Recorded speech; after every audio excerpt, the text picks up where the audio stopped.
Chapter 148.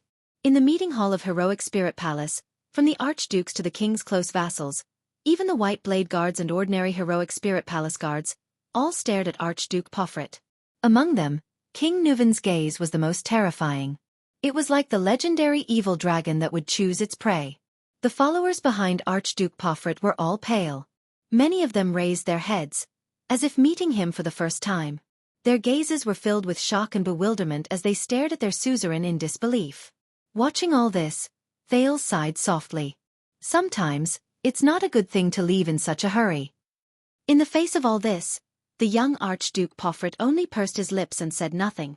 Not only that, the commander of the White Blade Guards behind him, the Star Killer Nicholas, stared coldly at the Archduke. His gaze was full of disdain. When the men we placed at the city gate stopped them, these people from Beacon Illumination City had no intention of responding at all. Instead, they drew their swords. Nicholas' voice grew softer and more unsettling. Until I personally killed that supreme-class fellow among them. The followers of Beacon Illumination City looked at each other with unpleasant expressions. They gritted their teeth and lowered their heads. Concret? You? Archduke Wuxia stared at Archduke Pofrit in a daze. I thought that Beacon Illumination City was the closest and had always been Dragoncloud City's most trusted helper. Obviously, the truth is different from what we thought. Beside him, Trentida exhaled in resignation. Guess how tonight's going to end? The king's voice rang out just in time. End. Nuven VII let out a terrifying sneer. His gaze was fixed on the silent Pofrit. Believe me, everyone, tonight's ending will be terrible. No one answered. Archduke Pofrit still lowered his head and did not say a word. Asterisk bang. Asterisk with a cold expression. Archduke Rockney slammed his palm on the table. The sound reverberated in the hall. We are Northlanders. Rockney raised his head and looked at every archduke. His voice was filled with disappointment and resentment. Not those Southern Empire people who eat conspiracies and assassinations. Thales pursed his lips and whispered, "Thank you for the compliment. Speaking of which, you really surprised me." Archduke Trentida's eyes shone with cunning and rumination. Our little guest from Constellation. Are you really only 7 years old? A little venomous snake. Wuxia stared coldly at Thales and said, "It has a special sensitivity towards conspiracies." Thales took a deep breath. Conspiracy? No. He thought to himself. From the assassination of the At diplomat group, to the war between Constellation and the Dragon, to the fight for Broken Dragon Fortress, to the mystic guns that were shot at him, to Lampard to Pofrit. Everything was connected. That fluctuation surged into his brain in a timely manner, allowing Thales to think faster and clearer. Just like in the past, different elements and events were clearly separated before his eyes. This is not a simple plot, Thales heard himself say. A lot of things happened at the end of this year. The second prince of Constellation closed his eyes and sorted out the things in his mind. For At, nothing is more important than Prince Mariah's assassination in Constellation. However, this is not an isolated incident. It is a terrifying chain of conspiracies that spans the two most powerful countries in the Western Peninsula. Scenes from the past reappeared before his eyes. The Duke of the Northern Territory's ferocious expression. King Kessel's roar, losing his composure. The various gazes of the Dukes of Constellation. The Archduke of Black Sand Region's emotionless gaze. Nuven VII's despair. And now, the extensions in Heroic Spirit Palace. Thales opened his eyes gently. His gaze was solemn. This plan cleverly utilized the long-standing conflict and hatred between the two countries, which was amplified by the Fortress Treaty and accumulated for more than 10 years. The executors of the plan turned it into a sharp blade that pierced into each other's countries, attempting to reshape each other's power structure amidst the turmoil and reshape the Western Peninsula situation. Everyone in the Hall of Heroes fixed their gazes on the Prince of Constellation. Even their breathing slowed. Only the vice diplomat of Constellation behind Thales, Lord Putrain, frowned slightly, as if worried about something. First, they killed Prince Mariah in Constellation, then instigated a war between Constellation and At. The Jade Star royal family suffered great losses in the internal conflict with the domestic nobles. King Kessel abdicated in defeat and condemnation. The Guardian Duke of the Northern Territory, Vala Rund, took over the authority and crown of the Supreme King of Constellation with the support of the people and the glory of fighting against At.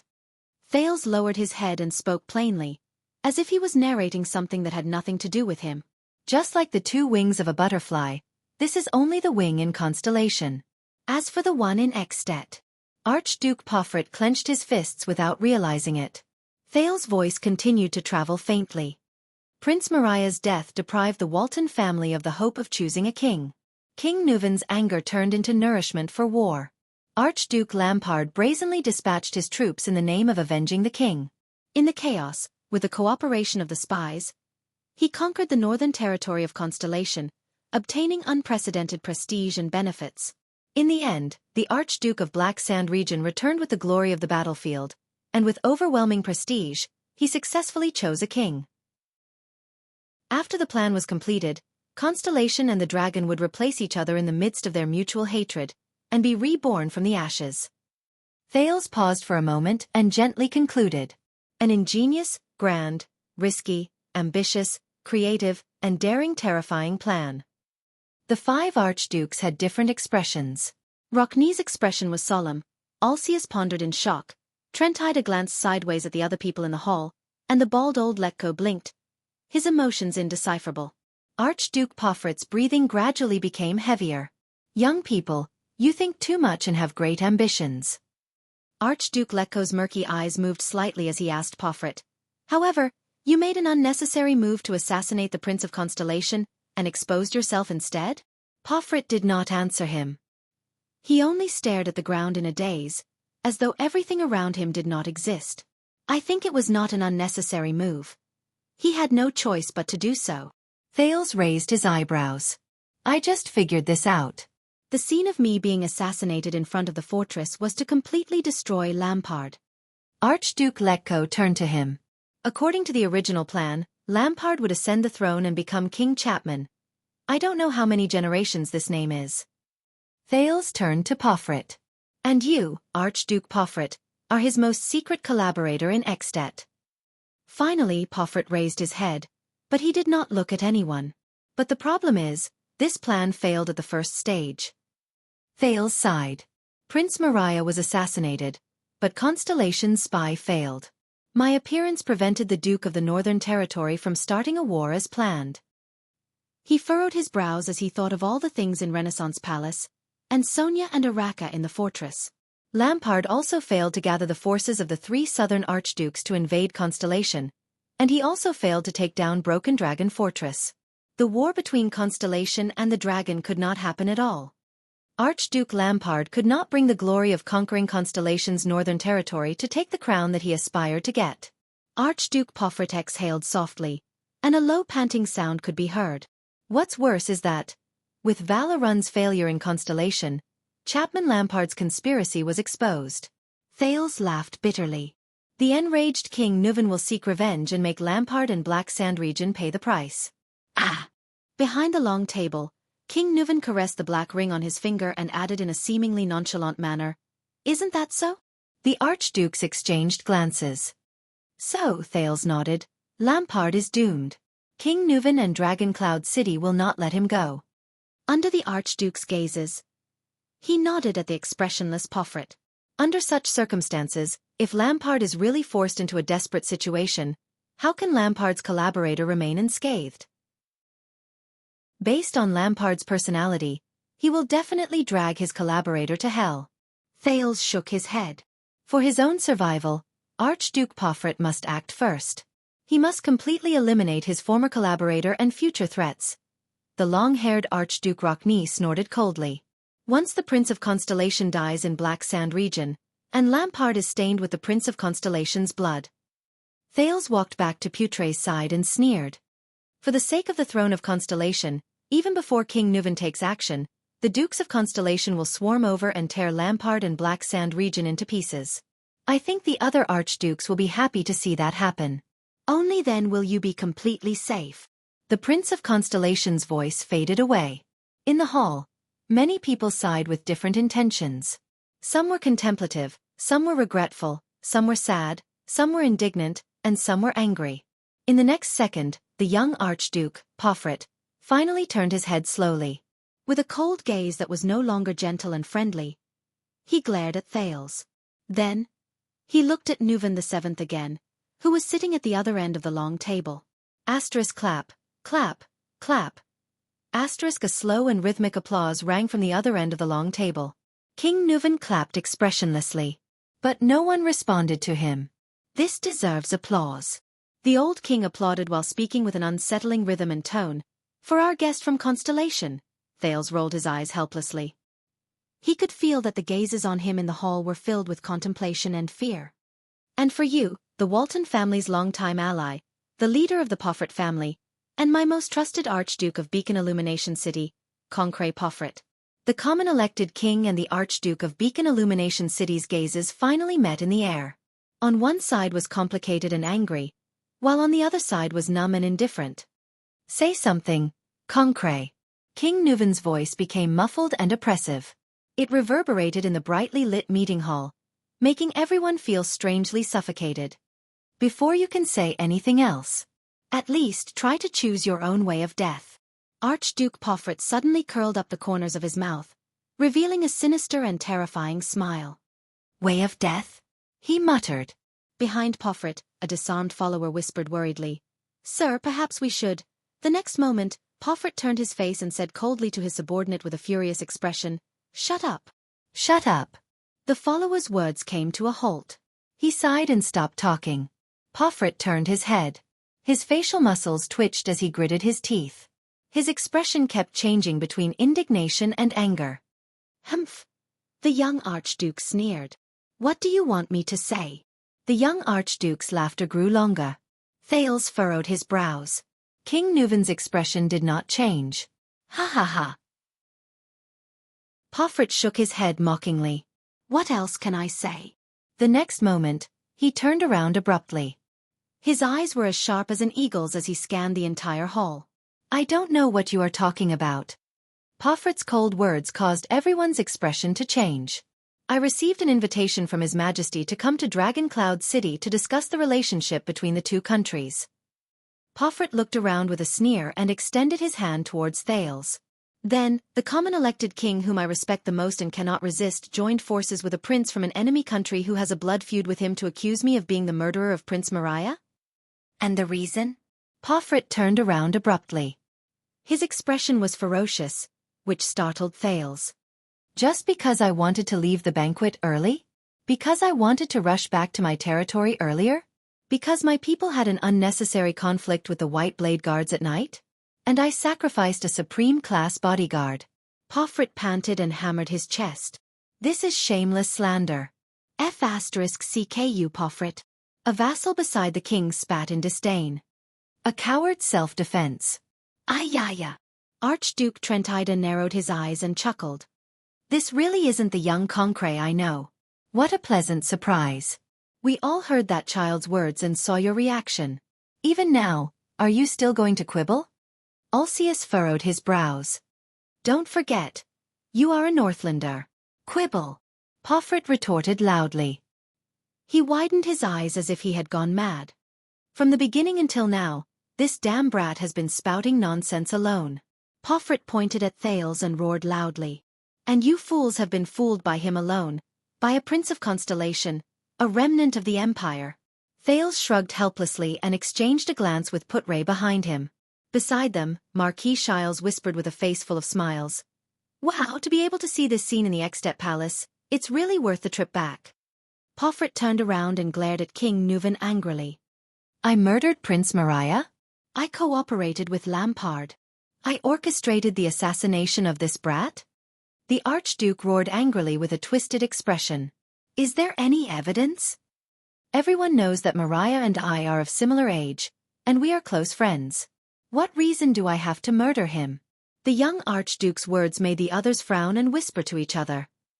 As you said, Archduke Ulcius, the Poffret family is the most powerful ally of the Walton family. King Nuvan watched Archduke Poffret's actions without saying a word, but his gaze grew colder. And you, the great and fatuous King Nuvan VII, are you going to execute me here? Poffret yelled at everyone. With this ridiculous and absurd accusation? Just because I want to return to my territory earlier? Just because of this damn brat's nonsense? Archduke Pofrit panted heavily and raised his right index finger. Gritting his teeth, he said, "If I die here, Pofrit will not forget. Beacon Illumination City will not forget. Northland will not forget." Amidst everyone's frowns, Pofrit roared madly. "Everyone will know that the king without heirs, the Walton family, who has reached a dead end, has gone mad. He believes in treacherous officials and enemies, persecutes loyal ministers and friends, accuses me without reason, evidence and justifiably, and publicly massacred archdukes in Dragoncloud City. Everyone will know that this is a violation of Raikuru's joint ruling pledge." The other archdukes looked at his performance in silence, their eyes filled with sorrow. Pofrit adjusted his breathing, and there was a hint of threat in his words. "After I die, my younger brother will inherit the archduke's position, and the Pofrit family will treat Dragoncloud City." But at this moment, King Nuven's applause rang out again. He interrupted Pofrit, causing him to be slightly startled. "Not a bad attempt." There was a deep chill in King Nuven's old and deep voice. "To think that I always thought you were a polite sissy. I've underestimated you. It seems like you're still a good actor. You should go to Dragon Kiss Academy or Dark Knight Temple. Not here. Bah, this is your deliberate plan to kill me and weaken the archdukes," Archduke Pofrit fiercely retorted to his king. "Other than guesses and slander, do you have any evidence?" King Nuven sneered. "Of course, maybe you've long lost your mind. You don't care about evidence or who the murderer is. You only want to weaken us archdukes." Pofrit raised his hands and bared his chest. He gritted his teeth and stared at the king. "Then what are you waiting for? Come kill me. Let the extensions see what kind of king they have. When we reach Hell's River, I will tell Mariah." Pofrit gritted his teeth and enunciated each word. "After his death, his father went mad. The Walton family died in this generation. Asterisk thud. Asterisk upon hearing his deceased son's name, King Nuven slammed his fist on the table. Pofrit ignored him. Pofrit turned around and swept his gaze across all the archdukes. His eyes were burning with fury. "And all of you who sat and watched this trial without any evidence, who sat and watched all of this, will be next." Archduke Rockney shook his head in disdain. His gaze was filled with disgust. Lady-headed Trentida gave him a friendly smile, showing 8 teeth. Alcia stared back at the young archduke without saying a word. Archduke Letko did not even raise his head. He seemed to be particularly interested in the long table in front of him. The close vassals and advisors around the king revealed contemplative expressions. They were not the only ones who realized the problem. Watching from the side, Thales also frowned slightly. Although Pofrit seemed to be quibbling as a final struggle, he was not unreasonable. An archduke came to Dragoncloud City, but was executed by the king. What would the people think? How would Beacon Illumination City react? Would the archdukes really be indifferent? Besides, although everyone knew it was him, it was Pofrit. But there was no evidence. Unless Lampard came forward and admitted to the crime while identifying Pofrit. Thales' worried gaze kept shifting between the tensed Pofrit and the stern old king. What should I do? Will the king really throw caution to the wind and execute? While everyone was deep in thought, King Nuven finally spoke. Evidence. The old king threw his head back and laughed. Ha ha ha ha. Pofrit was slightly startled. The archdukes also looked at him in confusion. Since when do I need evidence? Nuven VII's tone slowly rose. I only need a reason. I only need the truth. Pofrit exhaled through his nose and sneered. Humph. A typical tyrant. Raikuru would also be ashamed of you. He narrowed his eyes. The evil habits of the Empire reappear in you. Perhaps this is Raikuru? King Nuven did not let him continue. When Raikuru was on his deathbed, the old king clenched his right fist and snorted. His nephew and heir, the later Nuven Walton I, made a vow to the human hero as his heir in front of his bed, witnessed by the Queen of the Sky. The last sentence in his vow later became the Walton family, the Dragon Spear family's language. Yes. Under everyone's gaze, Nuven VII lowered his voice and said solemnly, As the son of Northland, the son of Northland, the way of Northland. Archduke Pofrit was slightly startled and puzzled. Since we are Northlanders. King Nuven clenched his fists tightly. His eyes were burning with anger, but he suppressed his emotions and continued to speak solemnly. "We should follow the way of Northland." Everyone's expression changed at the same time. Thales thought of a possibility. His face turned pale. King Nuvan clapped his hands. The sound of 2 footsteps slowly came from outside the hall. Everyone's gaze was attracted by the 2 newcomers. Thales saw the newcomers clearly. He frowned and looked at Putray. Putray narrowed his eyes and shook his head at him. Pofrit stared blankly at the newcomers. "Come and meet our dear Chief of Intelligence." King Nuvan raised his hand and introduced the newcomers. Madame Calshon. Under Thales' solemn gaze, an old woman whom he had met before smiled gently and bowed slightly to the archdukes.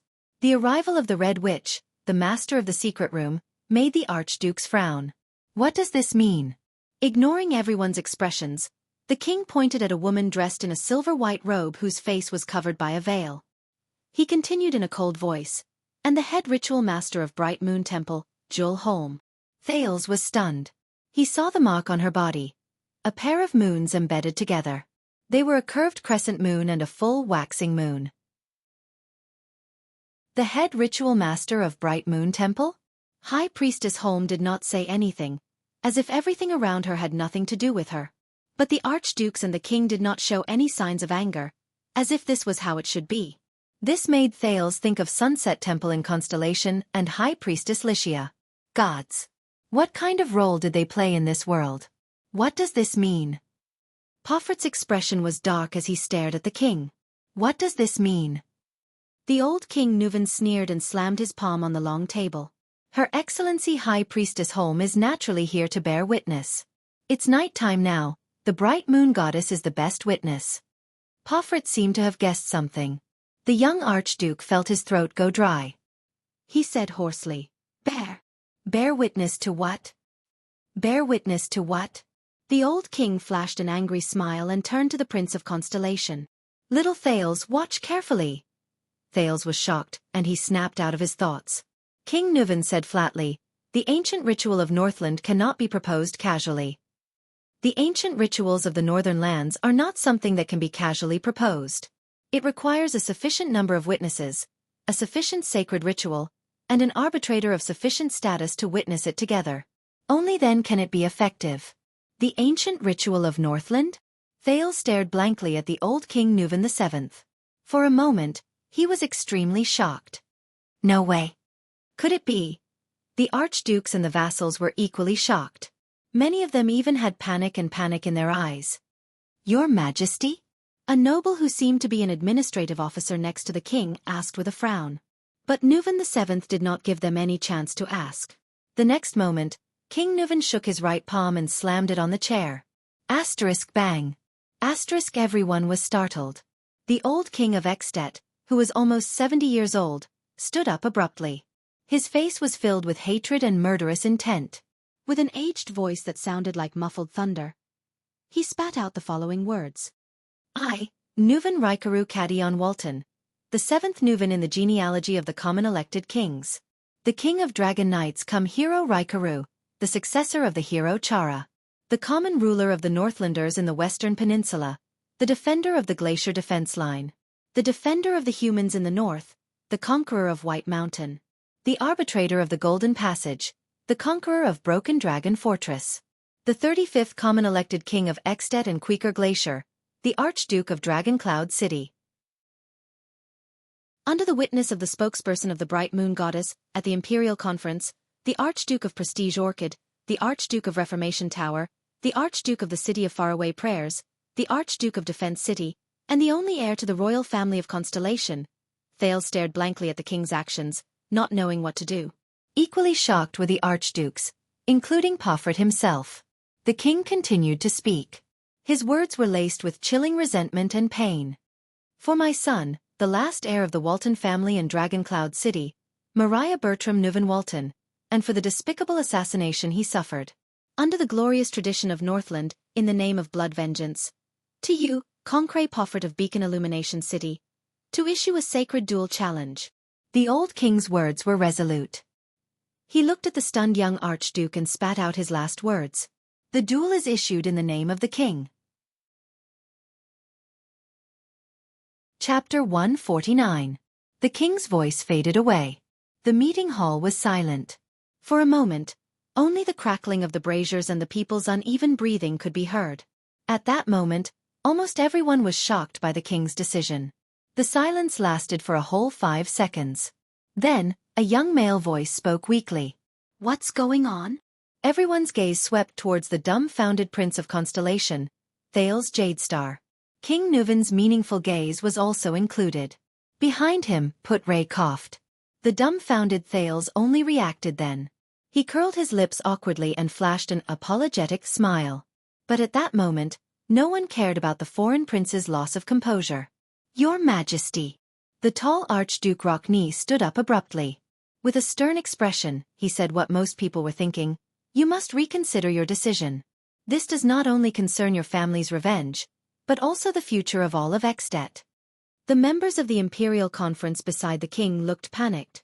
The expression of the administrator behind him, Lord Merk, changed several times. He tried to whisper something into King Nuven's ear, but the latter just waved his hand casually. The words of the close vassal and Merk were stuck in their throats. "This is my decision," the king said softly to his close vassal. At that moment, Thales suddenly felt that King Nuven's aged figure overlapped with the robust figure in Renaissance Palace. Thales noticed that among the people present, only 2 people's expressions did not change. The leader of the White Blade Guards, the Star Killer, remained expressionless, while the master of the secret room, the Red Witch, Kalshan, still had a kind and amiable smile on her face. As for the High Priestess of Bright Moon Temple, Jul Holm, Thales could not see her face behind the veil. "How old is King Nuven this year?" Thales turned around and asked Put-Ray in a low voice. 69, if I remember correctly." The one who replied was Marquis Shiles Bamra, who was next to Put-Ray. This guest from Camus Union also furrowed his brows deeply and looked worried. "And Archduke Pofret has just turned 33 this year. He is in the prime of his life. Damn it, we have just signed the contract for the mines. The situation has developed beyond our imagination. Be vigilant, Your Highness." The thin vice diplomat's expression kept changing. "If King Nuven insists on a duel." Thales nodded with an unpleasant expression. He knew what Put-Ray meant. If King Nuven died here, Jadestar and the Walton family's tacit agreement of peace would lose its most important fulcrum. And in Dragon Cloud City, in At, he, the Prince of Constellation, would become isolated and helpless. And the Archduke's attitude towards him. Not to mention that Archduke Pofret, who seems to be filled with hatred towards me. Thales gritted his teeth. The next moment, King Nuven walked out of his seat and slowly walked forward. He smiled at the Archdukes. "What's wrong, noble and proud Rockne?" King Nuven's old but powerful voice echoed throughout the hall. "Are you worried that my old bones cannot defeat the young?" The long-haired Archduke Rockne did not say a word, but his slightly swaying head had already explained everything. "I can't say that his words are unreasonable, Your Majesty." Archduke Trentida rubbed his right hand with a dark expression. He glanced at Archduke Pofret, who was still in shock. "It's one thing to snatch a woman from a young man, but to fight to the death in a duel. You know your age, don't you, Your Majesty?" Archduke Alcius' words were even more direct. "Even if you directly order for him to be detained, it would be 100 times better than what you're doing now. Do you know the consequences of doing this?" "This is the consequence." Nuven suddenly raised his voice and bellowed angrily under the gazes of the entire hall. "This is the unavoidable consequence when the Walton family is invaded." Everyone in the hall was instantly shocked. "Not good." Thales watched their interaction worriedly. Has Nuven VII been dominated by hatred and impulsiveness? The old king's furious gaze swept across the 3 archdukes. "You know, if you provoke the Dragon Spear family, you have to pay the price. You are willing to bet everything for revenge. This is how the Walton family is." The 3 archdukes were momentarily speechless. Their expressions changed. Under the king's threatening gaze, they turned their heads away and did not speak. They were like lionesses in a pride of lions who lowered their heads to show their submission to the leader. "That's not right." Thales came to a realization. He thought to himself, "This is not as simple as an irrational revenge. This is a warning. From the king, from Dragon Cloud City, from the Walton family." "Ha! Archduke Letko, who was sitting further away, laughed awkwardly. Our king likes to joke, doesn't he? King Nuven turned his head and glanced at him. Archduke Letko's smile froze on his face. Joke. King Nuven snorted softly and slowly walked up to Pofrit. His eyes seemed to burn with endless flames. You tell me, Concret Pofrit. Do I look like I'm joking? Everyone looked at Archduke Pofrit, who was being challenged. You're crazy. A duel? The young Archduke's face was filled with disbelief. His lips trembled as he sized up King Nuven's frail body. He murmured, for the sake of even your own family's life. But King Nuven quickly interrupted him. Then why are you so surprised? The old king said coldly, this is also your best chance. Kill me, and you won't have to face all of this. All of your crimes will be erased. Pofrit was shocked. He raised his head and looked straight at King Nuven. Of course. Nuven sneered. His eyes were full of hatred. You can also admit defeat at the beginning of the duel and then admit your crimes. Without waiting for Pofrit's response, the king turned around and looked at the remaining 4 archdukes. And isn't this also the result that you've been hoping for the most? King Nuven was like an angry dragon. He said loudly, if I die here. The expressions of the archdukes froze. Then you can save those overt and covert tricks, right? King Nuven looked around and laughed. And it'll be time for At to hold another king selection congress. It might be a little rushed. The old king narrowed his eyes slightly. But isn't the chance for you to ascend to the common elected throne and command the entire kingdom right in front of you? The archdukes did not speak. Almost everyone was motionless. Only their breathing grew heavier. Of course you're the king. Archduke Rockney sighed. It's your choice. King Nuven responded with a vigorous laugh. He then turned around and looked at the High Priestess of Bright Moon Temple. High Priestess home? Under the veil, the High Priestess nodded slightly. She raised her arms in a dignified manner. Her left hand supported her right elbow, while her right palm faced up, as if she was holding a plate. High Priestess Holm closed her eyes and lowered her head. Everyone shut their mouths and watched the High Priestess movement solemnly. At this moment, a strange ringing sound rang in Thales's ears. Thales was shocked.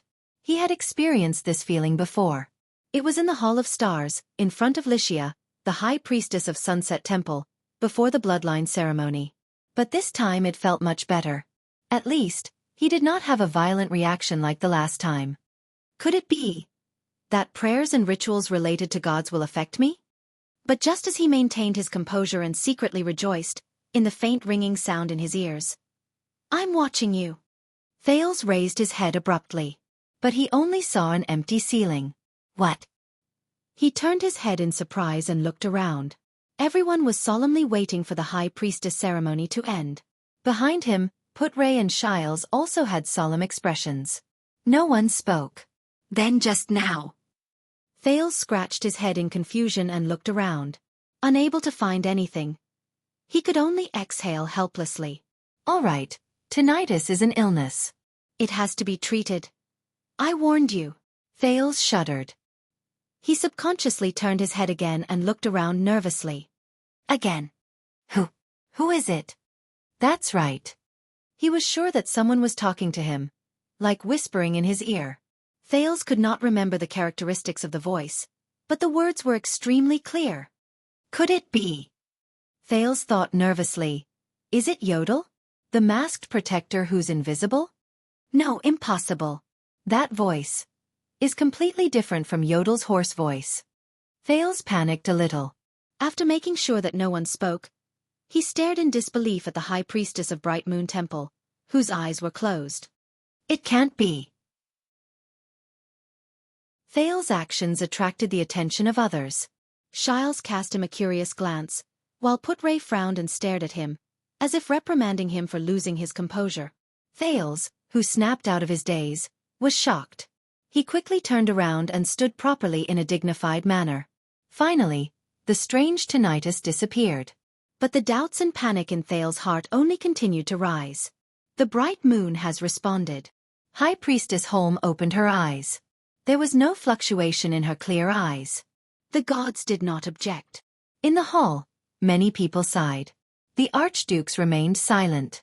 In that case, the duel is inevitable, the high priestess said flatly in a deep voice, and I will bear witness on behalf of the gods. No one had any objections. The old king revealed a satisfied expression, and his gaze returned to his opponent. In the silence, Archduke Pofrit gradually calmed his emotions and eased his rapid breathing. Then, he stared at King Nuven with a strange look in his eyes. Haha, very good. The young Archduke revealed a strange smile. You said it yourself, didn't you? The duel is issued in the name of the king. I cannot and have no right to refuse. Pofrit raised his head and revealed a sinister gaze. Then what are we waiting for? King Nuven also revealed a smile. His eyes shone brightly. But Thales's mind was in a mess. I'm watching you. I warned you.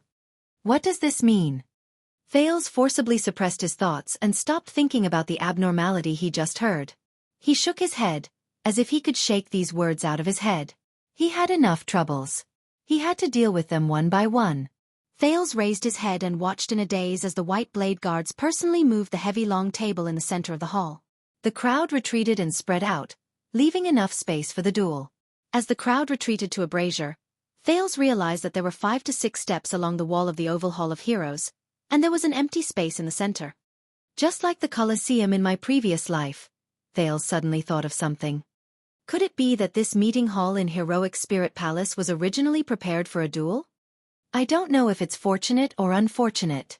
Putre exhaled through his nose and said with no discernible emotion, You get to witness a rare duel on your first visit to At. Thales flashed a rather unpleasant smile. Does the king have to personally fight?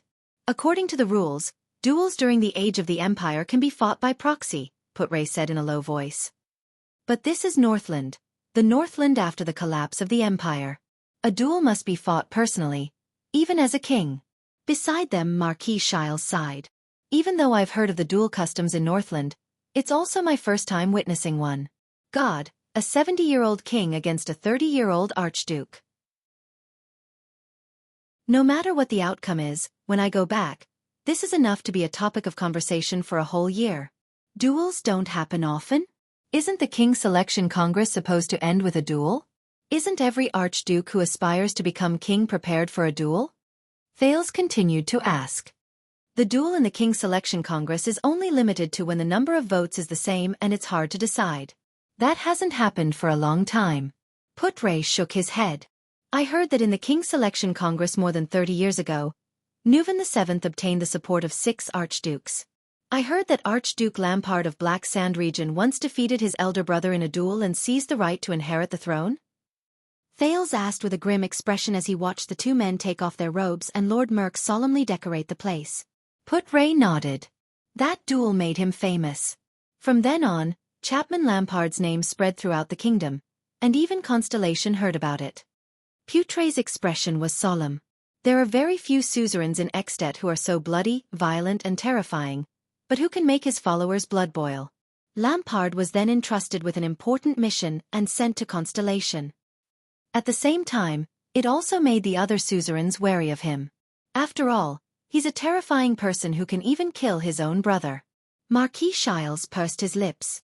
This is the conclusion I obtained after visiting all the cities in Northland. But this duel is too hasty. Are all Northlanders crazy? Thales gritted his teeth. Didn't he think about the consequences of losing? At this moment, a cold voice traveled into the hall. In Northland, duels are sacred rituals. The Star Killer, Nicholas, appeared beside them at some point in time. He stared intently at the 2 men facing each other in the hall. It can prove whether you are a selfish villain who only dares to hide among the army and guards, or a valiant hero who is willing to gamble with his life for the goal in his heart. Thales exhaled and shrugged. In the center of the hall, King Nuven was only left with a convenient, tight-sleeved battle robe embroidered with the emblem of the Cloud Dragon spear. Opposite him, Pofrit was the same. The emblem of the blood shoe could be seen on his left shoulder.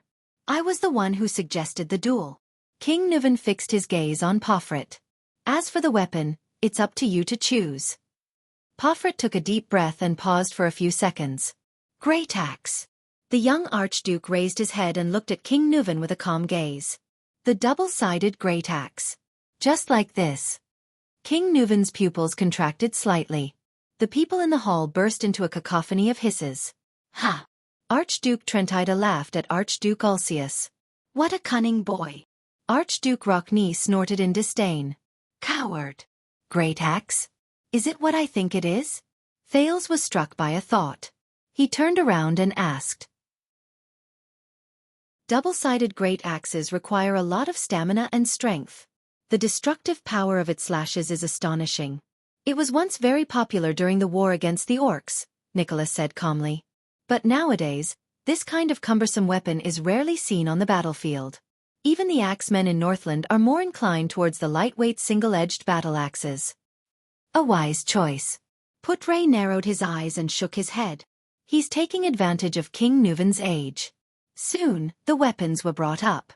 Thales stared in disbelief at the two large weapons carried up by the guards. The thick and heavy two-handed handles were almost half a person's length, and the two half-moon-shaped blades of the axe were as big as a man's chest. They reflected a ferocious metallic luster, and there were sharp spikes extending from the top of the axe's head. It was a clear indication of its power and fearsomeness. Thales gulped.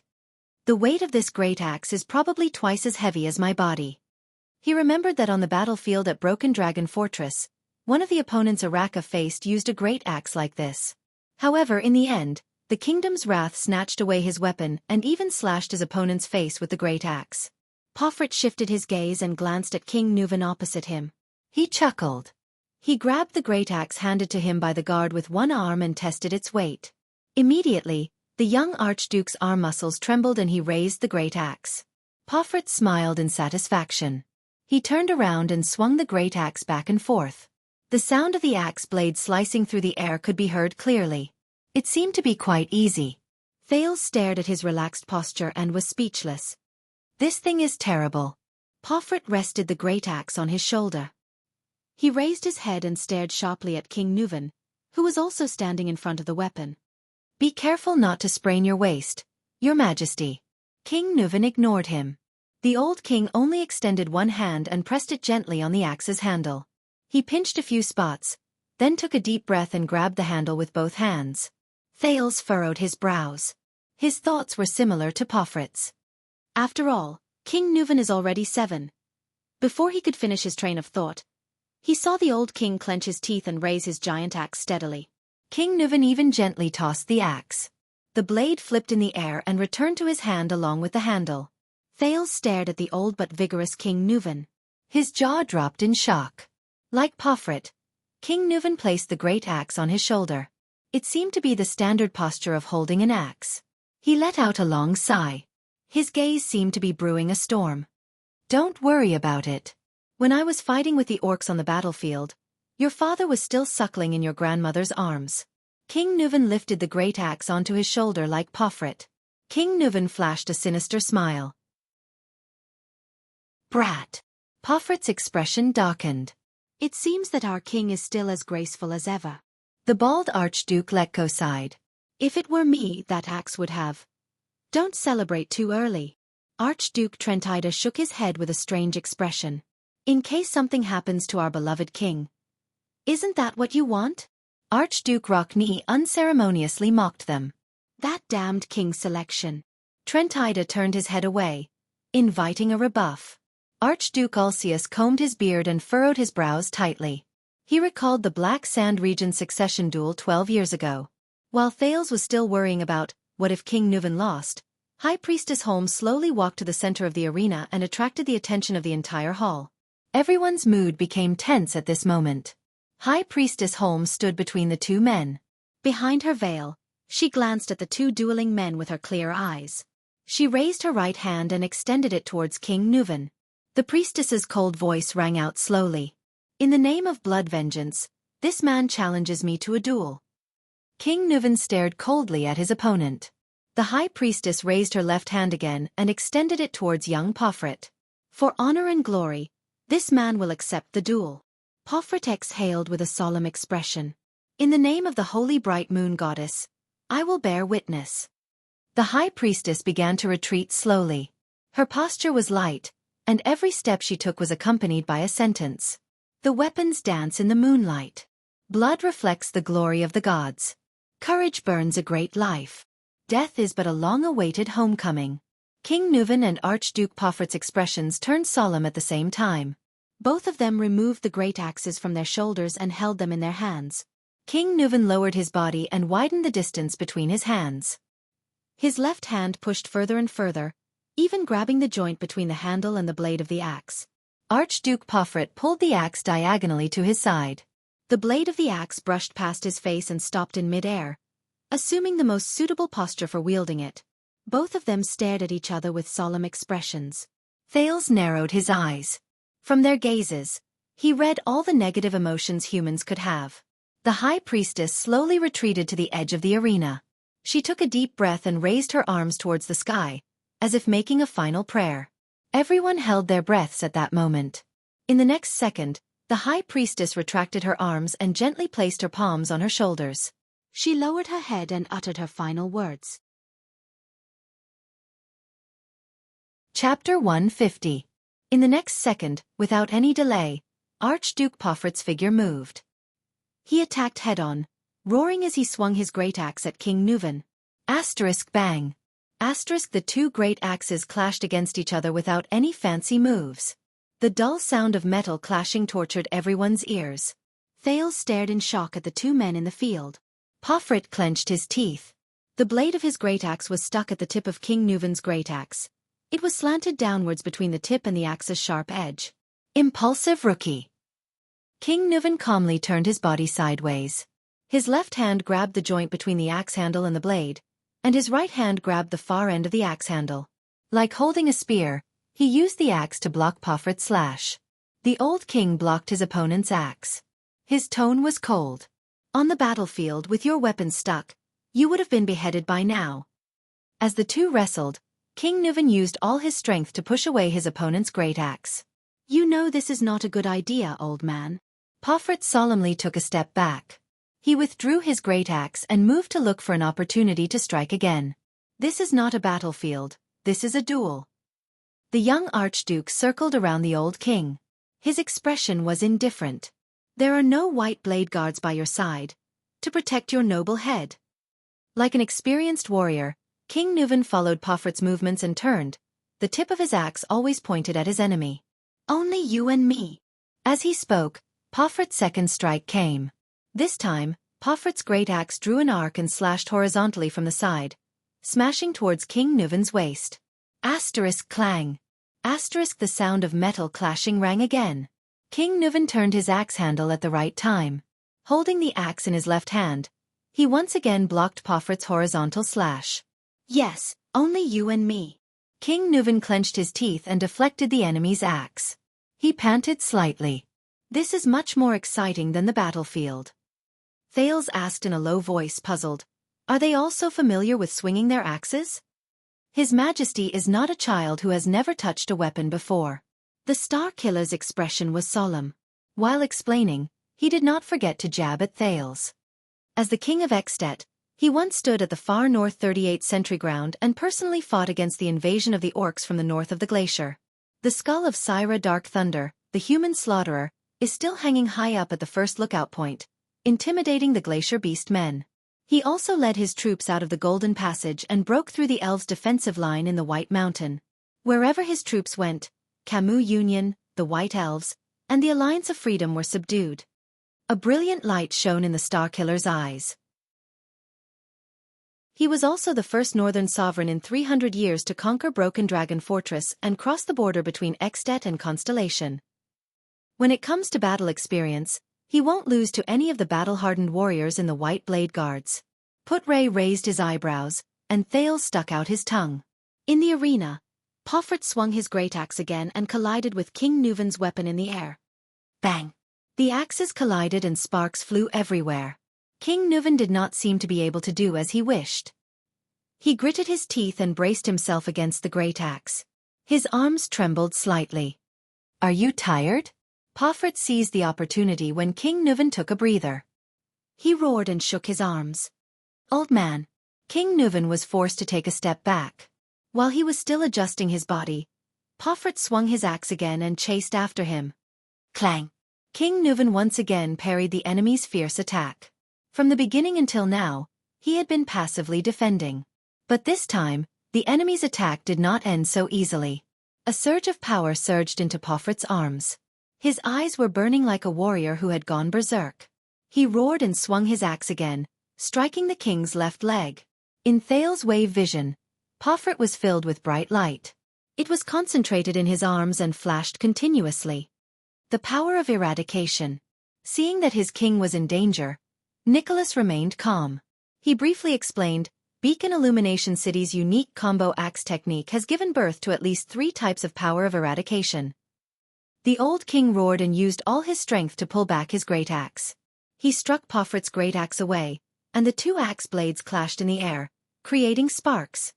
Clang! The king blocked Pofrit's axe. But unlike before, the old king did not manage to lock Pofrit's axe in this strike.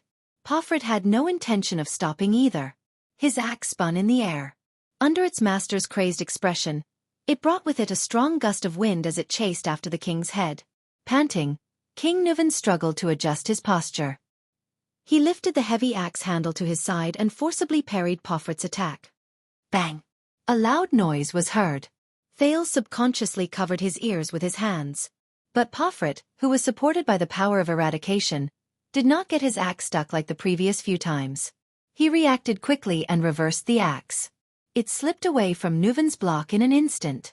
The next moment, the young Archduke pursed his lips and pushed with both hands, thrusting the sharp tip of the axe forward.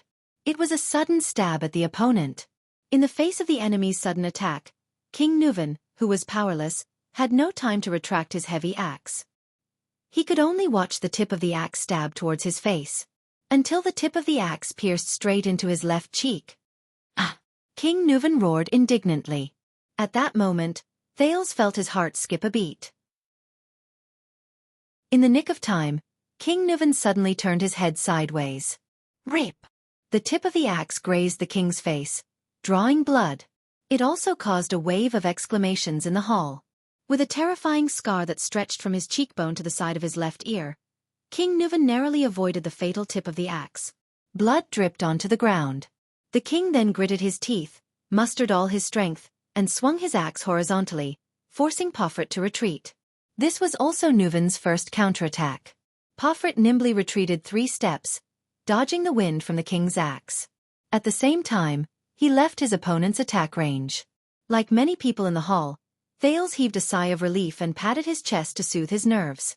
Perhaps all of you have forgotten something? Thales turned around and said worriedly, That old man.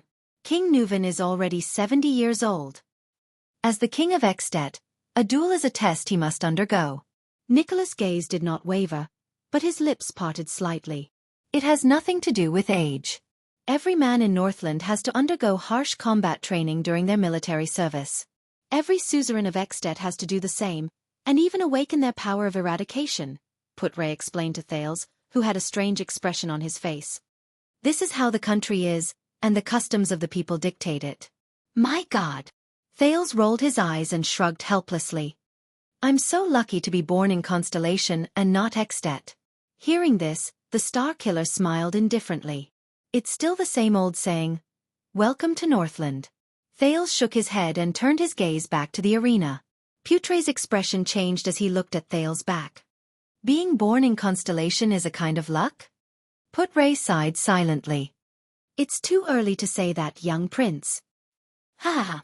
The young Archduke looked at the blood-covered panting king with satisfaction. He gritted his teeth and laughed nastily. How many rounds has it been? Old man? You're already at your limit. Nonsense. Brat. King Nuvan propped his axe on the ground and used his left hand to wipe away the blood on his face. Without showing any sign of weakness, he retorted, I've just warmed up. You're 70 years old. Pofrit weakened the king's imposing manner with his words and prepared for the next wave of attack. Not only have your muscles withered, but your power of eradication has also deteriorated, right? Hee hee. King Nuvan inhaled and smacked his lips ferociously. Brat, how many battles have you fought? How dare you say this in front of me? Pofrit began to laugh strangely. Yes, I still remember 12 years ago, when my grandfather was still alive, you gathered the armies of the 7 archdukes. With unprecedented pride, you went south to Constellation. As he spoke, Pofrit swung his axe without warning. Asterisk bang. Asterisk the blade of the axe ruthlessly struck the great axe that King Nuvan had raised. This time, the young Archduke roared and pressed his entire body forward, wrestling with King Nuvan head-on. King Nuvan was pushed back 2 steps before he could stabilize himself. His face was contorted as he struggled to resist the young and aggressive Archduke. His arms could not stop trembling. You were strong, fierce, and in the prime of your life. Gritting his teeth, Pofrit pushed the axe in his hand forward and easily suppressed the aging king. You were strong, fierce, and in the prime of your life. You weren't like this sickly and broken man now. In the next second, the old king finally lost his strength. He was pushed away and fell to the ground. His weapon fell to the ground. Asterisk clang. Asterisk many people held their breaths. Pofrit mercilessly smashed his axe down. The old king rolled away in a disheveled manner and the axe smashed hard on his left side. Asterisk bang. Asterisk the force was so great that the stone floor caved in. The hall burst into an uproar. Damn it! Thales turned around in frustration. This is what I'm worried about. Keep watching, Nicholas said coldly, although his furrowed brows had already betrayed his emotions. On the battlefield, until the last moment. Panting, King Nuvan quickly picked up the giant axe that had fallen to the ground with a reaction speed that was beyond his age. The young Pofrit withdrew the giant axe that had been plunged into the ground. He seemed to have used too much strength in the attack just now. He was also slightly panting. At that time, my grandfather was wearing a military uniform and armor, panting as he stood beside you. He was like a toothless tiger, old and ugly. Pofrit's expression was calm as he carefully observed King Nuvan's movements. Your grandfather and father were much better than you. King Nuvan spat on the ground and slowly stood up. But you just can't nurture them, can you? Pofrit's gaze shifted. The moment King Nuvan stood up, he swung his axe with all his might. Taking advantage of the other party's unsteady footing, he smashed Nuvan until he knelt on one knee. Can't nurture them? Pofrit sneered and waved his giant axe. Once again, he pushed Nuvan back. The latter half knelt on the ground, panting continuously. To you, Beacon Illumination City is a tamed, well-fed hound, isn't it? A hound that is at your beck and call? Pofrit laughed and once again knocked down the old king, who was trying to get up. Every time King Nuvan tried to stand up again, he was interrupted by Pofrit's attacks. The common elected king of At could not even get up to face the enemy. In front of Constellation's broken dragon fortress, my grandfather's army could not stop that damned sword of reversing light. Beacon Illumination City's defense line collapsed. I still remember you softly saying to my grandfather, "You're old." Is Beacon Illumination City also old? Pofrit's tone was cold as he recovered from the huge exhaustion caused by swinging his axe. The next day, my grandfather obediently returned to Beacon Illumination City to retire, and my father became the next Archduke of Beacon Illumination City. What? Kneeling on the ground, King Nuvan, who was at an absolute disadvantage, laughed nonchalantly. Don't tell me that you're going to betray Dragon Cloud City because of this? As he spoke, the old king swung his axe and struck Pofrit's leg close to the ground. The 3 archdukes of the south are arrogant and unruly. Pofrit took a step back in a relaxed manner to avoid the strike. He looked at King Nuvan, who was kneeling on the ground. Their supplies are lagging, and their progress is slow. Hence, the war with Constellation is all on Beacon Illumination City's shoulders. The supplies, military expenses, reinforcements, suicide squad, and even the nearby prostitutes in the camp. Don't you think something's wrong? Pofrit said through gritted teeth. That's the responsibility you've been assigned. King Nuvan's gaze was frightening. His voice was laced with anger. It's also the king's order. Pofrit mercilessly swung his axe again, causing King Nuvan to roll away. This time, Nuvan, who had expended a lot of energy, could not completely parry his opponent's attack. The axe grazed the old king's left arm, causing blood to spurt out. This is bad. Thales thought to himself. This is bad. To hell with your order. How many soldiers and men have we sacrificed in order to take down that damned broken dragon fortress? More than half of them are from Beacon Illumination City. The young Archduke shouted angrily. I watched the dead and injured soldiers return to their tents with numb expressions, lamenting about when they would be able to go home. The next day, they were sent as the first wave to attack the fortress. Like targets, they depleted the fortress's crossbows, arrows, kerosene bombs, huge logs, rolling stones, mystic guns and soldiers. Pofrit pounded his chest. His gaze was fierce. They were sent to their deaths.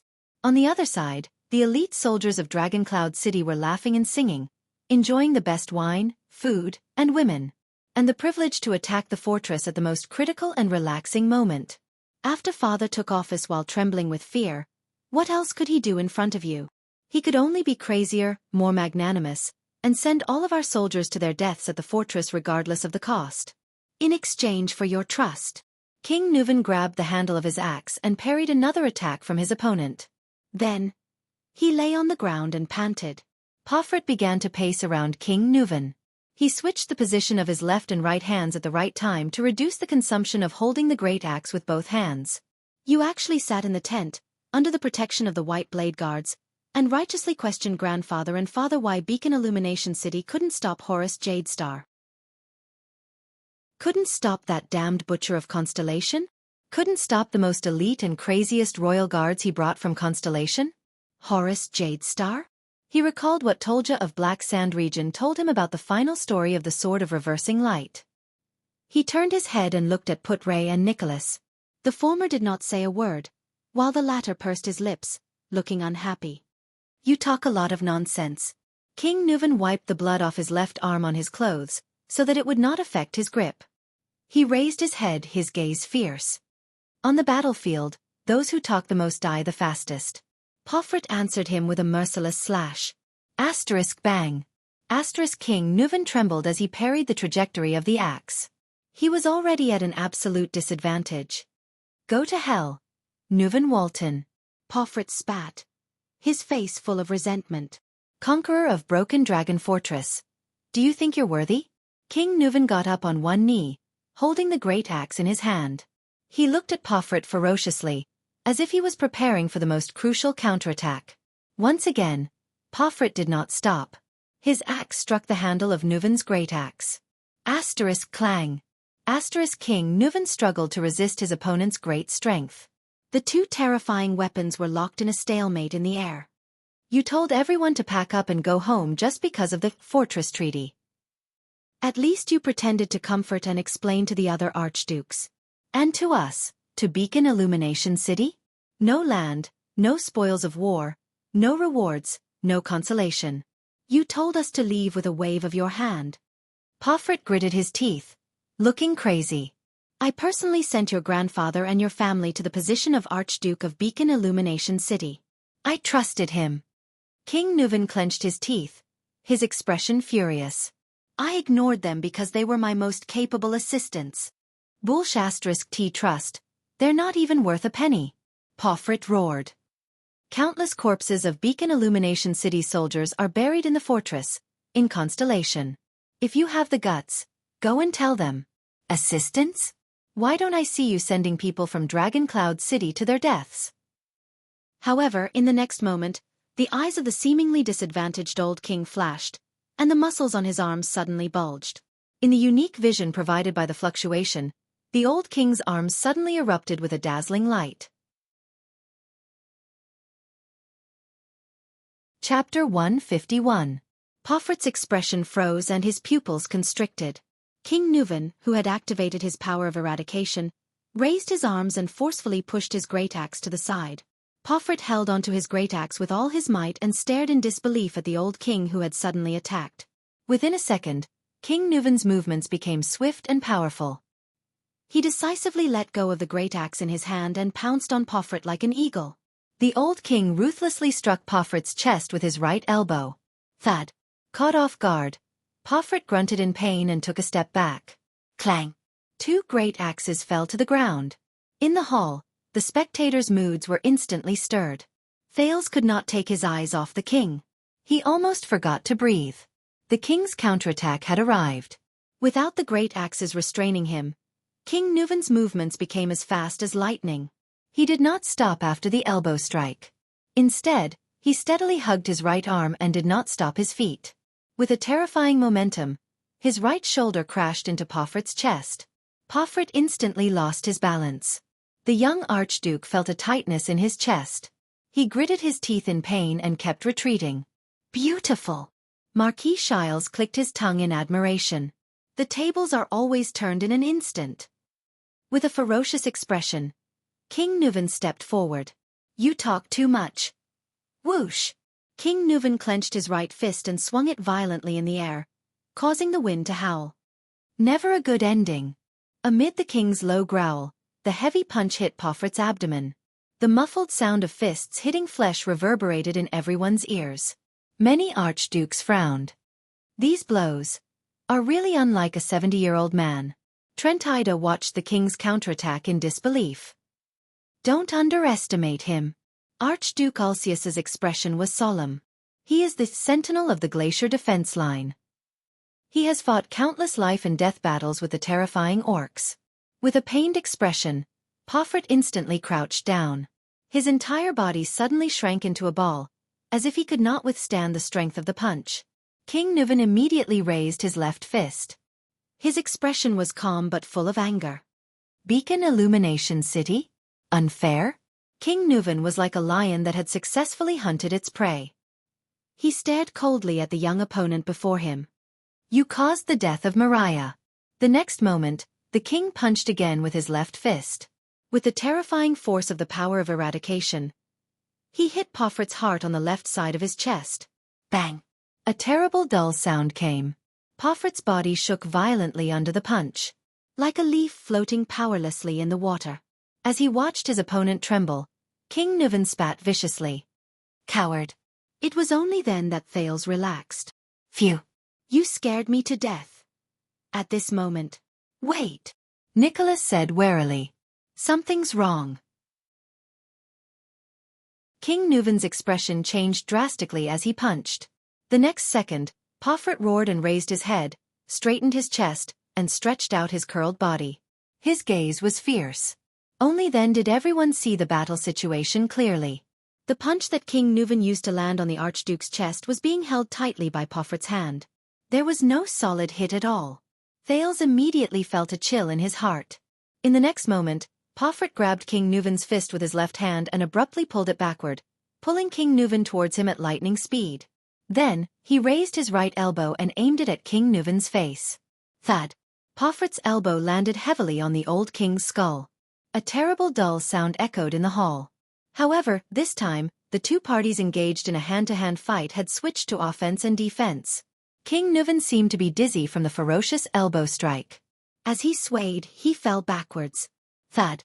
King Nuvan fell hard on the ground. His head landed solidly on the stone bricks. Some of the spectators could not help but cry out in surprise. Thales stared blankly at the reversal of the battle. I've been waiting for this strike for a long time, Your Majesty. Pomfret laughed and rubbed his chest, which had just suffered a heavy blow. His tone turned cold. To think that I said so much nonsense to lure you into taking the bait. King Nuvan shook his head strenuously, as if he had lost his sense of direction and vision. You're used to fiercely counterattacking when the enemy has the upper hand, playing to your strengths and avoiding your weaknesses, and subduing the enemy with one strike, right? The young Archduke angrily raised his leg and kicked King Nuvan's chest. Amidst the gasps in the hall, he kicked him back to the ground. Your Majesty! King Nuvan trembled. He dragged his aged body and tried to stand up again. However, the blow just now seemed to be too heavy, or perhaps he had used up too much energy. The old king actually could not struggle to get up. My grandfather always told me stories about you, from your fighting habits to your footsteps. Archduke Pomfret panted and flashed a ferocious smile. My grandfather. Do you still remember him? Panting in pain, King Nuvan flipped over and tried to grab his fallen great axe. But Pomfret was faster than the king. He abruptly stepped on the two great axes on the ground. The Archduke then kicked King Nuvan back to the ground.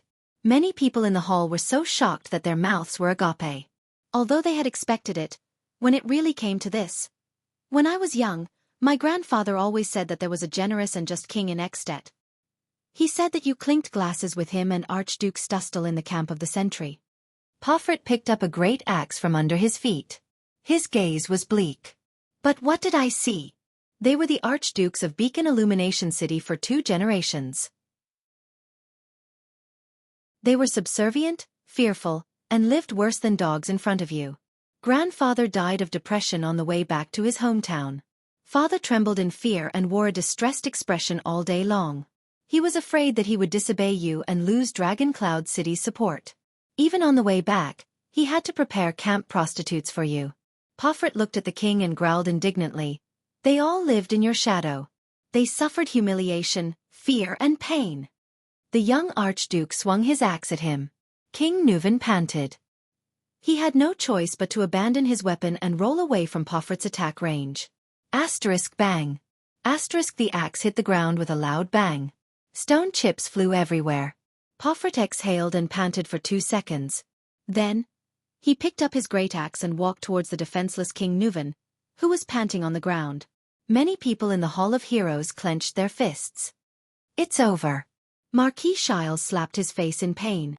The crystal drop mine contract with Dragon Cloud City. Putray narrowed his eyes.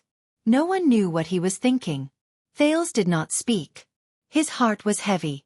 Now, he truly began to think about what would happen after Nuvan's death. Shiles only had to worry about his contract. What he had to worry about was his own life. Pofrit walked towards the king step by step with the footsteps of death. Hey! Archduke Letko, who was watching the battle, sighed. Is this the end? Archduke Rockney pursed his lips tightly. Alcius had a complicated expression on his face. Trentida rolled his eyes, deep in thought. No one answered him. At this moment, to everyone's surprise, King Nuvan suddenly laughed strangely. Ha ha ha, I've figured it out. Panting, King Nuvan threw his head back and laughed. Your father's death was because of you, wasn't it? Pofrit's gaze suddenly froze. The sudden death of the former Archduke of Beacon Illumination City. In an instant, the young Archduke's expression became incomparably ferocious, as if his deepest past had been touched. The secret room has been suspicious for a long time. Your father's death was too strange. He suddenly fell ill in the prime of his life. The defenseless old king gritted his teeth and stood up with all his might. He glared at Pofrit. It was you, Concret Pofrit. King Nuvan's words cut Pofrit's heart like a knife.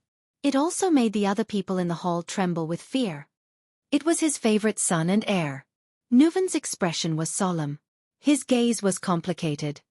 You killed your own father, didn't you? Pofrit's axe-wielding hand began to tremble. His face was contorted and his teeth chattered. No.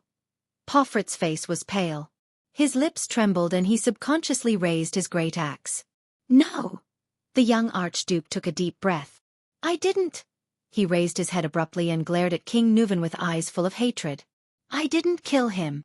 With a furious roar, the young Archduke swung his axe and struck the king. Asterisk bang. Asterisk King Nuvan dodged the fatal blow in a flustered manner. As he retreated, he fell to the ground again. Pofrit's power of eradication once again increased his arm strength and speed.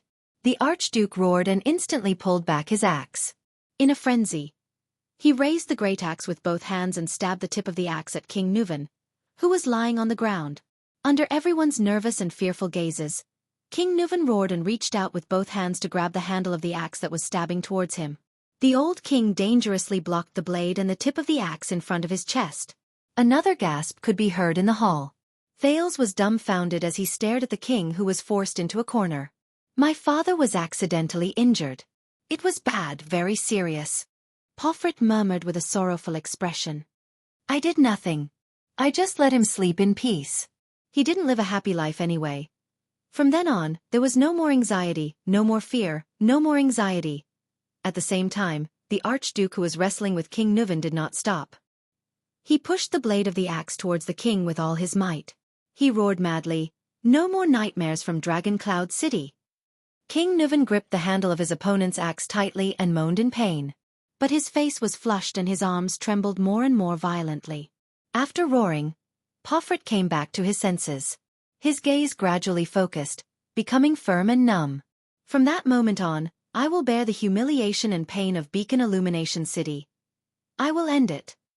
Watching the tip of the axe getting closer and closer to his chest, King Nuvan's old face contorted in pain and suffocation. Haha, even if you kill me, you are still a coward. The powerless old king refused to show weakness. He gritted his teeth and said, "Haha, even if you kill me, you are still a coward." Pofrit shuddered. He raised his head sluggishly and looked at King Nuvan. He slowly narrowed his eyes. "Yes." Pofrit continued to exert more force, causing the old king to moan again. "This is all our fault.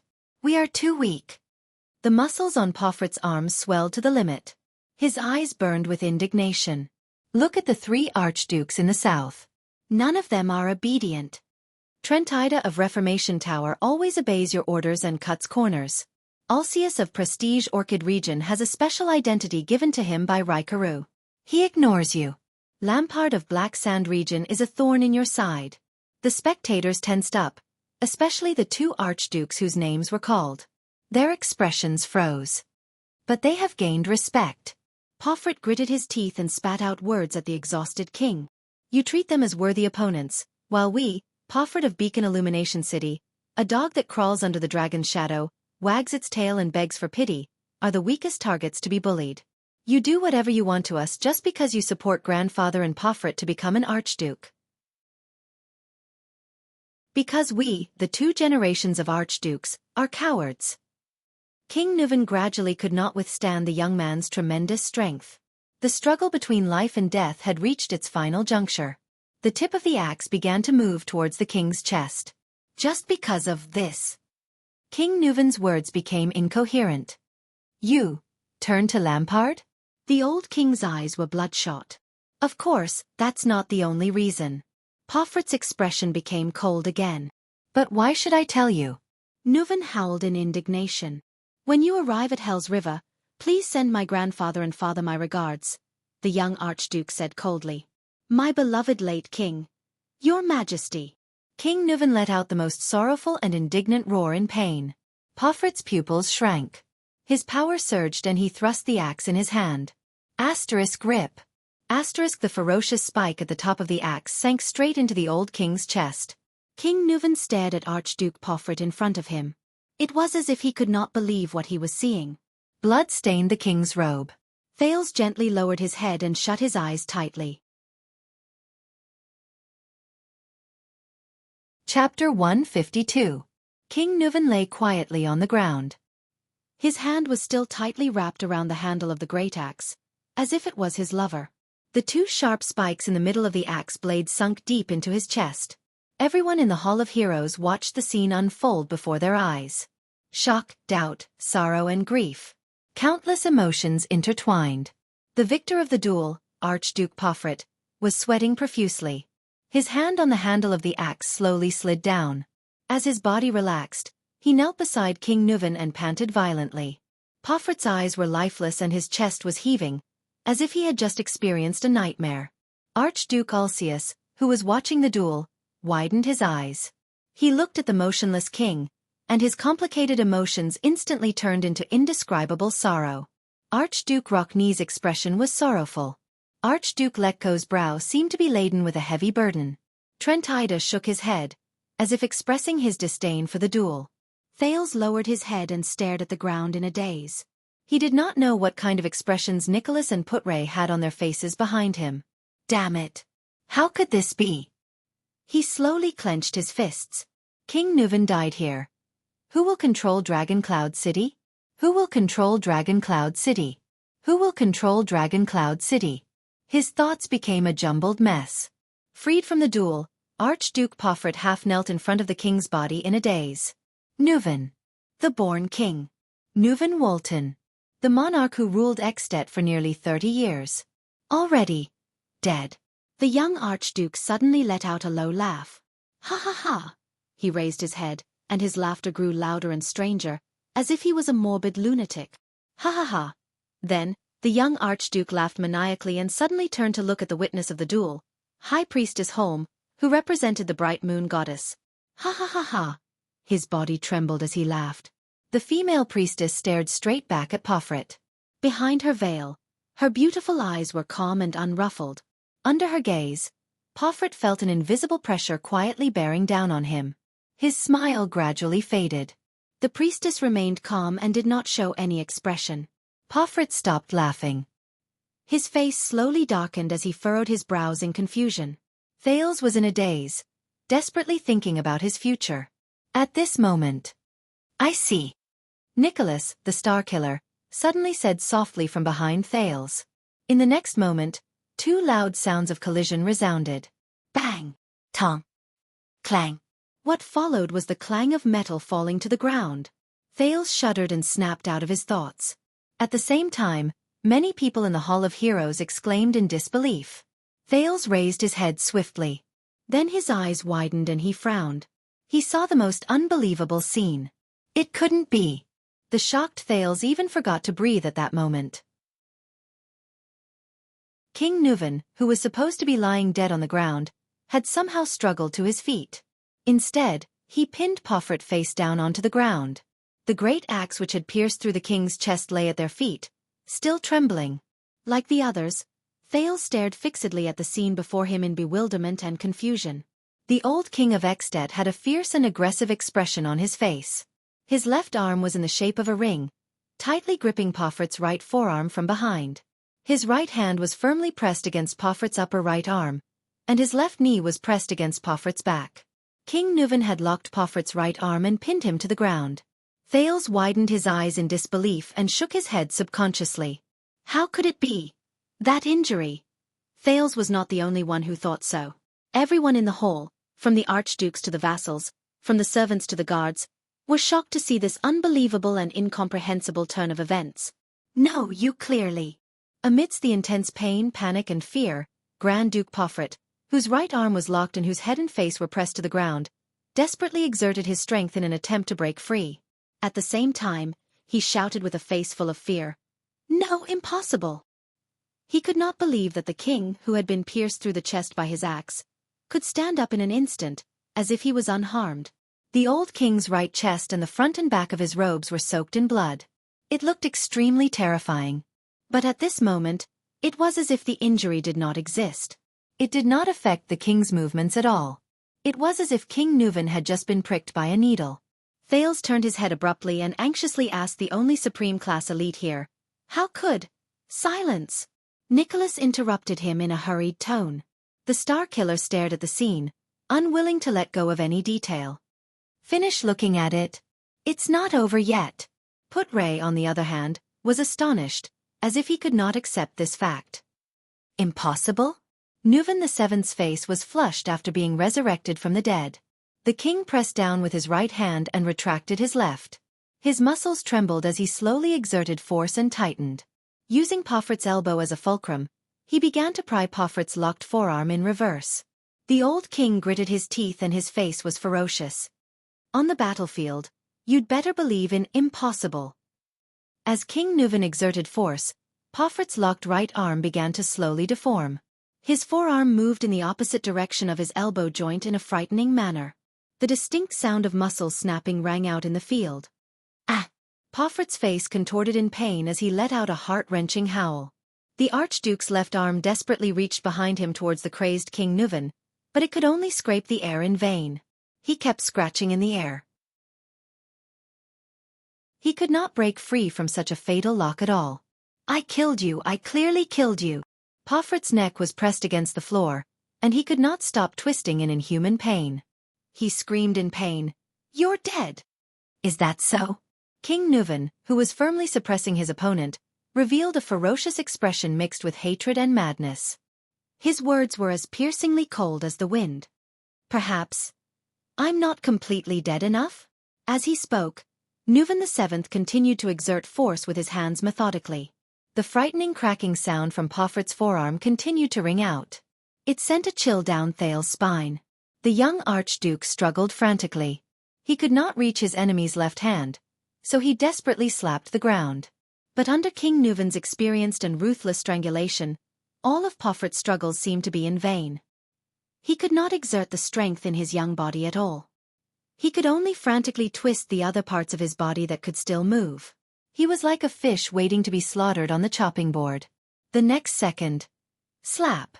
A crisp sound rang out from Pofrit's arm. Pofrit's head, which was pressed against the ground, could not be raised any higher. His face was contorted, and tears flowed uncontrollably from his eyes. His mouth was widened to its limit in pain, and he let out an unprecedented frenzied howl. Ah! No! No! No! Oh! His right forearm, starting from the elbow joint, had been forcefully bent in the opposite direction. Under the intense pain, Pofrit trembled as he resisted King Nuven's strength. He even lifted his chest an inch off the ground. But Pofrit's nightmare was not over yet. King Nuven suddenly raised his right hand, which was pressing against Pofrit's upper right arm. He abruptly clenched his right fist and hammered the back of Pofrit's head. Thud! Pofrit's head was smashed to the ground again by the punch. His forehead hit the floor with a dull thud. But King Nuven did not stop. He let go of Pofrit's crippled right arm and extended his right hand to grab Pofrit's left arm. Then, using the same posture, he switched his left and right arms. His right hand clasped Pofrit's forearm while his left pressed against Pofrit's upper arm. King Nuven took a deep breath and continued to exert force. Pofrit recovered from the brief dizziness. Panic struck him in an instant. Feeling the intense pain and numbness in his right arm, as well as the sensation of his only intact left arm being tightly locked, the young Archduke realized something. He turned his head in despair. Why? Tears of pain rolled down Pofrit's face as he asked his opponent indignantly, Why?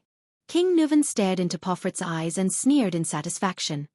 On the battlefield, a wound that penetrates the chest is fatal. Most of the injured can only leave their lives to luck.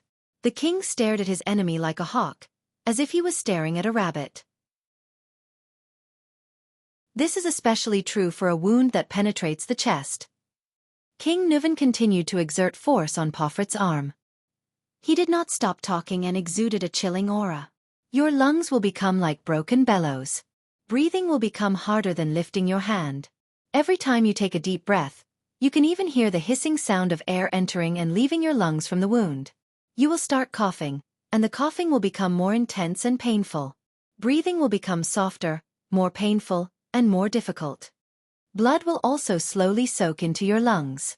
Then, as you breathe and cough, it will continuously flow out of your throat, mouth, and nose. In the intense pain and tightness in your chest, you will feel an incomparably heavy chest. Then, slowly your strength and consciousness will leave you. If your ribs are broken, then congratulations. The fine bone fragments will become the most terrifying torturer. They will penetrate deep into your muscles, rub against your tissues, puncture your blood vessels, and torture your spirit and body in pain and sourness until you surrender to death and reach out to the ferryman of Hell's River. Even if the wound is blocked in time and the external bleeding is stopped, it will be of no use. You will first cough more and more blood, then less and less until you die. If you are lucky, it will be over in a few minutes. If you are unlucky, you will even wail until midnight. Accompanied by a terrifying fever and cold sweat, you will die in pain in your hallucinations. I have seen too many tragedies like this on the battlefield. Pofrit widened his eyes. Cold sweat continuously seeped out of his forehead along with the pain. The king smiled and changed the topic of the conversation. But, King Nuven moved his head closer to Pofrit's ear and said ferociously, You know, a person's chest has a range. Not the entire chest is where the rib cage is located. If the pierced part does not hurt your chest, and avoids the fatal artery, such as the muscle between your right shoulder and right chest, and penetrates forward and backward, and perfectly grazes your rib cage and bones, then use the power of eradication to expand the wound muscles and stop the bleeding. How is this possible? Pofrit gritted his teeth. The veins on his face bulged as he stared at King Nuven behind him in despair. I told you, brat. The power of eradication surged into King Nuven's arms. He laughed contentedly. On the battlefield, you better believe in impossible. Finally, a bone-chilling sound, accompanied by Pofrit's screams, rang in everyone's ears. Crack! Pofrit writhed madly on the ground, screaming out the pain and despair he felt at the moment. His only arm was also bent by King Nuven. The young Archduke had lost both his hands. A few seconds later, Pofrit's struggles and screams began to subside. His body twitched continuously and he let out miserable moans. The Archduke stared at the scene before them in disbelief. What does this mean? Archduke Trentida tried his best to regulate his breathing. The one who answered him was Archduke Rockne, who had not spoken for a long time. The latter said coldly, It means the end. Thales watched in a daze as the king completed his counterattack in an instant. It was quick, violent, and effective. It was a counterattack that ended things once and for all. He did not even have time to see how the king's reversal began. His Majesty was lying on the ground and was pierced by the axe. Nicholas sighed behind him. Whether it was us or Porphyrt, we only knew that His Majesty's chest was pierced, but we could not clearly see the penetrating position on his back. There was no way to tell if it was a fatal wound.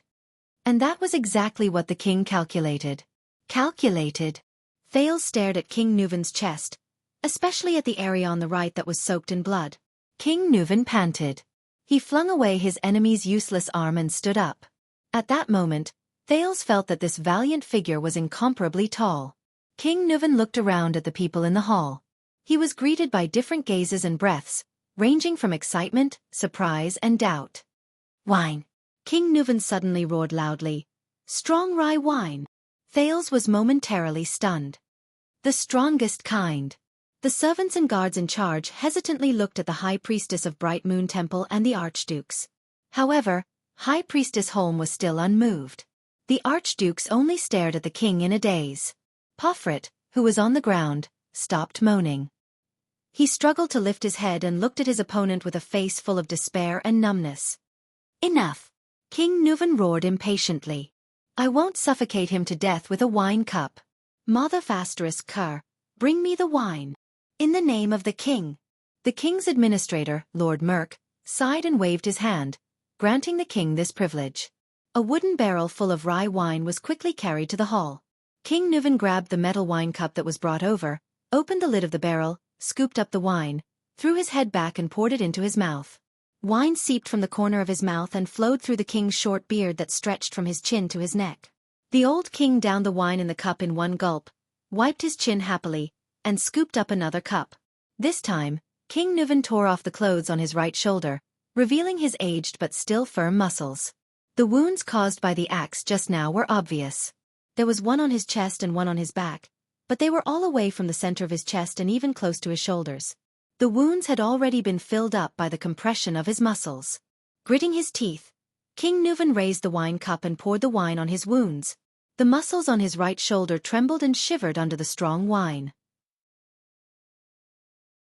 However, King Nuvan's expression was as cold and indifferent as usual. It was as if the wine that had soaked his wounds was not strong wine. Everyone in the hall watched this scene in silence. No one interrupted him. On the ground beside him, Archduke Porphyrt, whose arms were broken, growled in a low voice. Once again, his eyes were filled with indignation and hatred. He used his head to prop up his upper body and tried to get up with the help of his knees. What welcomed him was a heavy, merciless kick from King Nuvan on the Archduke's back, forcing Porphyrt back to the ground. Porphyrt first let out a painful groan, then his groan turned into an indignant roar. No, how did you do it? The young Archduke's face was gloomy. He glared at King Nuvan as if he wanted to dig a piece of flesh out of him. Did you think you could pierce my chest with the axe so easily? King Nuvan's expression remained the same. He scooped up another cup of wine and drank it in one gulp. Brat, I lured you to stab me. My strength is not as good as yours. Neither is my endurance. In a battle with a great axe, I would lose sooner or later. King Nuvan stepped on Porphyrt's back and spat at him in disdain. But even a supreme-class elite, once he lets down his guard. King Nuvan's eyes shone brightly. You're useless. Porphyrt's eyes widened. He pressed his face against the ground and his lips trembled. Once again, he let out an indecipherable roar. It was filled with desolation and pain. I'll give you a piece of advice. Before you break your enemy's neck, don't relax. King Nuvan slowly exhaled. Feeling his exhaustion and fatigue, he said in a cold tone, This is the most valuable experience we've gained in thousands of years of bloody battles with the orcs. King Nuvan raised his head again and drank the third cup of wine in one gulp. Behind Thales, Putray asked faintly, Is this what the army often talks about, the so-called fighting instinct of a warrior? Instinct? Nicholas, the Star Killer, replied with a cold chuckle. This is a battle tactic. From the beginning to the end, the duel went according to His Majesty's calculations and rhythm. It went according to the pace he planned. Putray revealed a puzzled expression. From the beginning, His Majesty lured Porphyrt to stab him with the tip of his axe instead of slashing him with a blade. The Star Killer crossed his arms. There seemed to be a smile in his eyes. His Majesty seemed to be passively defending with his axe, unable to counterattack, and retreating step by step. In fact, with every blow they exchanged, the distance between them unknowingly shortened. When His Majesty fell in the end, the distance between him and Porphyrt was so close that they were face to face. It no longer allowed Porphyrt to slash him with the blade of his axe. Thales thought of something. He looked at the distance between the two men in the field and the position of the two great axes. Porphyrt was led by His Majesty to end the duel with a thrust of the axe. The leader of the White Blade Guards replied faintly. His Majesty, on the other hand, was lying on the ground. He used both hands to control his opponent's axe to stab into the muscle gap between his chest and his shoulder blade. That was an injury His Majesty inflicted himself. It would bring him terrifying pain, but it was definitely not a fatal blow. Thales took a deep breath and looked at King Nuvan in the field. A shrewd and ruthless hunter, huh? The only thing left to do was to wait for his opponent, who had been incited into a frenzy by his words, to think that he had won the duel, Putray added to the Starkiller's answer in a sentimental tone.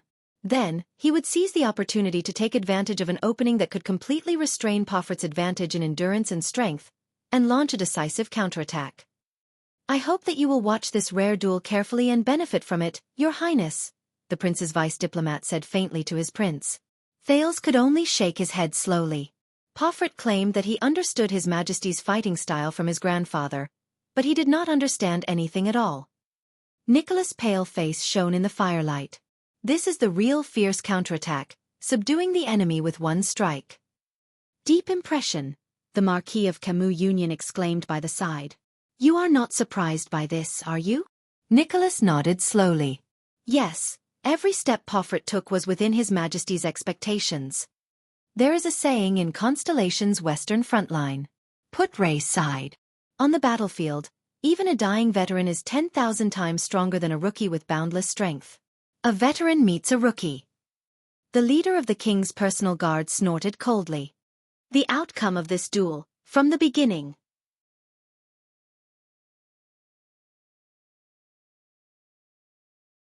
Chapter 153. The king had drunk enough. He threw the goblet down and exercised his joints. Brat! He snorted at Porphyrt, who was on the ground. You have the guts to mention the war 12 years ago? How much do you know about the tragedy and bloodshed 12 years ago? With a disdainful gaze, King Nuvan stared at his prey, who had lost both his arms. You are nothing but a suzerain's heir whom he dotes on. Your grandfather only keeps you in the safest main camp. He doesn't even let you transport the supplies. In Thales' eyes, the young Archduke's eyes were bloodshot as he stared blankly at the front. It was as if he had even forgotten the pain in his arms. But maybe your grandfather was right. If you were sent to transport the supplies, and if you encountered Horus Jadestar, who would sneak around and attack the supplies? At this, King Nuvan's face darkened. F***CK. Then there wouldn't be so many F***King problems. A few seconds later Porphyrt, who was pinned to the ground, let out an indecipherable laugh. As for the so-called shock you received in the war. Bullshit.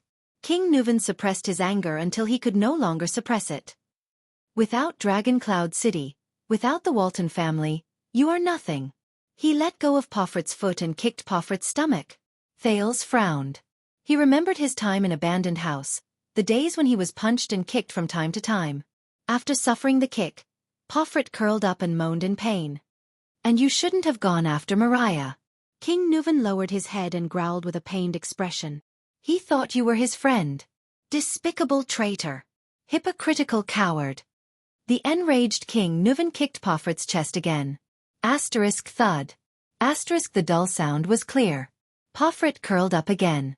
Under the heavy blow, he could not help but cough.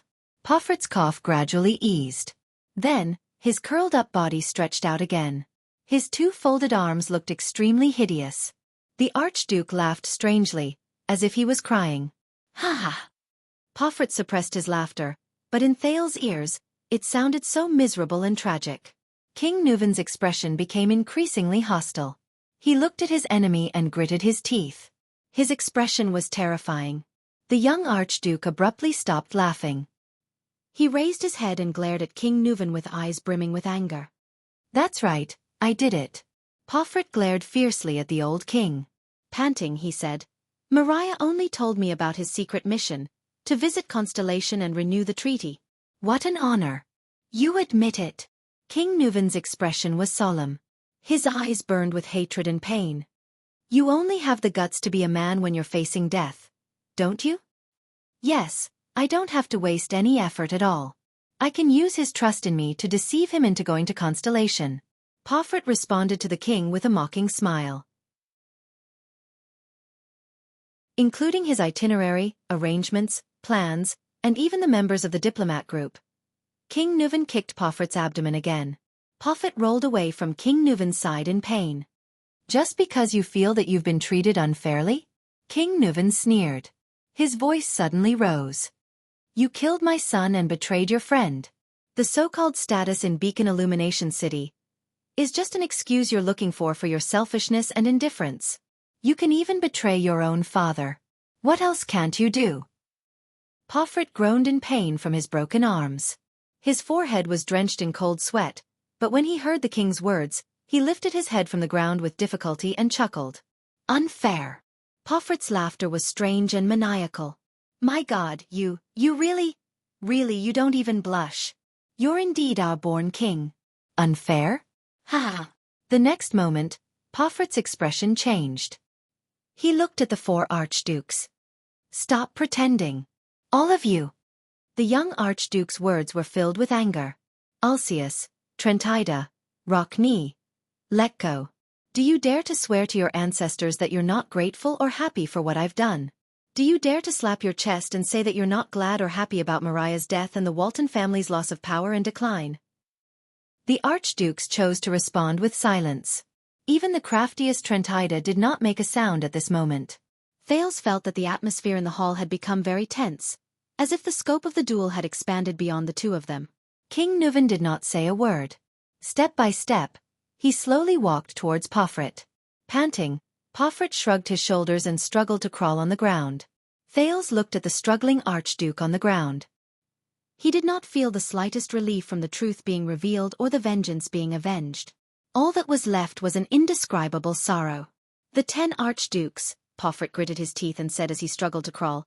"The 10 archdukes, after your death, will fairly and justly choose the king, right?" King Nuven stopped in his tracks.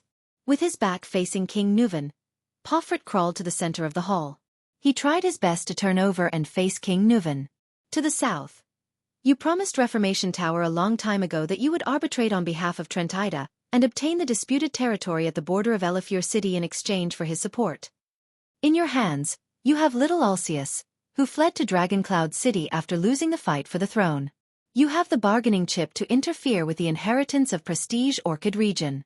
No matter how dissatisfied Archduke Alcius is, he does not dare to voice his anger. Since your father, you have relied on Dragoncloud City's position to forcibly re-establish the trade route to the Glacier Sea in the northeast. You have threatened the Cameron family to cut it off unless they choose you as king. Of course, there is also us, the Pomfret family that you and your father supported to rise to power, the Beacon Illumination City that you tamed like a hound that will listen to you with a whistle." King Nuven frowned deeply. The hall was filled with whispers. Thales also had doubts in his heart. Pomfret continued to speak with grief, indignation, and pain. "To the north, the bald old Letko of Defense City will only remain neutral and choose the family that is bound to win at the most crucial moment. To the north, the Stustel family of Sentinel region has always chosen whoever supports them in resisting the orcs." Pomfret rose from his kneeling position. He straightened his upper body and turned his head abruptly to look at the ice-cold King Nuven. His voice was desolate. "In the next King Selection Congress, you and your Walton family have already made arrangements for 4 of the votes. And with these votes, the 2 people in the north are destined to choose you." King Nuven's face turned green. His clenched fists made cracking sounds. "In the future King Selection Congress, we so-called archdukes have no chance at all." "Unfair. This is the real unfairness," Pomfret roared in a low voice. His words sent a chill down the spines of everyone in the hall. "Decades ago, before your grandfather died, he arranged for the king's selection and your father's coronation. Since then, all of you have used all kinds of disgusting methods to manipulate everything in the dark under the pretext of fair competition and open king selection. pushing the appointed person to the front and suppressing all dissenters and opposers. Our king selection is just a formality to send the appointed person to the throne. King Nuvan strode forward. Thales sighed in his heart.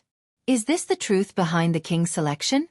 He remembered what Putre had told him about the history of the establishment of the At king selection system. The archdukes who had opposed each other since Rikuru's death. Poffert's face was filled with disgust as he stared at his livid opponent. From then on, the Archduke Walton of Dragoncloud City disappeared. There was only King Walton of At. Bah! He gritted his teeth as if he wanted to bite King Nuvan into pieces. Don't you know why we call you the Born King? It's not because you are a genius or powerful. It's because you were destined to be the common elected king of At since you were born. You motherfasterisk king-born king. What disgusts me the most is that you still have the cheek to proudly claim that At is governed by a joint king selection system? Poffert's face was dragged across the cold floor tiles. He began to lose control of his emotions. Under the suppression of the Waltons, what difference is there between us and the rotten hereditary royal family of Constellation and the tyrannical system of the Empire? Sooner or later, a madman like Constellation's 82nd will appear and drag his entire country to hell. Hearing this familiar name, Thales' heart sank. That's my grandfather. Drag his entire country. To hell? Suddenly, he felt someone pat his shoulder lightly. It was Putre behind him. Thales exhaled through his nose with difficulty and shifted his attention back to the scene. King Nuvan stepped forward with a cold gaze and mercilessly tripped him. Thud. The young archduke, whose arms were crippled and who could not even maintain his balance, was swept to the ground again. Poffret fell back to the ground, but he continued to shout. Verbally praising the greatness of the joint ruling pledge, hypocritically claiming that we have the freedom and right to choose our king, but secretly monopolizing all power and fixing the throne and interests. In this world, where else would a ruler be so shameless, despicable, hypocritical, sanctimonious, and disgusting? You have long turned At into the Walton family's hereditary kingdom. The Walton royal family. How ironic. Rikuru's joint ruling pledge has long been ruined by this shameless family left behind by his nephew. Thales sensed his erratic breathing. Everything that happened before his eyes was like a mirror to him. At that moment, as he listened to Poffert's accusations, he did not think of At. Instead, he thought of Constellation. It was Kessel's cold expression and the one-eyed dragon Koshter's solemn gaze. It was the Hall of Stars' 6 great clans and 13 distinguished families, each harboring their own ulterior motives. Thales sighed softly in his heart and unconsciously clenched his fists. That's not all. Poffret used all his strength, swaying as he struggled to get up from the ground. Your father married his daughter to the previous Archduke of Black Sand Region a long time ago, trying to meddle in Black Sand Region's affairs by controlling the Lampard family's bloodline. You maliciously purchased crystal drop ores from Camus Union and transported them to Elafir City in the east at a low price. Nominally, it was to guard against the threat from the Eastern Peninsula, but in reality, it was to cut off the supply at a critical moment and force the Gadro family to submit. God knows what other tricks you prepared for the West, for Rockne of the City of Faraway Prayers.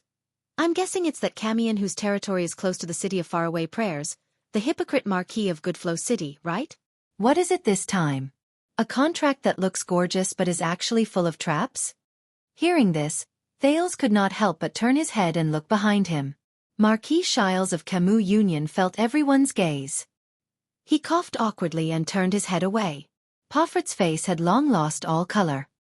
He no longer tried to get up, but lay on the ground as if he had accepted his fate. His tone was sorrowful and low. That's not all. You also wanted to learn from Constellation in the south. You wanted to set up tax collectors who reported directly to the king throughout the territory. You wanted to take back the suzerain's jurisdiction in their own territories, and you wanted to send the king's officials throughout the country. Starting from Beacon Illumination City. This humiliation, this oppression, this injustice. It's not just me, and it's not just a day or two. Poffret panted, his voice becoming weaker and weaker. How could we not fight back? Fight back? So you caused Mariah's death? To take revenge on the Walton family? King Nuvan's gaze flickered slightly. By betraying a friend? Only a coward like you. Poffret paused for a moment. His gaze became complicated and subtle. "Yes, Mariah," Pofrit panted, his voice low. "We used to be friends. I've also told myself that everything will be fine, but... Li Yundong's eyes widened. "Nuven Walton." The young Archduke's expression changed, as if he had painfully made up his mind about something. He lay on the ground, raised his head, closed his eyes and let out a desolate laugh. "This is all your fault. You forced me to do this." "Me?" King Nuven's voice was like the muffled thunder before a storm, deep and terrifying. Pofrit's voice rose. He trembled as he raised his head. His gaze was vicious. "5 years ago, after I rejected your appointment as an official in Beacon Illumination City. Immediately, someone among my vassals strangely jumped out to question my legitimacy. Trent Ida began to provoke me arrogantly at the borders. The people in my territory began to talk about my abilities. Soon, my vassals began to rebel, the people began to resist taxes, and the territory was in chaos. When I was in a terrible predicament and at a loss for what to do, you sent Mariah with a letter from you to mediate. As I read your hypocritical and pretentious letter of comfort, I raised my head and looked at Mariah, who was standing in front of me. I listened to him mention our past with a silly smile on his face. Only then did I understand that we were never friends. I'm just a dog of Dragon Cloud City. And don't you know what kind of person Mariah is?" The veins on Pofrit's face bulged. His brown hair stuck to his forehead, making him look ferocious and pathetic. I've had enough of the silly smile on that good-for-nothing's face. In his mind, the whole world is so beautiful. Pofrit's eyes were bloodshot. He struggled to get up with all his might and roared madly at everyone in the Hall of Heroes. "That's a naive, weak, hesitant, incompetent, short-sighted, and unambitious good-for-nothing. Ha ha ha." Under King Nuven's gloomy face, Pofrit's upper body shook and he laughed wildly. He laughed so hard that tears almost came out of his eyes. "Did you know? That fellow, that good-for-nothing Mariah. His biggest dream was actually to become an adventurous mercenary. To travel the world. Ha ha ha. Mercenary. Adventurous. Ha ha ha ha. Right, he even fell in love with a prostitute. A coquettish slut. And he even said that he wanted to marry her." Thales shook his head. He remembered what King Nuven had said about Prince Mariah when he first met King Nuven and the Archdukes. Pofrit laughed so hard that tears almost came out of his eyes. King Nuven furrowed his eyebrows tightly. Pofrit laughed in a morbid manner. He rolled on the ground in pain and agitated emotions. Snot and tears streamed down his face. "The Honorable Prince Mariah, the future Archduke of Dragoncloud City, wants to marry a lowly whore who has been f***ed by tens of thousands of people. Ha ha ha ha. And he's also the appointed king of At. Think about it. The great At has a prostitute queen. All the subjects have to bow to a whore. Ha ha." Everyone in the hall looked at him. Many of them lowered their heads and sighed. King Nuven did not interrupt him. He only continued to stare at Pofrit with that terrifying gaze. "This fellow, this piece of trash, this shameful existence without self-awareness or responsibility, is actually the heir of the Walton family." Pofrit had laughed enough. He raised his indignant and hateful eyes. "And I still have to swear loyalty to him against my will and worship him as king, not because of his ability, but because of his family name and father. And you still ask me why I chose Lampard? Why the Archduke of Black Sand Region, who is as black as the name of his territory? That beast who killed his own family?" Archduke Pofrit's eyes were filled with fire. His roar was like thunder. "I did not choose Lampard. I chose a future without the Walton family. A future without the appointed king of At. I am very happy that I have finally destroyed the last of your bloodline." He glared at King Nuven with gritted teeth. "The next common elected king of At will no longer have the surname Walton." Pofrit was answered by a vicious blow from King Nuven that landed squarely on his face. King Nuven grabbed Pofrit's collar and said coldly, "Before that, I will destroy you first." The young Archduke laughed miserably. He shook his head, turned around and looked to the side. Thales Jade Star. Thales' heart immediately tightened. "What's going on?" "Hey you! Constellation's little brat!" Pofrit shouted, attracting everyone's attention to Thales. "You! the wounded Archduke uttered with difficulty and laughed shrilly. You are very pleased with yourself, aren't you? A prince of Constellation flaunting his prowess in the capital of At. Fooling a group of archdukes? Thales frowned. He could feel the hostile gazes of the people in the hall. After all, he was in At. Your days will not last long, Porphyrt said resentfully. Did you think that assassinating you was just an act of self-preservation? Thales could not help but be stunned by the Archduke's next words. You don't know how much they want your life. Enduring the pain in his arm, Porphyrt panted. When I hired them, I figured out their motives. It's not just for money. Thales felt his breathing quicken. The young Grand Duke continued. That's right. Even in their dreams, they want to kill the entire Jade Star family and take over Renaissance Palace. They are wanted criminals that everyone in Constellation wants to kill. Of course they can't do it. But here in At, when they accepted my money, they did not react at all. Porphyrt's eyes were like fire. But those killers, when they heard that the target was you, the heir to the Jade Star royal family of Constellation, the expressions on their faces, how excited they were. What? What killers? Thales stared at him in a daze. A few seconds later, he reacted. Who are they? Who else? Porphyrt yelled with a delighted expression. Of course, it's those sneaky assassins. Those pitch-black assassins. They were the ones who infiltrated Lampard's army and used his mystic gun unit to assassinate you under the fortress. They are the Jade Star family's greatest enemy. Thales stared at him in disbelief. Jade Star family's greatest enemy? The next moment, Porphyrt laughed maniacally and called out a name that made everyone frown.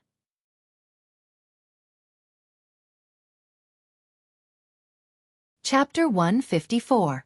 Thales was stunned for a full 10 seconds. Shadow Shield. He heard Gilbert describe this name before. It appeared together with the Charlton family's name in the tragedy of the Bloody Year. The direct murderer of the Jade Star royal family. He remembered the small stone jars in the Jade Star family tomb in Renaissance Palace. From the king's eldest son, Meteor, to Horus, to the twin princes, Bancroft and Herman, and the youngest princess, Constance Jade Star. But Shadow Shield. Thales stared at Porphyrt in disbelief. Assassinate me? How could? His thoughts were quickly interrupted. Enough. King Nuvan's voice rang in the hall. As long as I am in Dragoncloud City, the king threw Porphyrt down with a gloomy face, I will not allow such a despicable assassination to happen again. Humph. Porphyrt sneered and hissed a word through his teeth. Tyrant. King Nuvan narrowed his eyes and looked at his helpless enemy. End it all. Porphyrt curled his lips and his expression was cold. I will watch from the bottom of Hell's River how your family is destroyed. End it all. King Nuvan gently clenched his fists and was silent for a few seconds. His eyes were filled with complicated emotions. Finally, King Nuvan closed his eyes and exhaled through his nostrils. The duel is not over, but I can give you a chance. Under everyone's gaze, the old king opened his eyes and said flatly, Admit defeat to me now. Now, admit defeat and admit to your crimes. Confess to the conspiracy between you and Lampard. You can still earn your life back. Porphyrt was completely stunned. What? But you will spend the rest of your life in prison. Your younger brother will inherit Beacon Illumination City, and Porphyrt will still rule that land. Other than you, Beacon Illumination City will not be punished. The old king's gaze was sharp. What do you think? Everyone in the hall was stunned.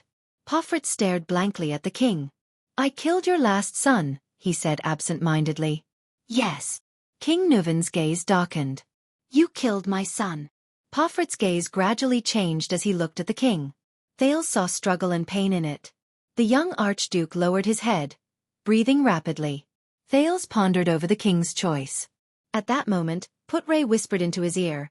If he agrees, if Beacon Illumination City still wants to rule it stably in the future, it must never make an enemy out of the Walton family. Thales nodded in realization.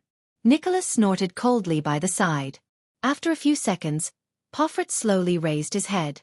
A bitter smile appeared on his desolate face. Really? Yes, King Nuvan said flatly. As long as you say that word, you can continue to breathe the air of Northland. The hall was silent for a moment.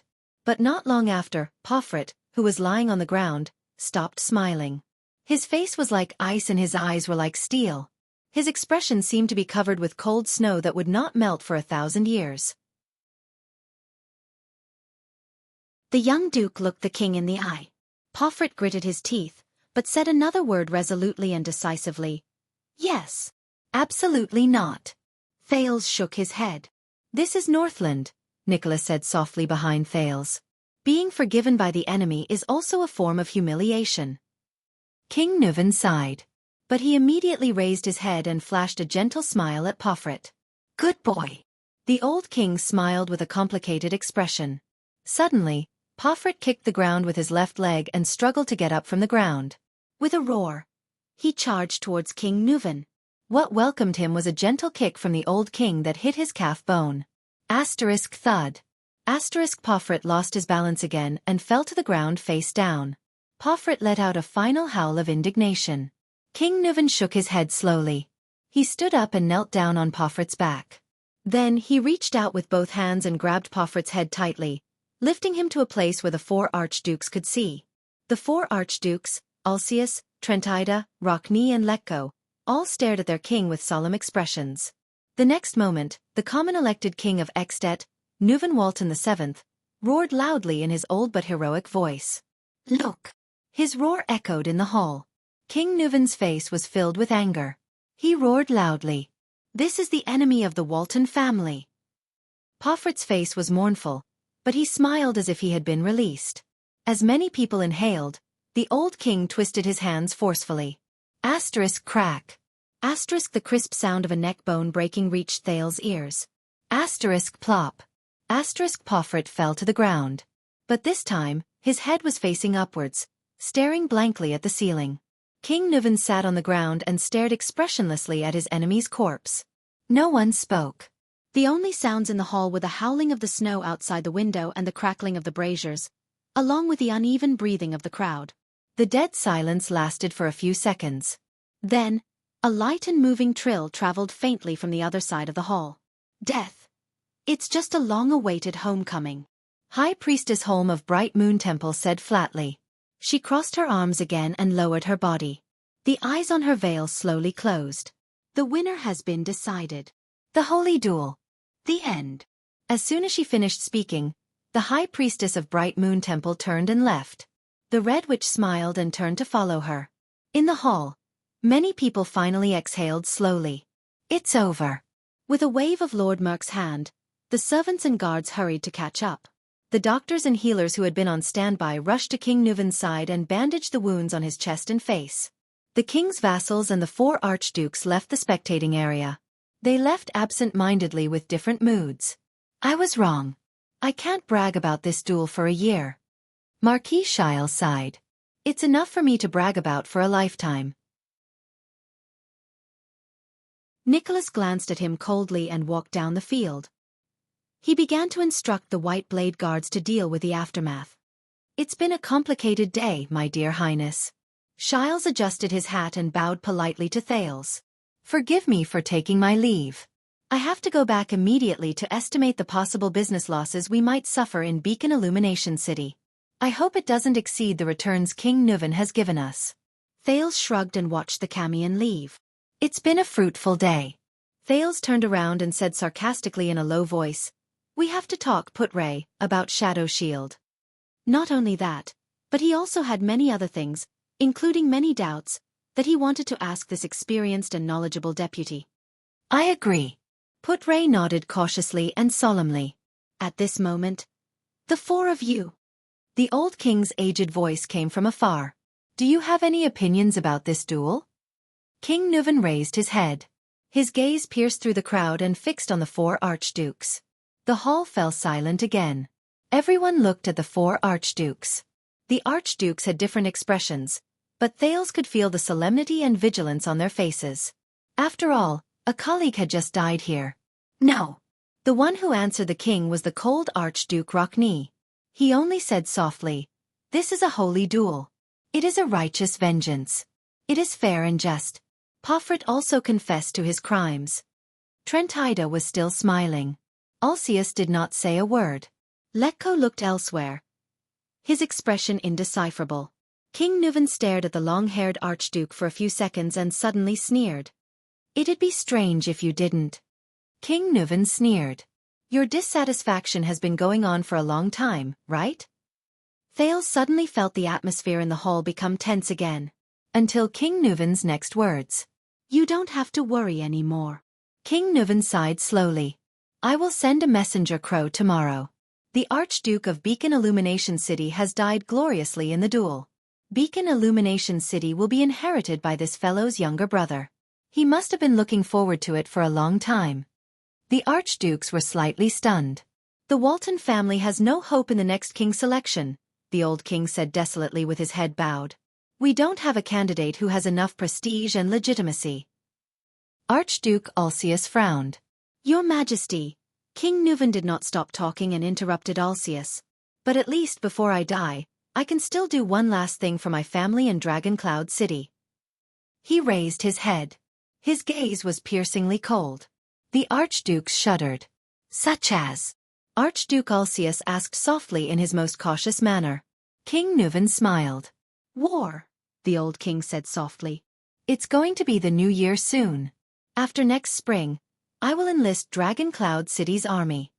Hearing this, Thales felt a chill in his heart. "No way?" The four archdukes held their breaths. "Constellation?" Archduke Alcius glanced at Thales with an unfriendly expression, causing him to shudder in fear. Fortunately, King Nuvan's next words made the Prince of Constellation exhale. "No. I want to go for a stroll in Black Sand region." King Nuvan, who was sitting in the middle of the hall under the care of a healer, patted his thigh in a relaxed manner.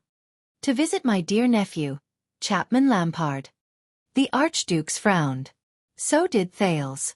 "I miss him." The old king's eyes shone brightly. "I miss him to death." Archduke Alcius and Archduke Trentida, whose territories were near Black Sand region, frowned simultaneously. "But I don't like being alone. I don't want to go alone." King Nuvan stared at the four archdukes with a sharp gaze. "What do you say?" The four archdukes did not speak. Until the king's second sentence. "After visiting him, shall we discuss the king selection?" the old king said meaningfully. The four archdukes glanced at each other. This time, they quickly made a decision. Defense City will respond with all its troops. We will always stand on the king's side. The bald Archduke Letko was the first to sigh. Archduke Alcius nodded solemnly. Prestige Orchid region has no objections. We will also send reinforcements. This is a legitimate revenge, a warning to those who are plotting in secret. Archduke Rockney's eyes shone. The city of faraway prayers is willing to send reinforcements. "Since all of you have said so, if Reformation Tower still doesn't send troops," Trentida said in annoyance, "I won't even be able to walk out of Dragon Cloud City." Hearing this, Thales criticized in his heart. "The king will take the lead and help you eliminate a competitor." "Why not?" King Nuvan looked at them and laughed out loud. At this moment, Archduke Alcius could not help but ask, "What about Black Sand region? Are you going to let Chapman's son inherit the Archduke's position?" King Nuvan stopped laughing and shook his head gently. "I have a candidate in mind. He's definitely a good candidate for the Archduke's position." He stretched his newly bandaged right arm. "Caslin Lampard. Chapman's uncle. He used to be the captain of my personal guards." Thales was stunned. He thought of the sturdy old man in Hero Tavern. "I heard that he has no interest in power and that he hates his family," Archduke Rockney said flatly. "Yes." King Nuvan laughed softly. "But it's not up to him." The archdukes were slightly stunned. "All right." The old king pushed the doctor aside and stood up boldly. He shouted angrily, "Everyone go up. The banquet is still going on." King Nuvan looked around at everyone and laughed. "Don't spoil the mood." The four archdukes looked at each other. With different expressions on their faces, they bowed and left. The members of the King's Imperial Conference also left. Thales noticed that when everyone turned around, the old king's smile disappeared from his face. "All of you should leave too." King Nuvan shook his head and said to his white blade guards, "Just stand guard outside the hall." Nuvan VII sighed and grabbed the wine barrel. He walked to the stairs where the battle was held and sat down. His expression was desolate. "I'll sit here alone." Nicholas and Merc looked at each other and nodded. Thales and Putray looked at each other. Both of them carefully left with the crowd. Tonight is long enough. And fulfilling enough. At this moment, King Nuven's voice rang again. "Thales! My dear guest!" Thales jolted violently. The people in the hall who had yet to leave looked at the Prince of Constellation. Especially the archdukes, such as Archduke Lekko, who seemed to be deep in thought. "Why don't you stay?" King Nuven patted the stairs beside him. His expression was calm. "I still have to thank you properly. Shall we have a drink together?" Thales opened his mouth and looked at the king awkwardly. "What a joke. After I offended a bunch of archdukes, after you broke an archduke's neck, after you forced the other archdukes to join the war with you. You want me to have a drink with you? What I need to do now is to disappear quickly and keep a low profile. Once the time is up, I'll return to my country immediately. Even if you want to attract hatred, you can't do it this way." He turned around and looked at Putray. The latter shook his head slightly. "It's an honor to drink with you. But I'm only 7 years old." Thales turned to look at King Nuven. He said politely and embarrassedly, "And I'm very tired. But, Bool ****, 7 years old." King Nuven interrupted him with a displeased expression, and raised his wine glass to the second prince. "When my father brought me to drink for the first time, I was only 5 years old. As the future king, how can I not know how to drink?" Thales looked dazed. He was ready to find another excuse. "Or do you want to reject the King of ****'s invitation?" King Nuven revealed a contemplative look. "Even you, like that fellow lying on the ground, look down on a king who doesn't have much time left?" The atmosphere in the hall became strange again. Thales' heart suddenly raced. He could only lower his head and sigh. Then, he turned around and took a step forward. Under Putray's worry, Nicholas' frown, Shile's smile, and the 4 archdukes' peculiar gazes.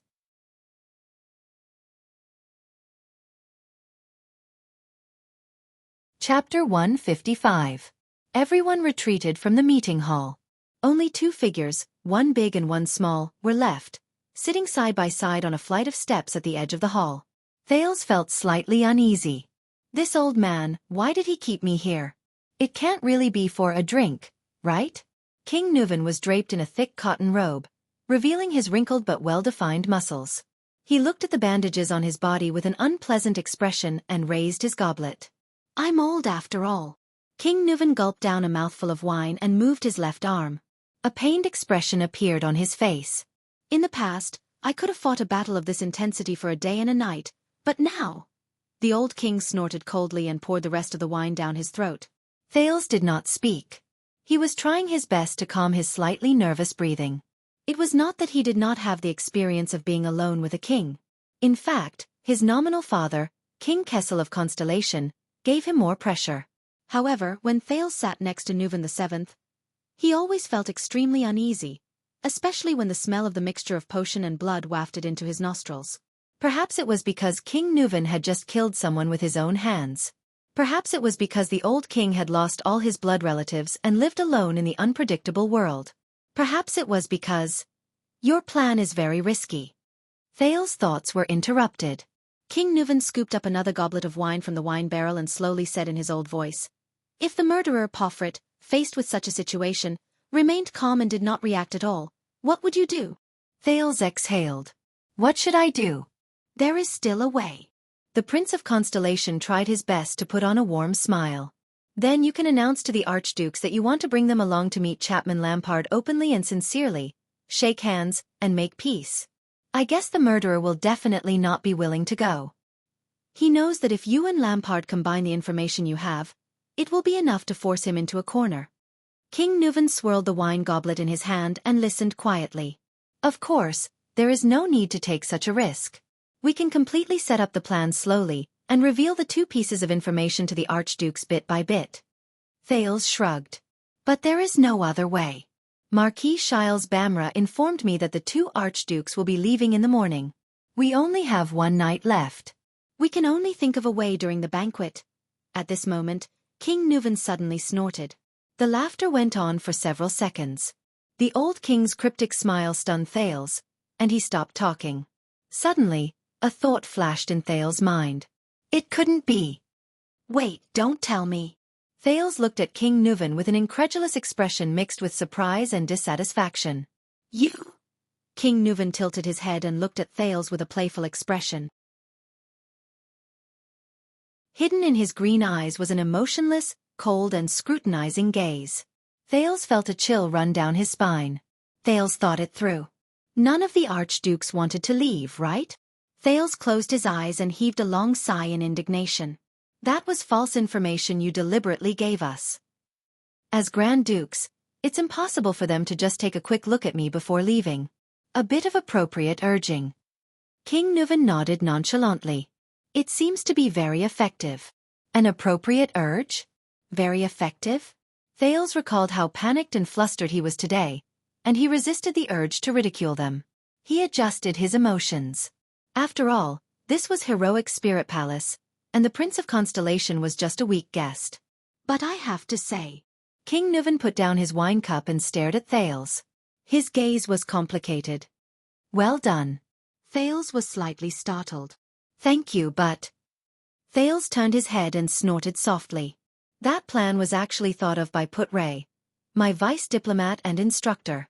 He reminded me that I could also use Lampard as a bargaining chip. Thales turned his head around and snorted softly. But you are indeed the one who carried it out. King Nuven interrupted him, his gaze sharp. You deserve this praise. For someone your age, it's practically a miracle to have such a performance. Thales flashed a fake and ugly smile. He did not want to appear like a monster. It was all forced by this world. Perhaps, the Jade Star royal family really produces such geniuses. King Nuven let out a long sigh. Thales' gaze shifted. The Jade Star royal family's geniuses? Thales asked keenly. Who else? King Nuven chuckled. A reminiscent expression appeared on his face. Your father's elder brother, your grandfather's eldest son, Meteor Jade Star, the old king said flatly. He was also a precocious genius. Thales' eyes brightened. Meteor Jade Star. Thales recalled Gilbert and Lady Jine's attitude towards the late king's eldest son, the wise prince who was praised by everyone. But at the same time, he also recalled Arund, the Duke of the Northern Territory's despairing evaluation of Meteor in Renaissance Palace, the gloomy eldest brother of the king. When he was 13, he came to present his credentials. Before the two sides started fighting, he mediated the dispute over the hunting range of Pine Forest between Prestige Orchid Region, Black Sand Region, and Overwatch City. That was a year before I was crowned. It was also in this hall that he faced my father and the two archdukes of Prestige Orchid Region and Black Sand Region. King Nuven sized up the Hall of Heroes, which was flickering in the firelight, and slowly said, I saw the previous Archduke of Prestige Orchid Region, poor old Alcius, being choked speechless by a child in front of everyone's eyes. I see. Thales nodded awkwardly. No wonder Alcius, that bearded man always found me an eyesore. It seems that we are indeed enemies. Yes, I guess. King Nuven smiled.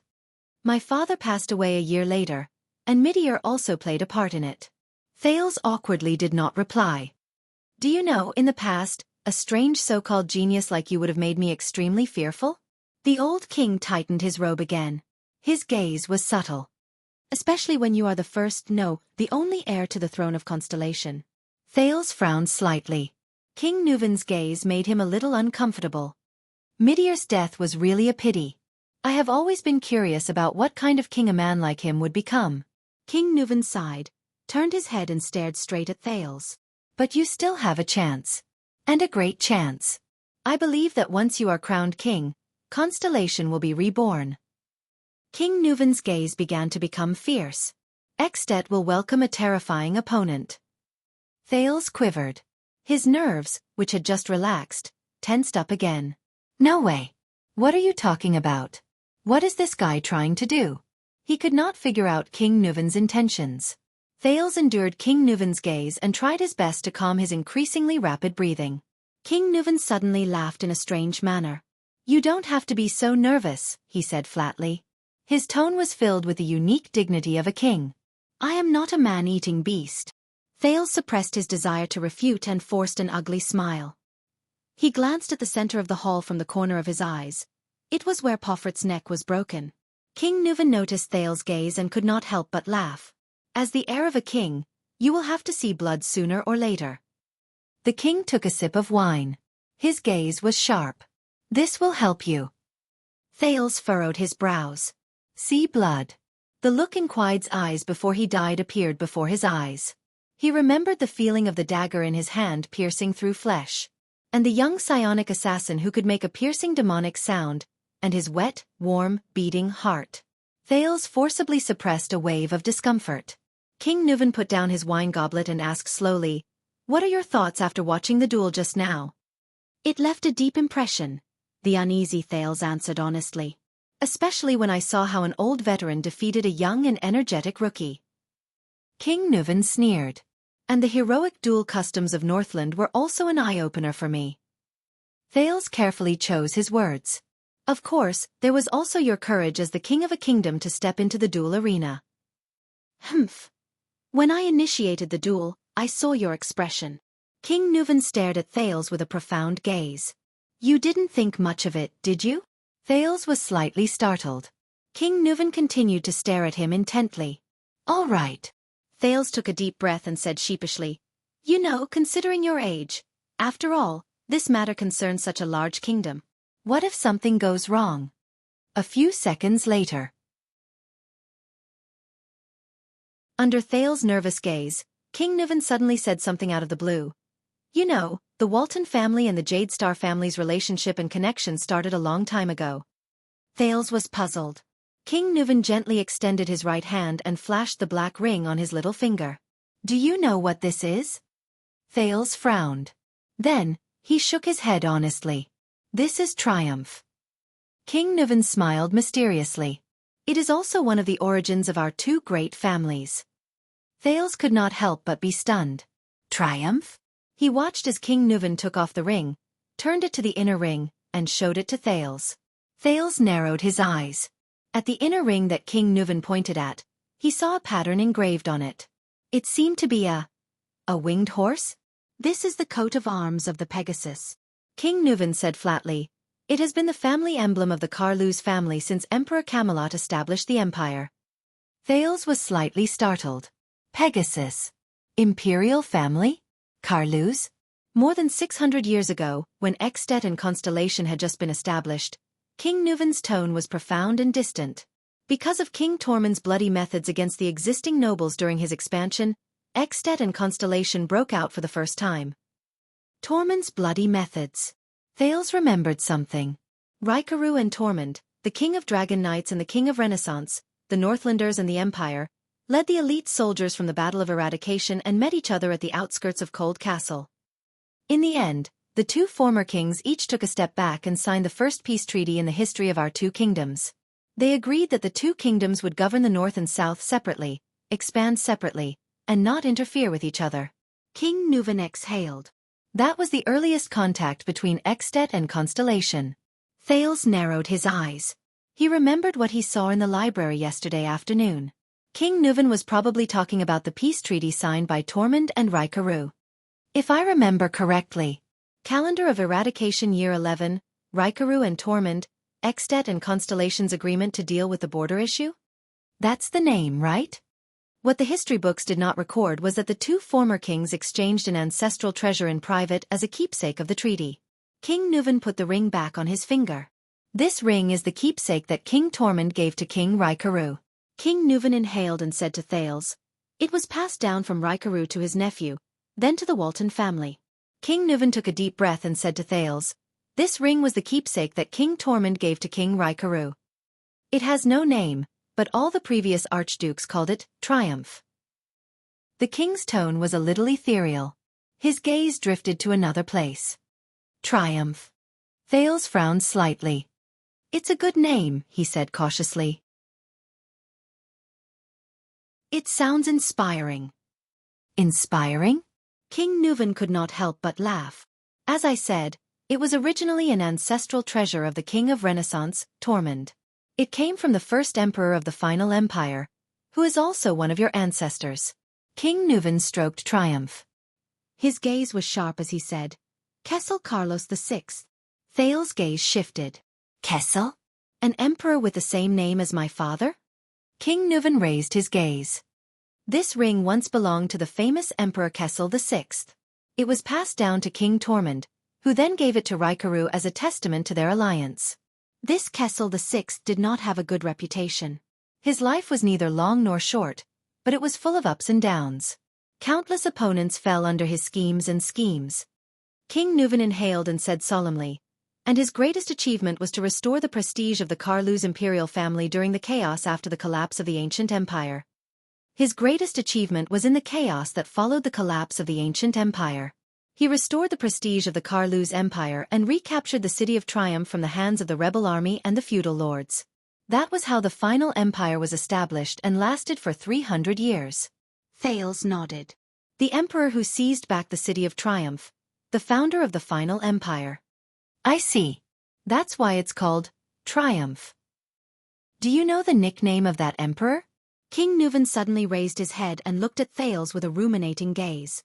Thales was slightly stunned. He then continued to shake his head. King Nuven's expression as he looked at Thales became more and more subtle. This made the latter extremely uneasy. This small ring has a wide range of uses. King Nuven sighed and gently flicked the ring of triumph. This time, Thales was truly stunned. A wide range of uses? Thales stared at the ring in a daze. A terrifying thought crept into his mind. As expected, King Nuven's next word sent a chill down his spine. The ring can hide 3 different types of medicinal foam, 2 different gases, and even a poisonous needle. Hidden. Poisonous needle? As he listened to the old king's narration, Thales almost forgot to breathe. However, King Nuven continued to speak. For example, when 2 people in a duel are in a stalemate, Thales shuddered violently.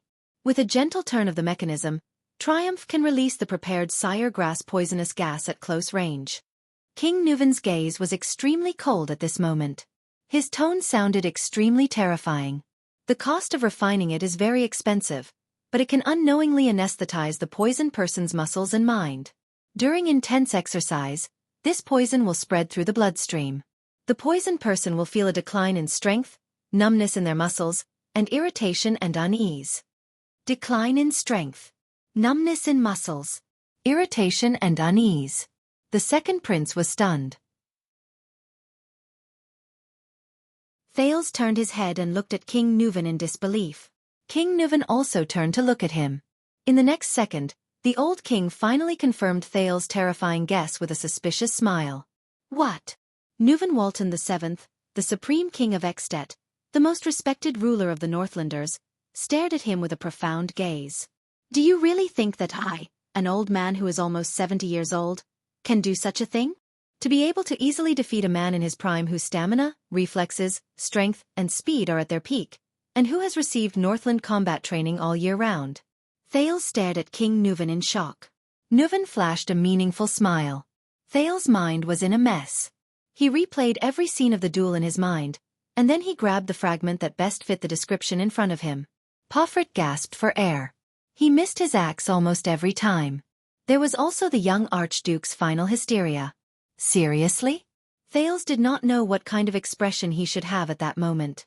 He did not know what kind of expression he should have. He only stared intently at King Nuven. Did I forget to tell you? The nickname of the founder of the final empire, Kessel VI. King Nuven smiled. His expression was mysterious as he softly uttered 3 words.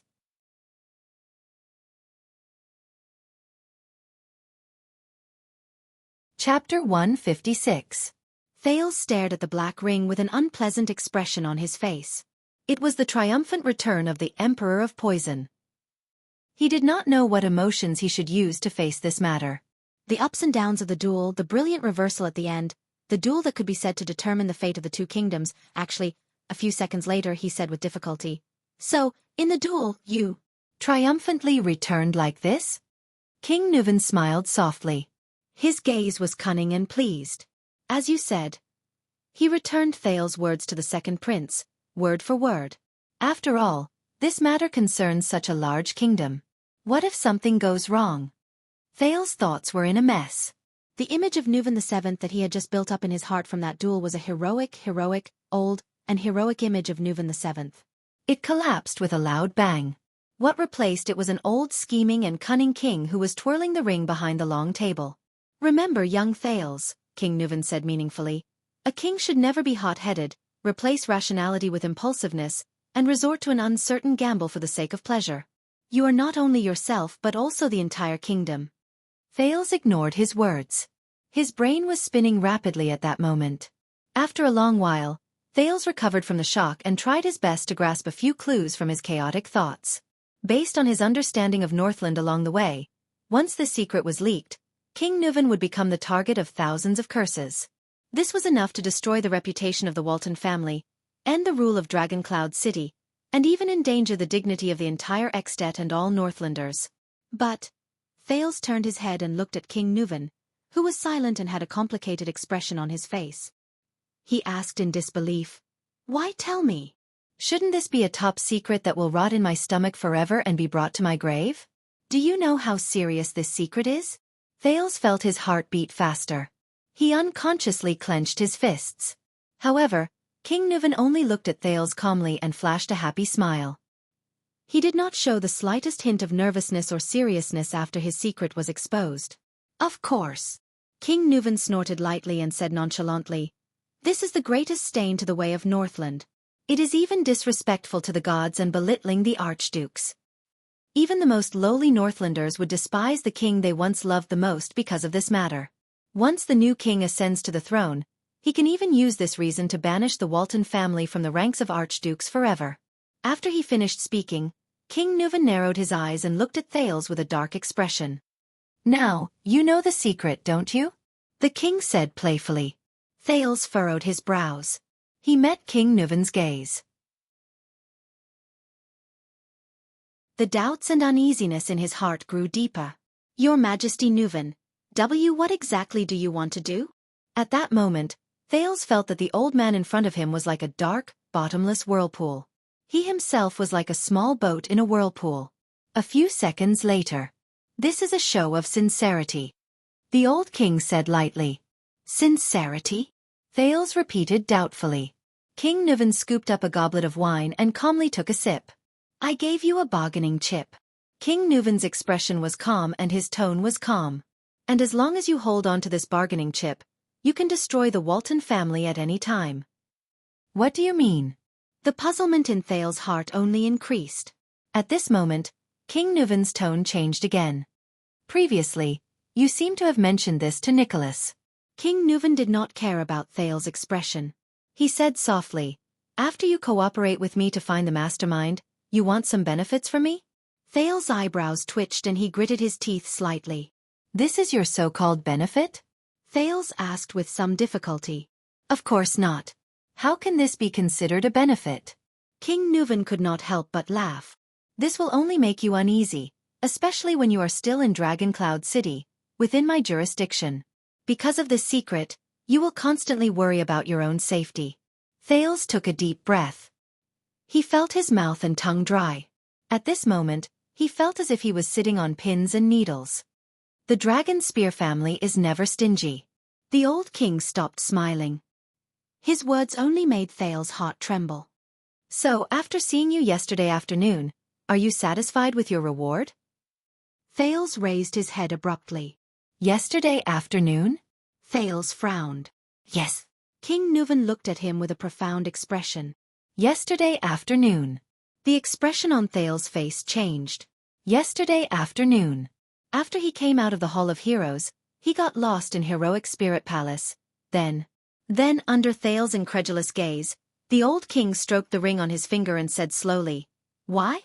Do you think a foreign prince who has just arrived here to be able to wander around my Heroic Spirit Palace freely and unfettered?" King Nuvan glanced at Thales. His eyes flashed. "And coincidentally wandered into Raikaru's library?" Thales' heart skipped a beat. He stood rooted to the ground, stupefied.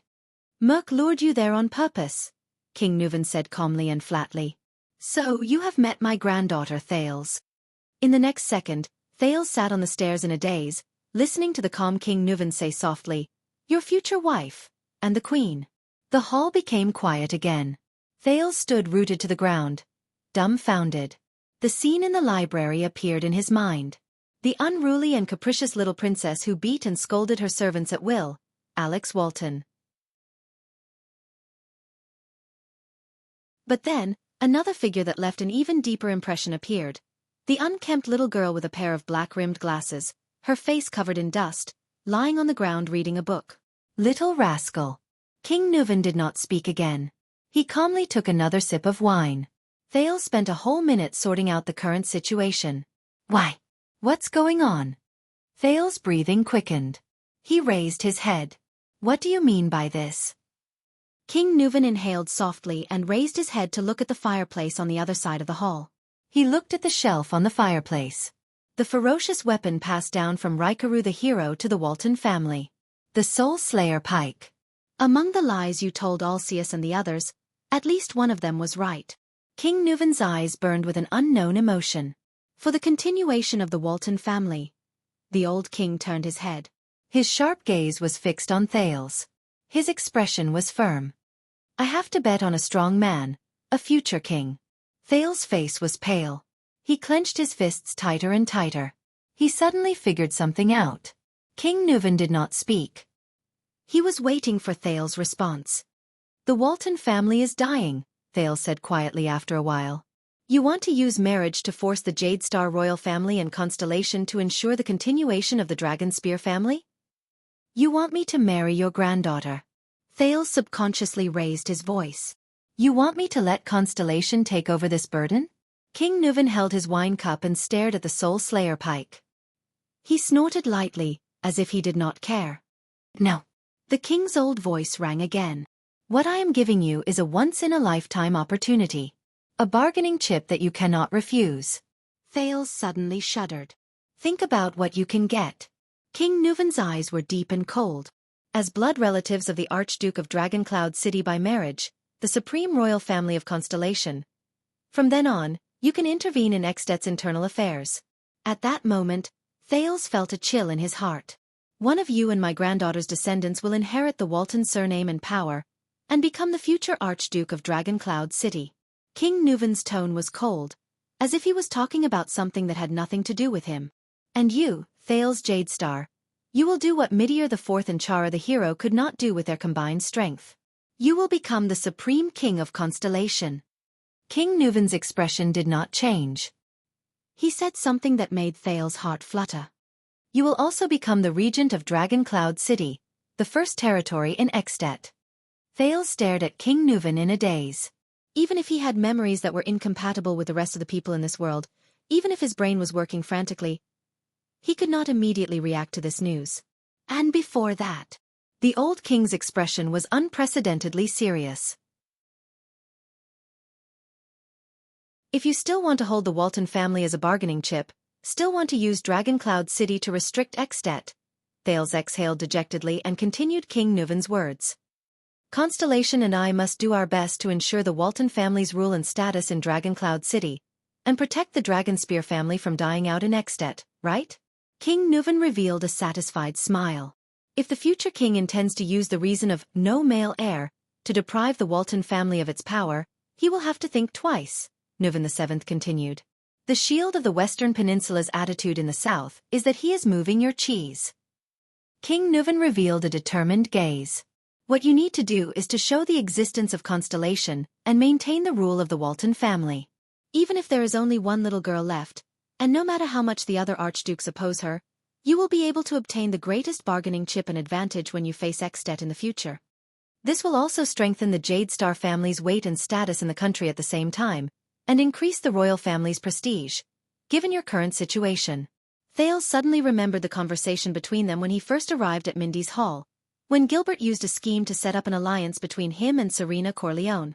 Thales subconsciously repeated Gilbert's words in a low voice, using benefits to win over allies. This is the essence of politics. I can still live for another 8 or 9 years. By then, Constellation should have begun to recover its strength. King Nuvan nodded approvingly. After that, the last direct descendant of the Walton family, my granddaughter, your wife, will be under your protection. Thales did not speak for a long time. Marriage alliance. Constellation and At. Jade Star and Walton. What if I say no? He raised his head coldly and looked at King Nuvan. What if I don't want to be dragged into this dangerous quagmire? Those who dance with the dragon often have their lives hanging by a thread. Also, the second prince said flatly, so far, those who want to form an alliance with me have either caused me great harm or were harmed by me. Thales remembered what Zayn Covendier told him on the day he left for the north. If you are in the same boat as a jackal, you will run the risk of your boat capsizing. King Nuvan stared at him. There was a strange and indistinguishable color in his green eyes. Thales stared back at the king without showing any sign of weakness. This has nothing to do with your wishes. Finally, the old king nodded slowly. The messenger crow carrying the king's warrant will fly to Eternal Star City tomorrow. Your father will decide on this matter. Thales could not help but tremble. What if my father also doesn't agree? Thales gritted his teeth and heard his own hoarse voice. Doesn't agree to drag Constellation into this quagmire.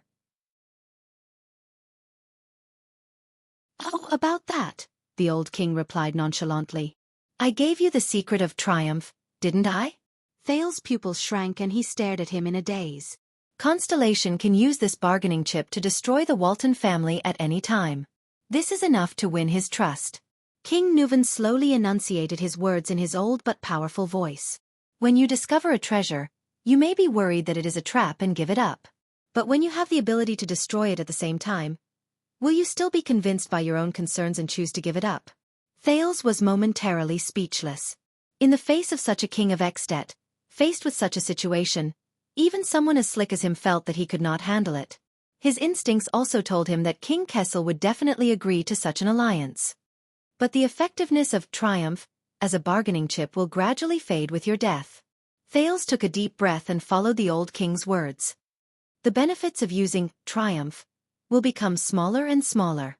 In comparison, Kessel, my father will definitely be more inclined towards the benefits that can be brought about by a marriage alliance, and will be more inclined to support the Walton family and ensure the Walton family's position, and obtain a nail that has been nailed into the kingdom of the Great Dragon, reversing Constellation's decline after the Bloody Year.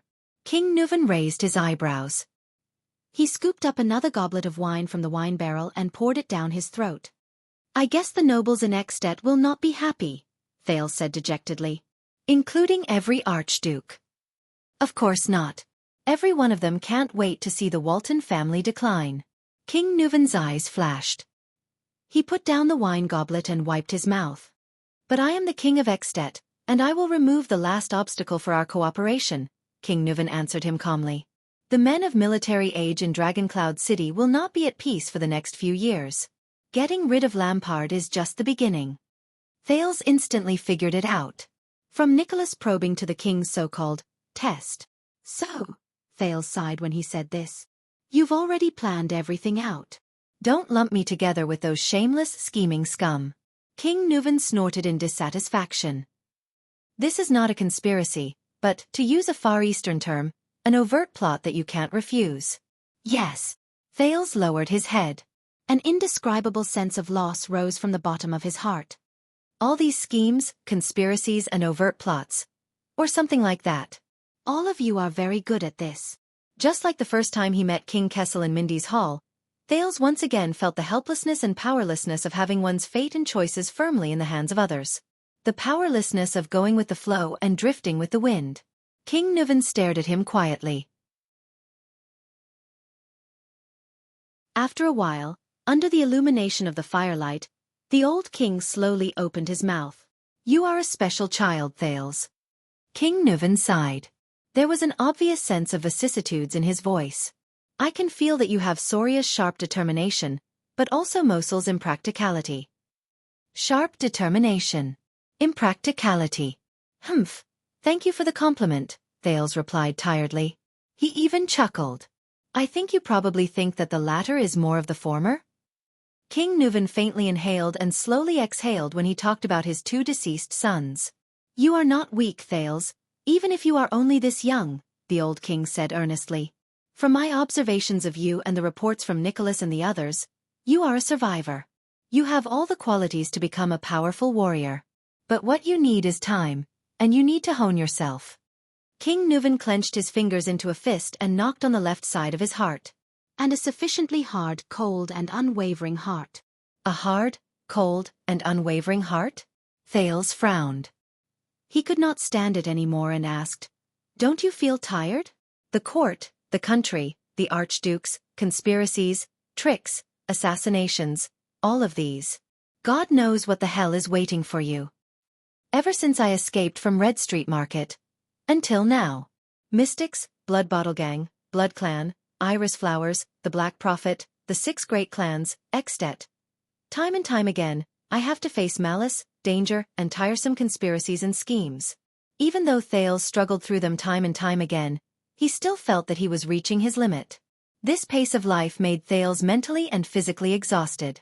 Even his life as a child beggar in the abandoned house did not give him this kind of difficult road ahead. Thales hesitated for a moment before blurting out, "I guess if Prince Mariah is really the kind of person Poffret said he is, he would also feel tired." King Nuvan's expression slowly froze. His eyes were filled with deep emotions. There was a few seconds of silence. It's normal for you to feel tired. Everyone feels tired. King Nuvan finally spoke slowly. But for us, when you feel tired and want to stop, or even want to give up, you will feel. He clutched his injured shoulder and panted heavily in pain. Pain. Whether it's the pain of being swept into the tide and losing control of yourself, or the pain your enemies give you when they see that you are weak and easy to bully. King Nuvan pursed his lips, as if he was recalling something. That kind of pain that penetrates deep into your bones pushes you back to the tired battlefield. You will continue to go back and forth between exhaustion and pain until you get used to it. This is what we are born to carry, not just us, the old king continued expressionlessly. Before he became an archduke, Alcius was poisoned twice by his half-brother. Trentida married the daughter of a mountain barbarian tribe leader just to open up a wasteland in the Sighing Mountain for his barren Reformation Tower. The old bald Letko once reluctantly married off his youngest daughter to Camus Union in order to maintain his finances until she died miserably in a foreign land. On the day Rockne became an archduke, he personally ordered the execution of 6 domineering counts and viscounts in his territory. They were all his father's most trusted people when he was alive. And Lampard was a ruthless existence who stabbed his own brother's heart in front of everyone to seize the archduke's position. But time and time again, they all returned in pain and exhaustion. You too? Returned from pain and exhaustion? Thales lowered his gaze. Like your son? King Nuvan did not speak for a whole 10 seconds. After a moment of silence, King Nuvan raised his head and stared at the famous Soul Slayer Pike. Do you know Soria? My eldest son, the man most likely to inherit this position. He died 12 years ago. Thales was slightly stunned. Lady Alex's father?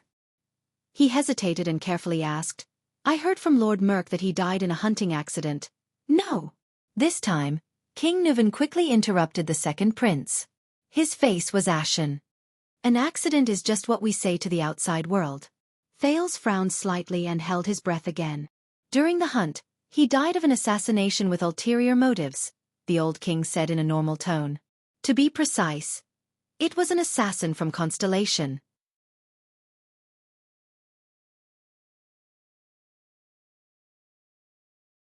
Chapter 157. The second prince of Constellation stared at the old king in astonishment. But I am here now. King Nuvan turned to look at him. His tone was flat, but his gaze was complicated.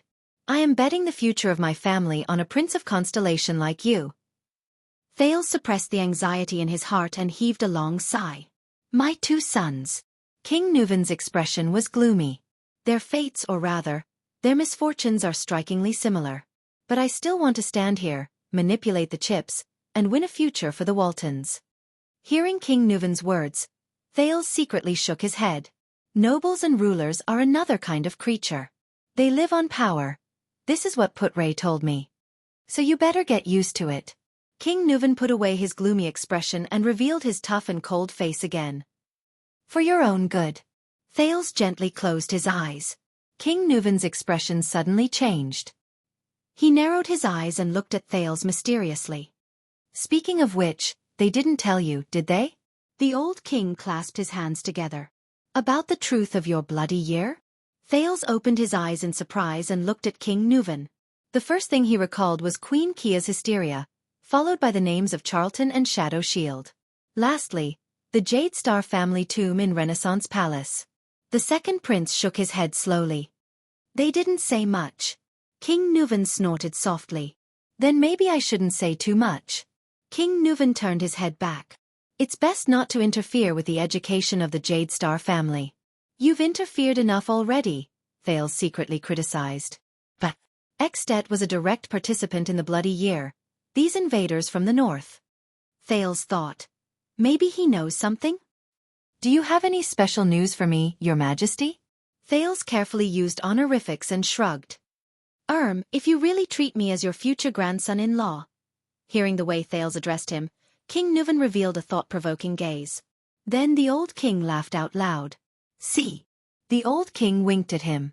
Actually, you will soon get used to it. Thales responded with an ugly smile. You will learn about everything else from your instructor, from Constellation, and from your father. King Nuvan stretched his elbow. His expression was subtle. But I can tell you one thing. As one of the bargaining chips I will give to my allies. Something that even your kingdom's secret intelligence department doesn't know about. Thales' expression changed. Even the secret intelligence department doesn't know? His breathing quickened. Who do you think would kill the Jade Star royal family? King Nuvan smiled mysteriously. The real mastermind. Doubts arose in Thales' heart. The real murderer?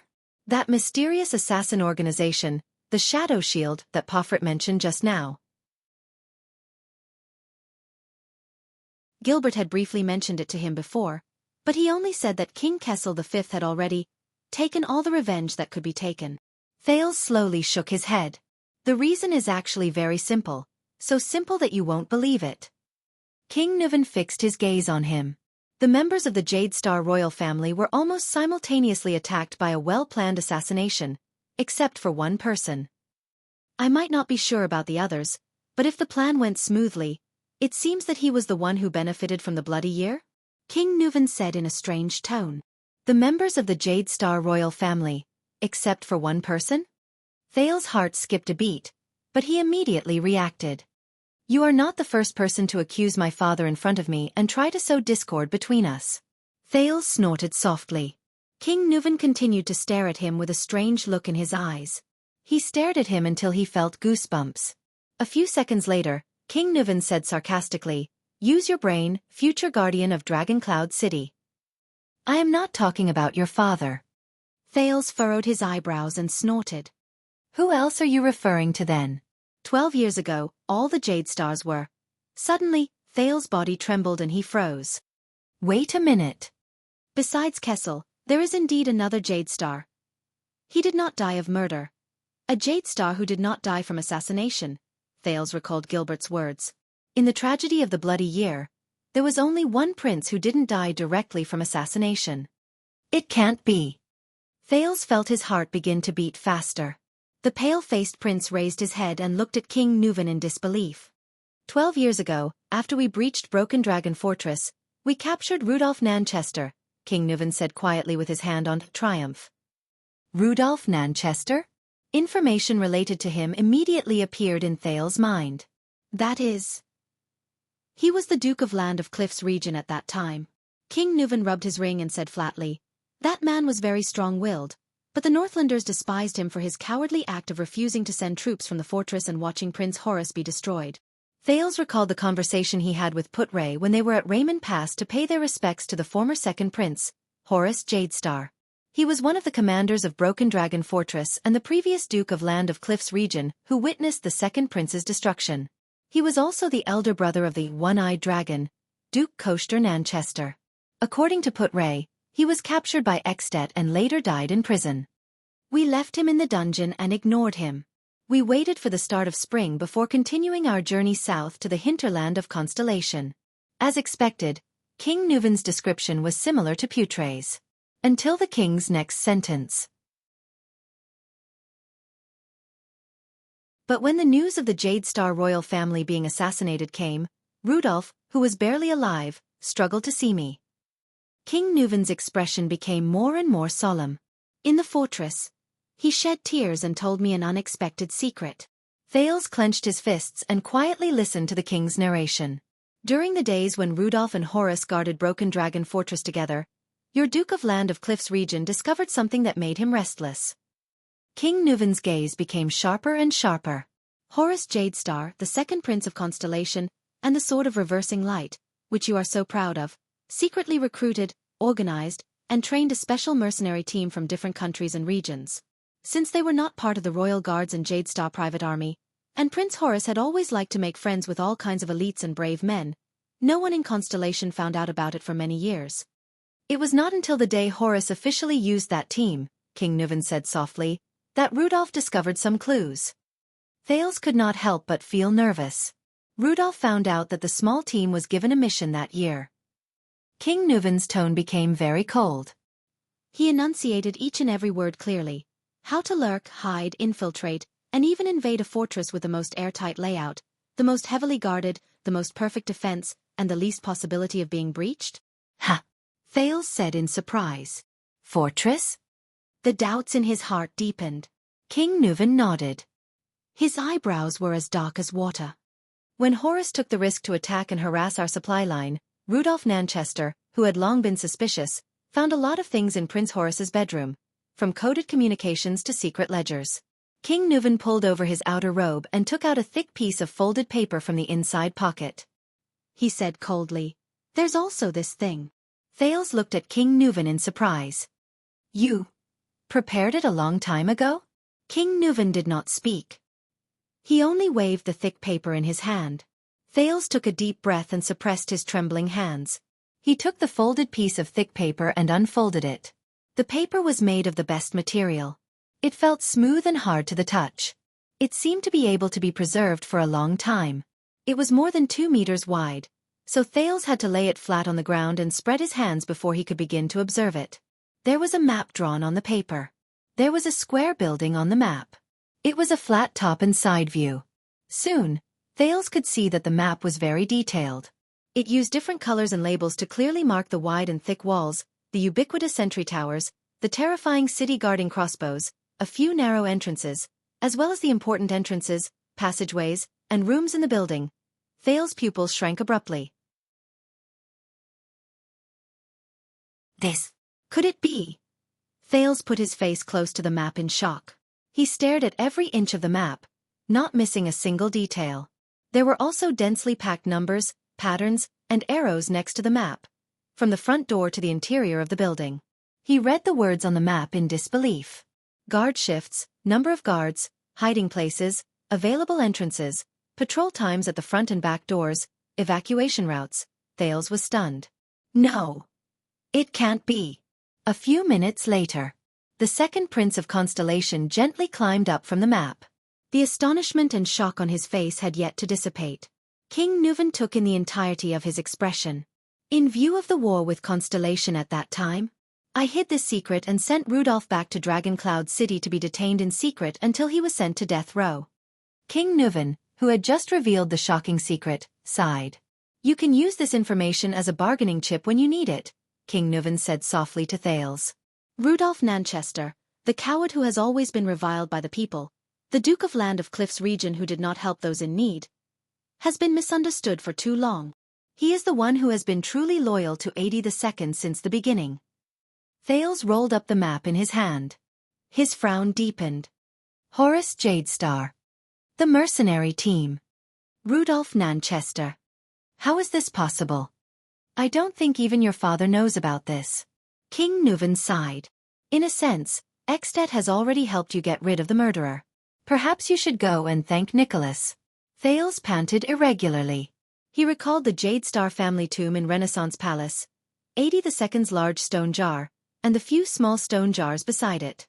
After a while, he snapped out of his daze. I don't think you forged this map, Thales said absent-mindedly. What do you think? King Nuven said disdainfully. He then downed the wine in his cup. Thales raised his head and murmured, That mercenary team formed by Horace, who exactly are they? I don't know. Rudolph didn't go into detail. King Nuven stared at his empty cup. He only mentioned that the leader of that mercenary team has strange skills. He also has a strange long sword. Thales sat on the steps in a daze, panting unconsciously. He was so shocked by this secret that he could hardly speak. Why did he do that? The second prince asked subconsciously after a while. I think he had his own reasons. King Nuvan shook his head slightly. His eyes were filled with melancholy. And that reason was very sufficient. What do you mean? His own reasons? Thales raised his head. You will know. Your father will tell you. King Nuvan sneered. But to Thales, this sneer was more sorrowful than mocking. The cause of the bloody year. The Jade Star disaster. Thales frowned and slowly clenched his fists. After a few seconds, he slowly loosened his grip. Thales lowered his head and exhaled sharply. He resentfully returned the paper in his hand to King Nuvan. Keep it. That thing is too ominous.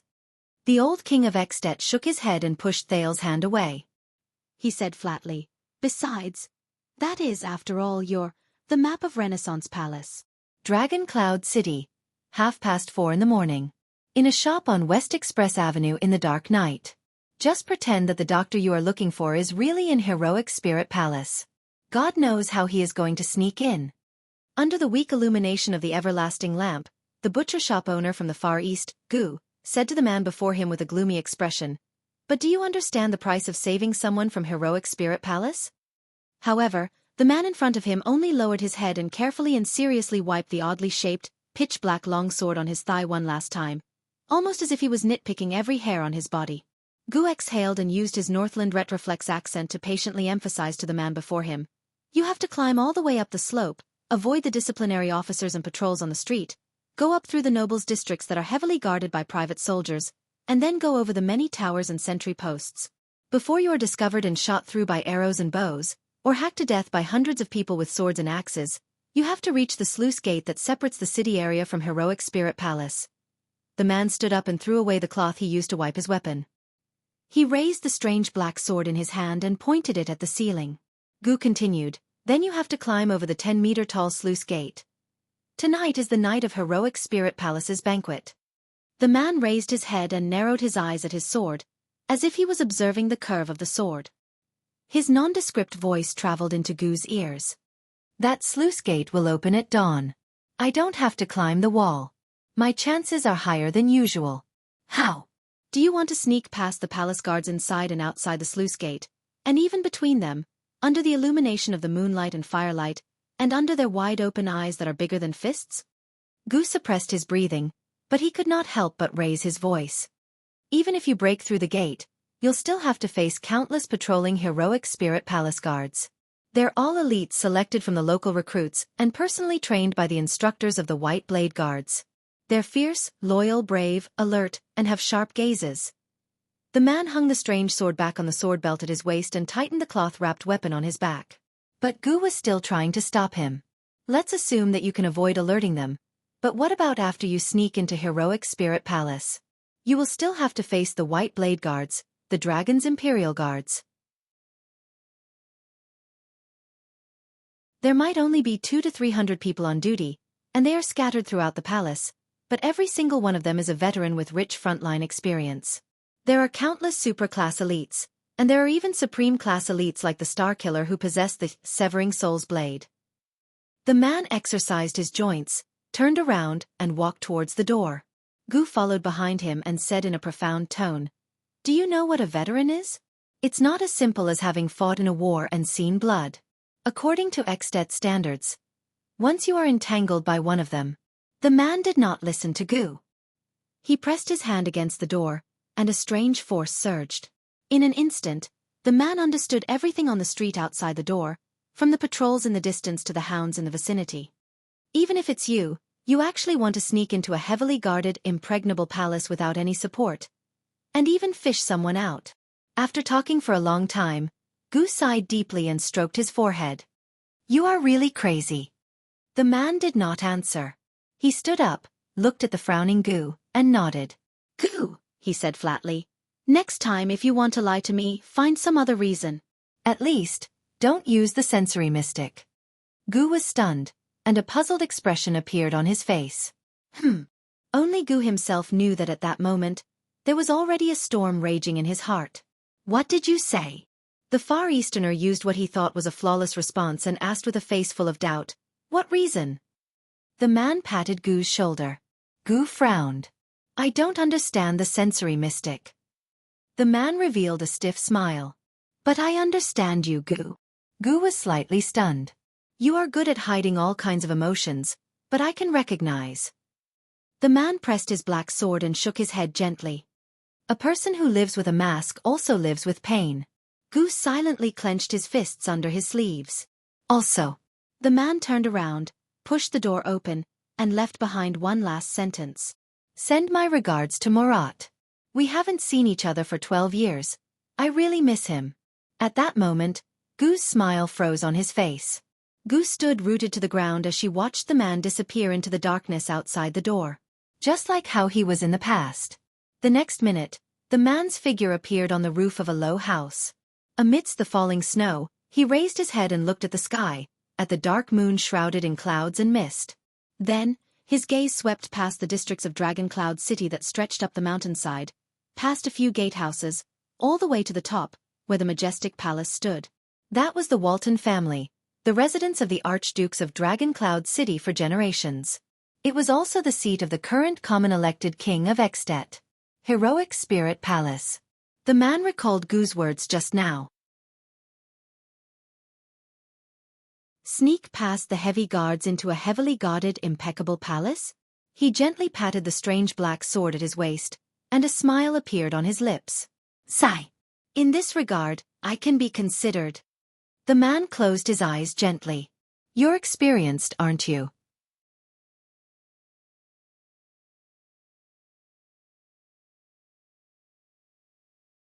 Chapter 158. At. Dragon Cloud City, Heroic Spirit Palace. Nuvan VII's administrator, Lord Burn Merk, stood quietly in the corridor outside the Hall of Heroes.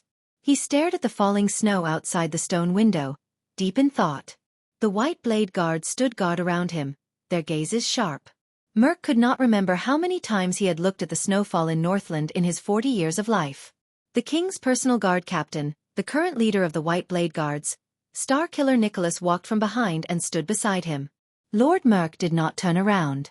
This year's day before the bitter cold winter will be unbearably cold. Yes, old friend. Nicholas looked at the snow outside the window, narrowed his eyes, and flashed a strange smile. Do you still remember the days when we first joined the White Blade Guards, when we were trained in the bitter cold winter? Of course. Lord Merk, who had been an administrator for many years, recalled the past and smiled. Caslin was just like you now. Every day, he would pull a long face and train us until we were half dead. We called him Iceberg behind his back. Even when we were sleep-talking at night, we would curse him to die early or not get a wife. Until his wife came to the camp to see him. Nicholas laughed. Monty's eyes almost popped out of his head. God knows how Iceberg's wife could be so beautiful. It's so unfair. Merk's gaze drifted into the distance. Yes. He still remembered when he first joined the White Blade Guards more than 20 years ago. The famous commander of the Earthshaker, Caslin Lampard, used a leather whip to chase the group of recruits outside on the bitter cold winter at 4 o'clock in the morning. Even though those who could join the White Blade Guards were all tough men who had been through the front lines. Do you think it's cold? The north wind and the bitter cold are the master of mountain's most generous gifts to the Northlanders. They make you stronger, harder, and more unstoppable. That was what Caslin had said at that time. Merk still remembered his old superior's huge body, which was comparable to that of a grizzly bear, and his frost-covered but fierce face. Stop dawdling. Take off all your clothes and start running. There's hot water at the finish line. If you can't reach it in half an hour, you'll freeze to death on the road. When he thought of this, Merk's gaze flickered and he asked Nicholas, Are you guys still going on with the greeting gift? All the new guards have to run around naked in the day before the bitter cold winter? Of course, we were kept up so badly in the past. Nicholas chuckled and said, If we don't let the newbies experience it, wouldn't it be a pity? Merk exchanged a smile with him. At that time, among the White Blade Guards, the almost undefeatable legendary Caslin was still in his prime. Bloodhammer, Dominic had not sacrificed his life in White Mountain. He always wore his signature hateful smile and helped them count laps. Inextinguishable flame, Terence still carried his silver and black motionless bow on his back. His every move was majestic. At that time, 3 of the future 5 war generals were gathered here. Sorry, Nicholas was an arrogant soldier who disliked everyone. He had not earned his nickname Meteor at the fortress, and no one believed that this troublemaker, who was always beaten up, could become Caslin's successor in the future. Isaiah Salian, who was later nicknamed Prickly Wind, was named the Prince of the Guards because he was picky about his meals every day. 7 years later, he would lead the legendary battle where he shone brilliantly in the 38th century ground. Probably no one would believe that the terrifying Raven of Death, Ned Monty, was a country crossbowman who was full of obscenities, had shifty eyes, and liked to nag about the size of girls' buttocks when he had nothing better to do. They were all young and hot-blooded warriors, each more arrogant and impulsive than the other. Merc could still remember how Nicholas was tied to a wooden stake in front of all the new guards because he did not listen to orders. Then he was whipped by Caslin with a barbed whip until his skin was torn and his flesh was torn. He had to bite a piece of wood and moan in pain. Under Caslin's cruel hands, they were forged into King Nuvan's most reliable daggers and the sturdiest dragon's imperial guards. They fought fiercely in the glacial defense line of the sentry ground, in the deep valley battlefield of White Mountain, in the complicated Golden Corridor, and in the tragic Broken Dragon Fortress. They left behind countless corpses of their comrades. They wept and mourned when they failed, sang war songs during fierce battles, and drank to their heart's content when they won. In the end, their names were engraved on the platinum page of the Legend of the White Blade Guards, on the same page as the Northland heroes from the ancient empire. Those days were like a dream. Of course, there was also the young man who hid his identity and trained with them with a hearty smile. He once fought with me for a bowl of meat soup. That bastard. When he thought of this, Merc could not help but smile softly. Then his eyes dimmed. Merc sighed. And now, even my daughter is 20 years old. At this moment, Nicholas sighed. It's time. Merc withdrew his thoughts from the deepest part of his heart. He turned around and bowed slightly to the 2 small figures beside him. Please follow me, Lady Alex. It's 4 in the morning. Alex Walton, who was wearing a thick robe, looked like a beautiful girl who had just been dragged out of bed. She rubbed her sleepy eyes with one hand and blew hot air in front of her mouth with the other. She said angrily, "Why can't we talk about it tomorrow morning?" Lord Merc looked at Alex and could not help but sigh in his heart. This girl has been spoiled too much. So much so that her temper is like that of a merchant's daughter or a nouveau riche noble. This is not a good thing, especially since she is the last direct descendant of the Walton family, even though she is a girl. I told you, this is His Majesty's order. Lord Merc nodded slightly without any expression. And please believe me when I say that what happens next is crucial to your future, my dear lady. The king's granddaughter tilted her head and snorted coldly, expressing her indignation and anger at the moment. Alex pulled her robe tighter and glanced behind her. Her childish voice was full of dissatisfaction. But why did you bring her here? This lowly maid. Merc frowned slightly. Behind Alex, a thin girl with platinum hair and a pair of thick black spectacles shivered in the cold night wind. She timidly took a step back. It's still His Majesty's order, Lord Merc replied flatly. We must obey. Alex did not say another word.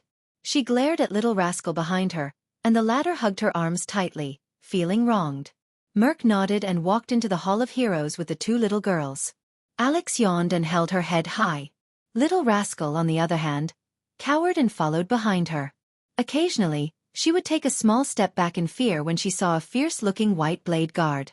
At that moment, Nicholas, who was behind Merc, suddenly called out to him. Burn. Do you remember when we raised our white blades and made our sacred vow to the legend of the Book of Legends? Nicholas took a deep breath. His eyes were filled with nostalgia for the past. The last few words? Merc felt that Nicholas was a little strange today. He was not usually this nostalgic. Merc stared straight at Nicholas, trying to find something on his old friend's face. Of course. But the training back then had penetrated deep into his instincts. Merc chuckled and then put on a serious expression. He enunciated each word clearly. My blood is my oath, my body is my proof, my blade is my witness, my soul is my sacrifice. Nicholas' eyes flashed and he nodded, with a complicated expression. he said the next sentence together with Merc. Resist the powerful enemy, fight 100 battles, until the last drop of blood is shed. The expressions of the white blade guards beside them instantly became serious. They pressed their fists against their chests in unison. Defend life, fearlessly sacrifice, until the extinction of mankind. Alex, who was waiting, rolled her eyes and exhaled impatiently. Little Rascal, on the other hand, looked at the solemn faces of the white blade guards. Her eyes were filled with excitement. Protect the future, honor the faith, until the sun and moon dim. This is the new white blade oath, Little Rascal could not help but mutter. In the year 1386 of the Empire calendar, Celarund found the legend of the white blade guards.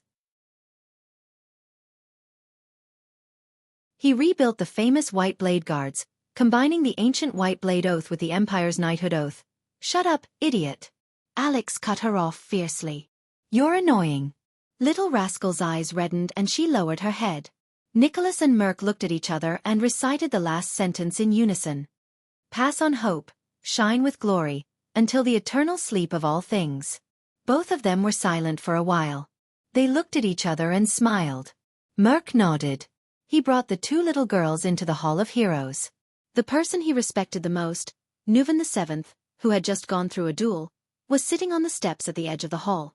Next to the king was the envoy of Constellation, the subject of much discussion among the vassals, the young and precocious Prince Thales Jadestar. However, both of them were silent. They were not in a good mood, as if they had just had a rather unpleasant conversation. Merc brought the two puzzled girls to the king. Your Majesty. The administrator nodded at the king and stepped aside. Lady Alex. Thales looked up. What's going on?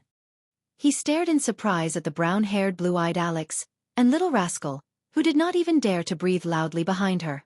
They seemed to be frightened by the situation in front of them. Alex sensed his gaze. The teenage girl glared back at the Prince of Constellation rudely, causing Thales to frown slightly. This is my future wife? Thales, who was still disturbed by the secret just now, could not help but turn his head away and sigh. This action made Alex pout in dissatisfaction. Grandpa, what's wrong?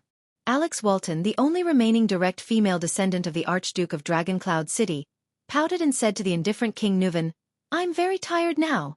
Little Rascal hid behind Alex. She poked her head out and carefully and curiously looked at Thales, whose eyes were gloomy. That boy. What's wrong with him? Is he unhappy? Nuven VII did not answer his granddaughter. He only scooped up another goblet of wine from the wine barrel beside him and took a sip. Merc, the old king's aged voice rang. My granddaughter will marry this boy. As a former white blade guard and my administrator, what would you have done? Merc frowned slightly, even though he had expected it when he heard it for real. What? Miss Walton cried out in surprise. Alex's small eyes widened even more than her mouth. She sized up Thales in disbelief. Grandpa, you want me to marry this? You want him to be my husband? Alex's breathing quickened. She looked at the listless Thales, the boy she met in the library in the afternoon, and even lectured her on the spot. She felt a surge of grievance. He's skinny and small, and he's not even as tall as me. Alex turned her head angrily and said to her grandfather in a hurry, Let Little Rascal marry him. Behind her, Little Rascal's face turned pale and she shivered again. Come on, Miss Alex. Thales, who was in a terrible mood, did not have the energy to maintain his relationship with a teenage girl. Without raising his head, he said flatly, Marrying you is not something to be happy about. Alex was stunned. Then her anger turned to anger. You. But at that moment, Merc's voice interrupted Alex, who was about to lose her temper. Although the Honorable Prince Thales is from Constellation, if this is your wish, Lord Merc bowed his head respectfully and reminded Alex without batting an eyelid, I will be loyal to him, just like I am to Miss Alex. King Nuven stared at him for a full 3 seconds. That's right. King Nuven turned his head and said to Thales, I believe you have met him. This is Bern Merc. When he was still a white blade guard, he was Soria's most trusted subordinate. Soria? Thales' expression changed. King Nuven's eldest son? He raised his head and looked at Merc. Merc also turned his head and nodded at him respectfully. Alex, who was panting with rage, wanted to say something, but Merc's stern gaze forced her to swallow her words. It seems like this bad-tempered young lady is quite obedient to her father's old subordinate, Thales thought to himself.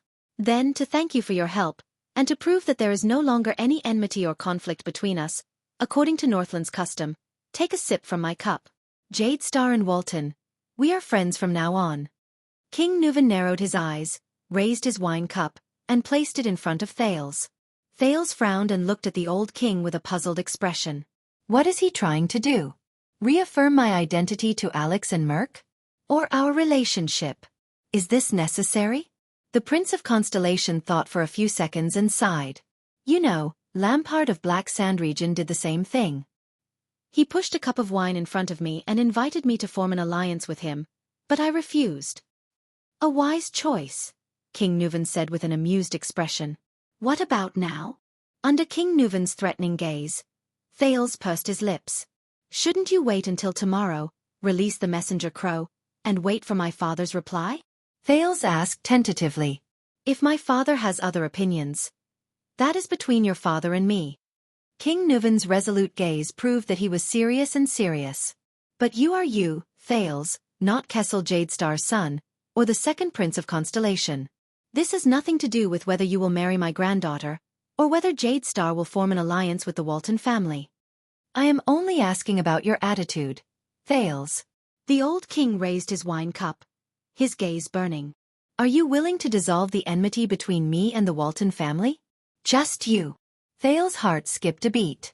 He suddenly realized that this was the first time someone had asked Thales such a formal question ever since he became a prince. Not any ancient or important title with the word Thales in it.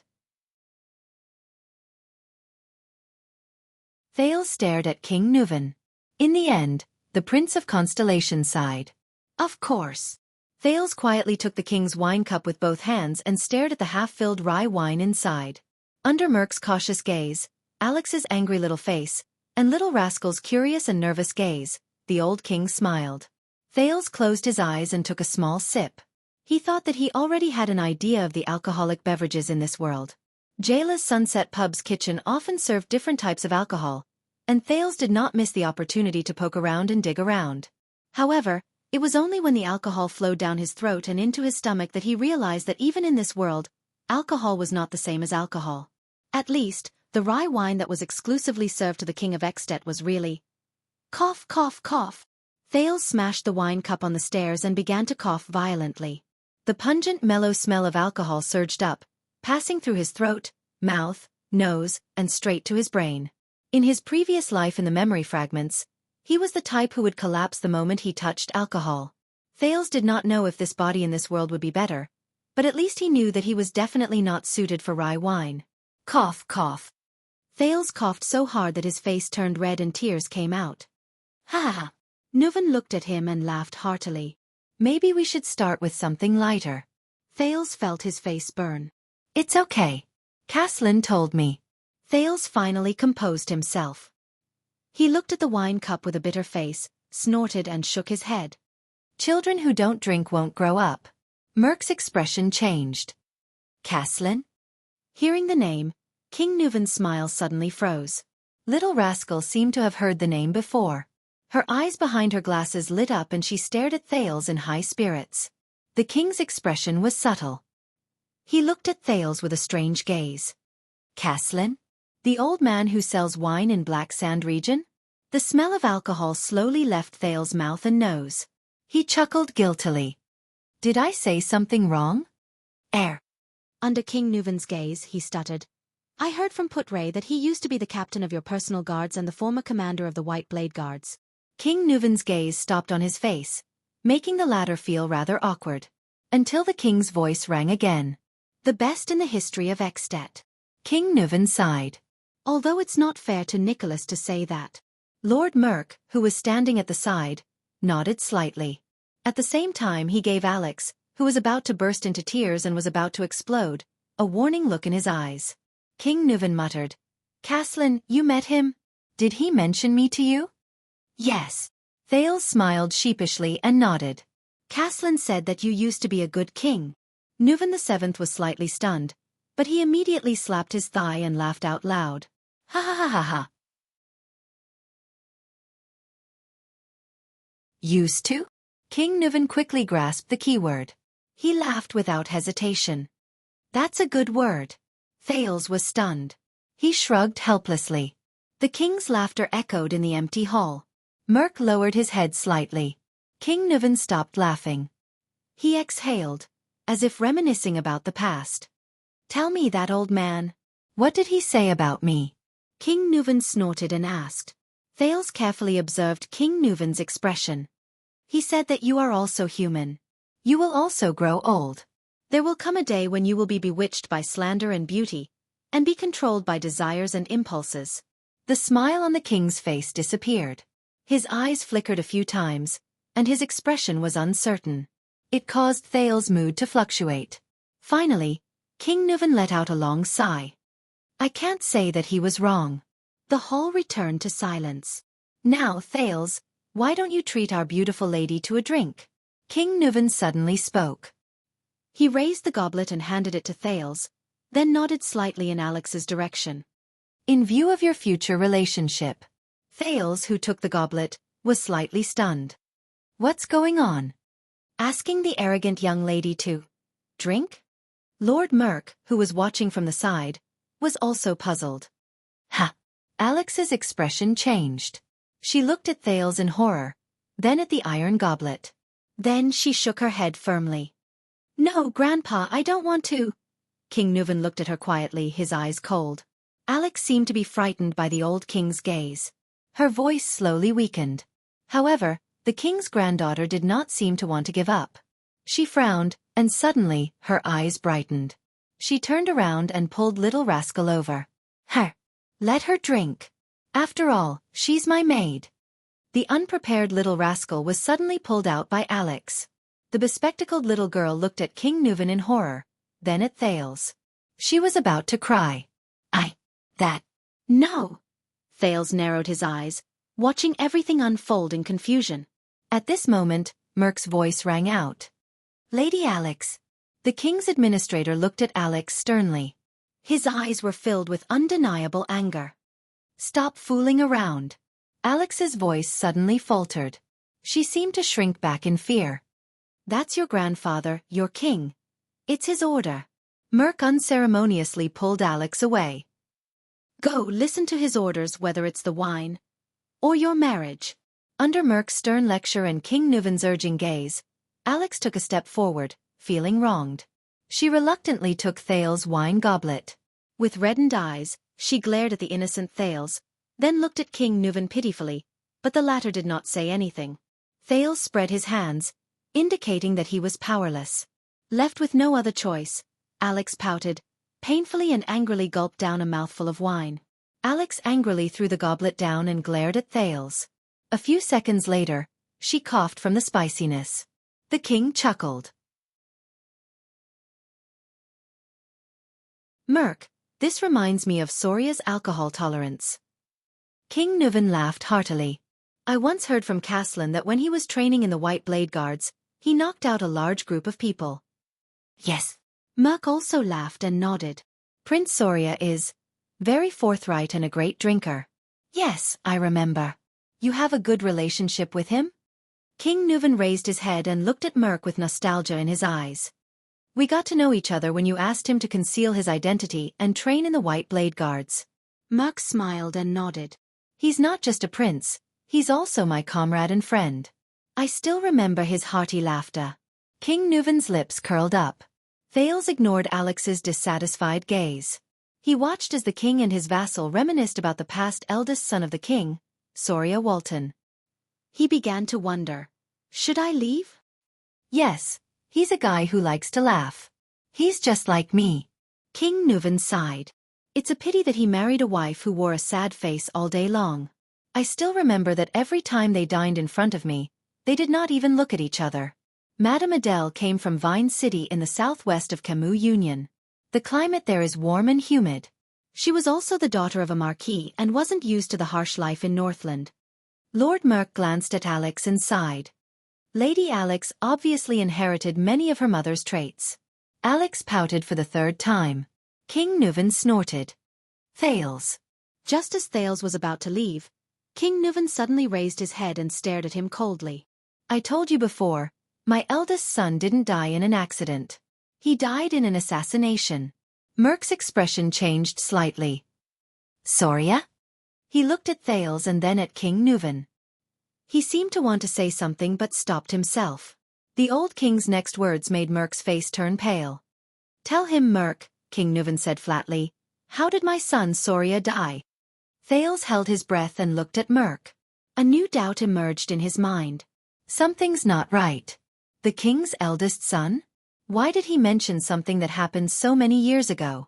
Also, King Nuvan's change of topic is a little unnatural. Did he purposely bring this up? Alex seemed to know the seriousness of the topic. She quieted down and looked slightly fearful. Your Majesty, Lord Merc objected with an unpleasant expression, with Prince Thales' status, but King Nuvan interrupted him. Tell him. He needs to know. The old king grabbed the wine glass on the floor and said coldly, from the process to the outcome. Merc stared blankly at King Nuvan. The latter's expression had become very serious and scary. Sensing that the atmosphere was not right, Alex lowered her head and took a step back, bumping into Little Rascal. What's wrong? Thales carefully controlled his tone. Your Majesty, you just said that it was an assassin from Constellation, right? Merc was stunned. He didn't expect Thales to already know. King Nuvan cast a stern glance at Merc. Thales rolled his eyes and observed the situation. He regretted not fleeing earlier. It seemed like the atmosphere wasn't too good. The administrator let out a sigh and finally said, It was at the turn of autumn and winter 12 years ago. A thought struck Thales. 12 years ago? Wouldn't that be? Prince Soria brought Lady Adele and Lady Alex, who is less than a year old, out to Dragon Cloud City to hunt. Since I was originally in charge of Prince Soria's safety, Nicholas assigned me to bring a team of white blade guards to protect them. Merc lowered his eyelids. His voice was deep and pained, as though he was recalling that period of his life. But the accident still happened. Thales did not say a word and listened quietly. I don't know if it was a coincidence, but Harold Lampard, the eldest son of the previous Archduke of Black Sand region, was a guest in Dragon Cloud City at that time. He actually went to the same place to hunt.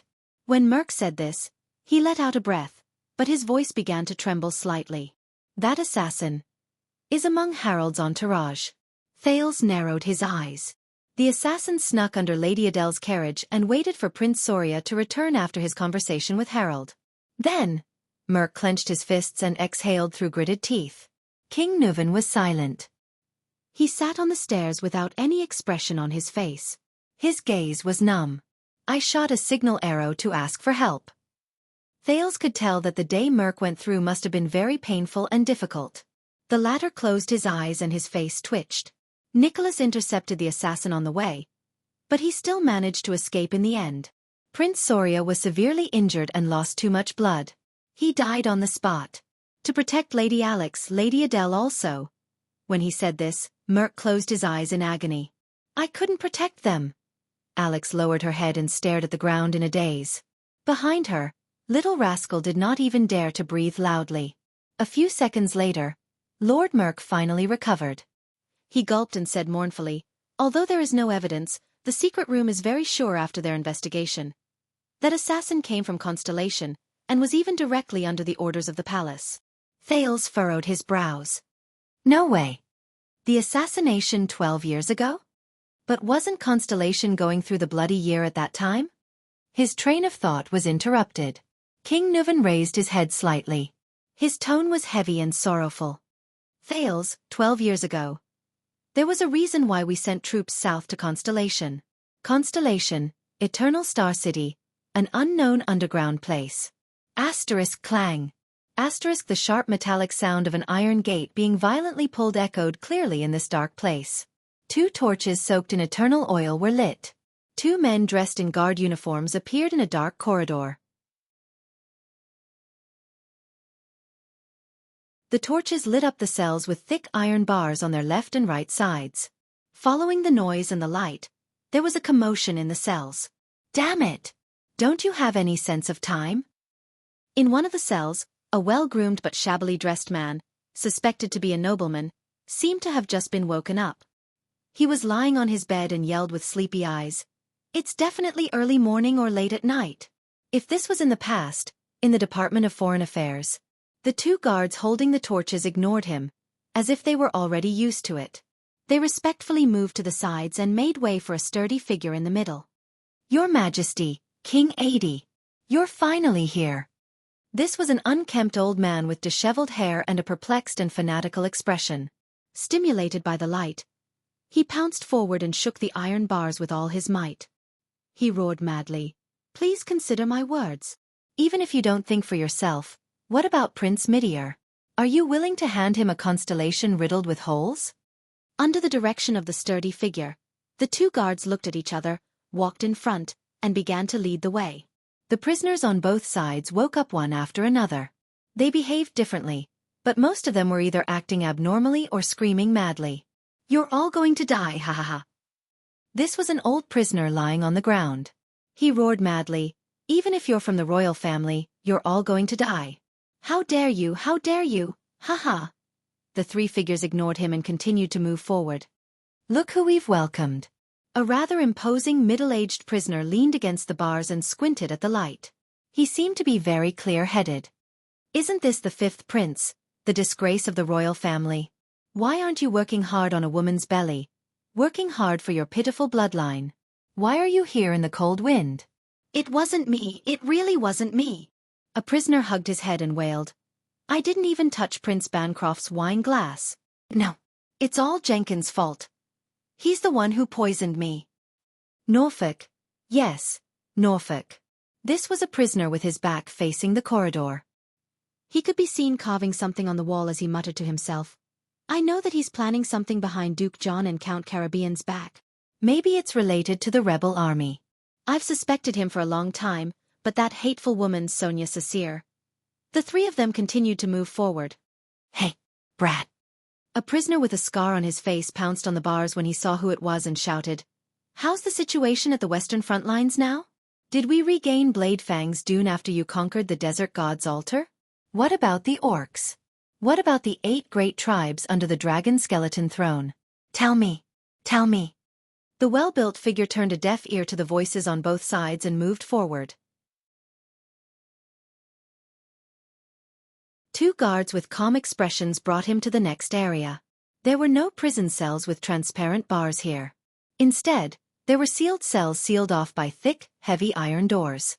There was only one opening on each iron door, and it was the only connection between the sealed cells and the outside world. The 2 guards brought the newcomer to the innermost room. One of them knocked on the iron door forcefully. Asterisk bang. Bang. Bang. Asterisk the other guard looked at the well-built newcomer. The latter nodded slightly. So the guard grabbed the iron bolt on the iron door that controlled the opening and pulled open a hole that was only the size of half a person's face. The prison cell was dark. There was also a frightening silence. It lasted for a long time. Then, a boorish voice slowly traveled into his ears from the dark prison cell. What a surprise! What brought the great Iron Hand King to a traitorous duke? The 2 guards bowed slightly. After inserting the torches into the groove on the wall behind them, they left respectfully. Under the illumination of the fire, a haggard face with a scruffy beard appeared at the opening on the iron door. The prisoner in this cell was the current Duke of the Northern Territory, Iron Eagle Val Arund. He stared sharply at the person outside the door. Outside the door, the Supreme King of Constellation, Kessel V, sat down gently on a chair that had been prepared outside the cell. I want to talk to you about what happened in the past, Kessel said softly with an expressionless face. During the Bloody Year, the fall of the Northern Territory. Val's expression changed. He disappeared behind the iron door. Then, his suppressed laughter came from the cell. Under the flickering light of the fire, Kessel was silent and did not speak. There is nothing to talk about, the Duke of the Northern Territory said coldly after he had had his fill of laughter. When the war was at its most intense, I was not even in the Northern Territory. My father, brothers, wife, and sister were the ones who faced the war.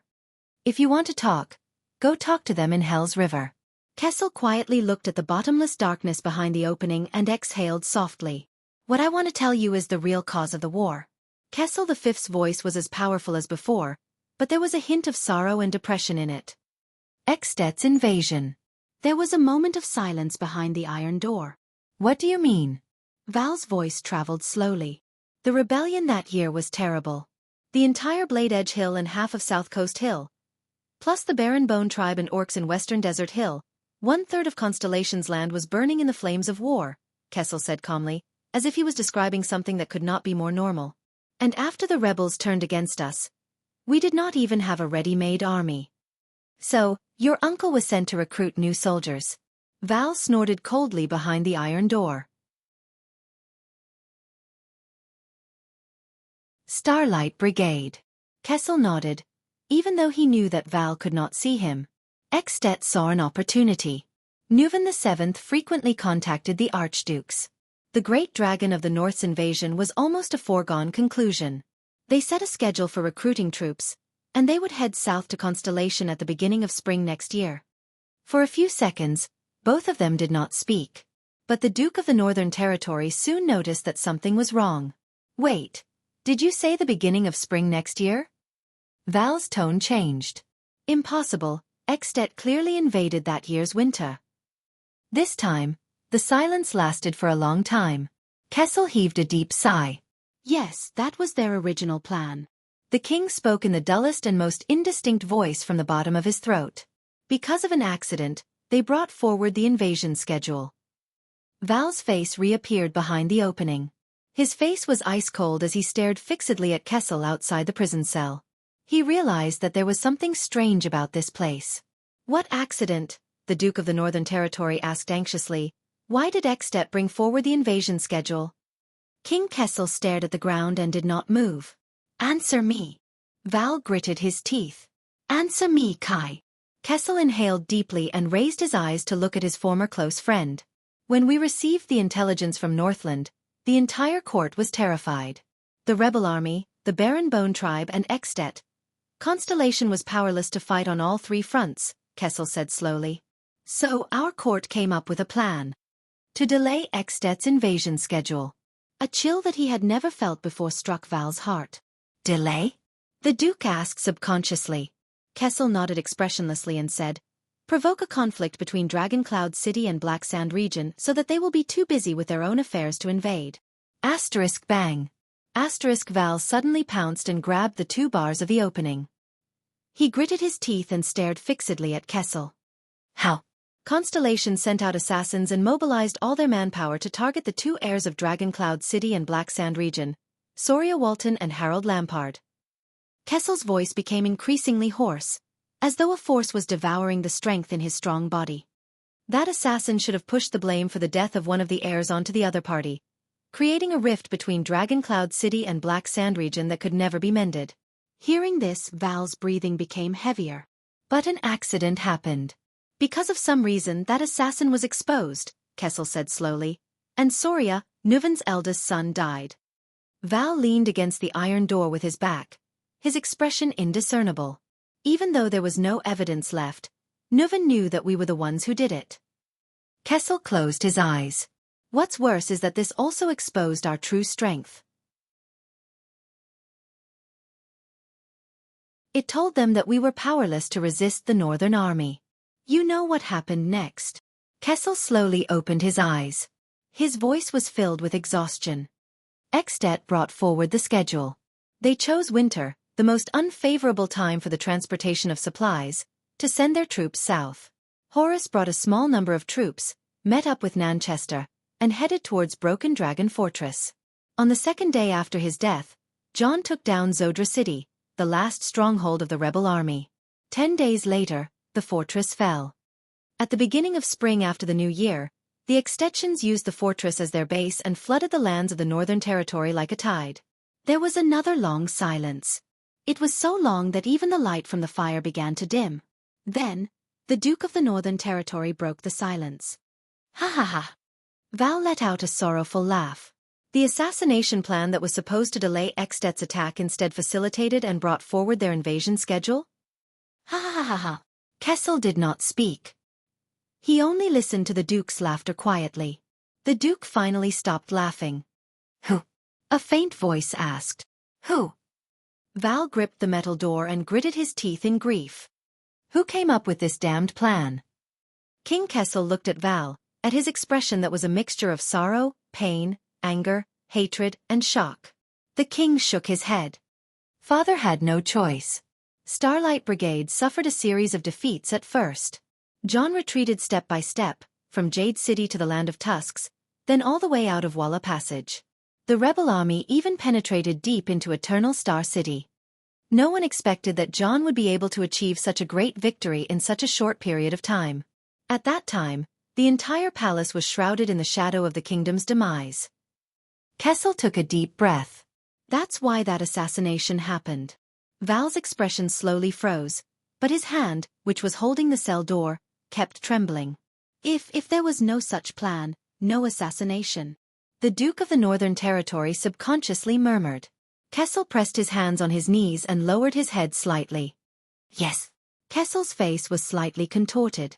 He tried his best to control his neck and nodded while trembling slightly. If At had waited until the beginning of spring to attack, John's Starlight Brigade would have been able to head north in time to support your father and the fortress. Broken Dragon Fortress would not have been breached. And neither would Cold Castle or fall into the enemy's hands. The Northern Territory would not have had such a tragedy. Val slid down behind the metal door dejectedly. Asterisk bang. Asterisk the muffled sound of two knees hitting the ground came from behind the metal door. And the Duke of the Northern Territory suppressed, pained growl. You mean? Val said hoarsely. Your father, those bastards at the Imperial Conference, their stupid plan, caused the deaths of thousands of people in the Northern Territory? Haha. We always thought that Nuven seized the right opportunity to invade and took down the fortress. In the end, ha ha ha. Kessel did not answer. He only waited quietly. The flickering firelight illuminated the side of his face. The King of Constellation's eyes were filled with numbness. After a long while. What about that stupid assassin? That guy who failed in his assassination and exposed himself? Val's sorrowful voice, which had slightly changed its tone, came from behind the metal door. There was deep hatred in his words. Didn't you dig out his heart? Kessel V turned his head and stared at the empty space. It was as if someone was standing there. There was silence. For a moment, there was only Val Arun's low and suppressed sobs in the air. Kessel's gaze was filled with complicated and indecipherable emotions. Yes. After an unknown amount of time, the Supreme King of Constellation, Kessel V, stared at the empty space and slowly said with an emotion that was difficult for ordinary people to understand, for that failed assassination with grave consequences, that assassin is paying the price. He is forever imprisoned behind a cursed mask, never to see the light of day. The king stared at the empty space. His voice was extremely quiet. In endless loneliness and boundless darkness, he has tasted pain and suffered all kinds of torture. With the rest of his lowly life, for that tragic war, for the countless dead souls he owes.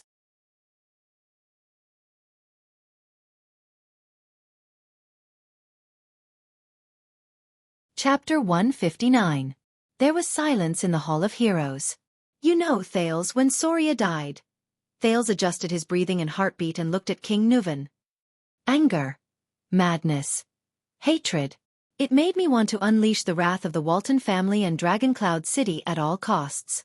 The old king's eyes were lifeless, as if he was looking at another world through Thales. In comparison, gaining benefits and even conquering constellations seemed to have become secondary. Thales did not speak. It was inappropriate for him to say anything at that moment. King Nuven slowly raised his eyes and looked at the grief-stricken Merc. Merc, why didn't you protect him and Soria? The king's expression was very unpleasant. You are a white blade guard. You should have been by his side to ensure his safety. Merc bowed his head deeply. His expression became even more pained. Alex seemed to be very concerned about this topic. She looked at the grief-stricken King Nuven, then at the grief-stricken Merc. Her breathing quickened, which made little Rascal, who was behind her, less nervous. Merc. The king's granddaughter whispered pitifully. Not now, my lady. Merc shut his eyes tightly. His breathing was rapid as he interrupted Alex. Alex's face turned pale. She curled her lips and trembled slightly. She grabbed little Rascal's hand behind her. The latter had a frightened expression on her face. I cannot absolve myself from the blame for Prince Soria's death. Lord Merc clenched his teeth and looked sad. Your Majesty, You were lenient and did not punish me. Nicholas only grounded me for a few days as a token gesture. But after 12 years that kind of guilt tortures me day and night all the time. King Nuvan stared at him silently and sighed after a long time. Yes. The old king swirled the wine glass in his hand. I have no reason to blame you. Not only that, I trusted you even more and promoted you to be the king's administrator. Because I know. King Nuvan's expression was gloomy and his tone was gloomy. You are Soria's most trusted person. He unreservedly entrusted his life, safety, and family to you. Administrator Merk shuddered. He placed his right fist on his chest, bowed, and said with a trembling voice, I will devote the rest of my life to serve you, Lady Alex, the Walton family, and Dragon Cloud City. Thales sighed softly. At that moment, many faces appeared before his eyes. King Kessel, Queen Kia, Duke Arund, King Nuvan, Archduke Pofrit, Gilbert and Merk, Lady Gines, the Kingdom's Wrath, the Fortress Flower, the veteran Gened, the new recruit Willow, and so on. It seemed that what happened 12 years ago had changed the fates of many people. Regardless of whether they were stars or colossal dragons, regardless of whether they were nobles or commoners. King Nuvan sighed softly. Soria, you have been by his side for many years, starting from the White Blade Guards. Merk. Just then, Alex's lips trembled. She tugged at the corner of Merk's shirt. I think. Merk tried his best to calm himself down. He turned around and comforted Alex. Don't worry, Miss Alex. Soon. Alex shuddered again. Thales furrowed his brows. In the next second, Alex's eyes rolled back, and her whole body went limp. Asterisk thud. Asterisk little rascal, who was behind her, was startled and cried out. Merk's expression changed drastically. He knelt beside Alex and helped her up. Lady Alex. Lady Alex, what happened to you? However, Alex only stared at the ceiling with lifeless eyes. Her limbs swayed unconsciously, and her body began to twitch. Thales jumped down from the stairs and stared at Alex's strange condition in shock. What happened? Does this young lady have a disease? Epilepsy or something else? Little rascal shuddered in fear. Merk's face was pale. He held Alex in his arms and raised his head to look at the king. He said urgently, Your Majesty. Lady Alex, we have to hurry. Yes. But King Nuvan still seemed to be immersed in the past. His gaze drifted as he pretended not to hear.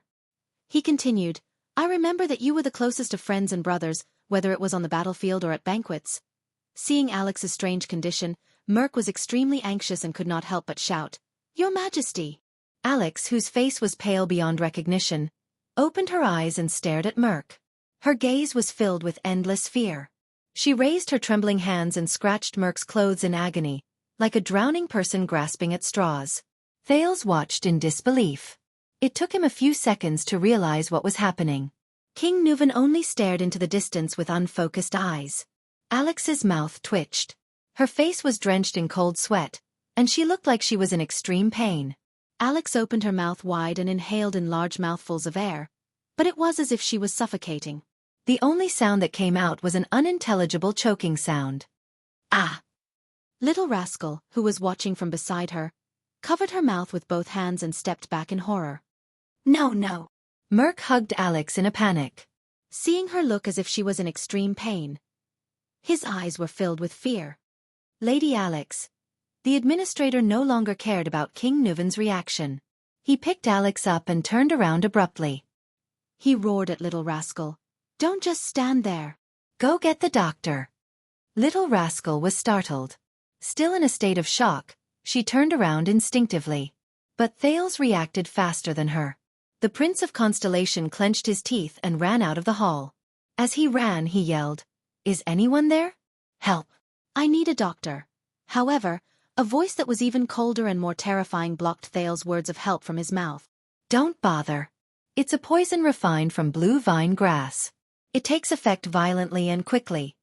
It takes effect within a minute. From the beautiful Archduchess of Anlenzo Dukedom 300 years ago to the Crown Prince of Constellation 12 years ago, they all died from this poison. Thales was shocked. He stopped in his tracks and turned around in disbelief. Lord Merk also raised his head in horror and looked up the stairs with the most incredulous gaze. There, King Nuvan opened his ice-cold eyes.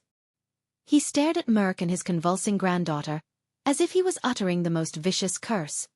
"She's already dead." As if to prove the old king's words, in the next second, Alex, who was in Merk's arms, jerked backwards, almost breaking her neck. She stared at Merk with her frightened eyes, as if she did not understand what was happening.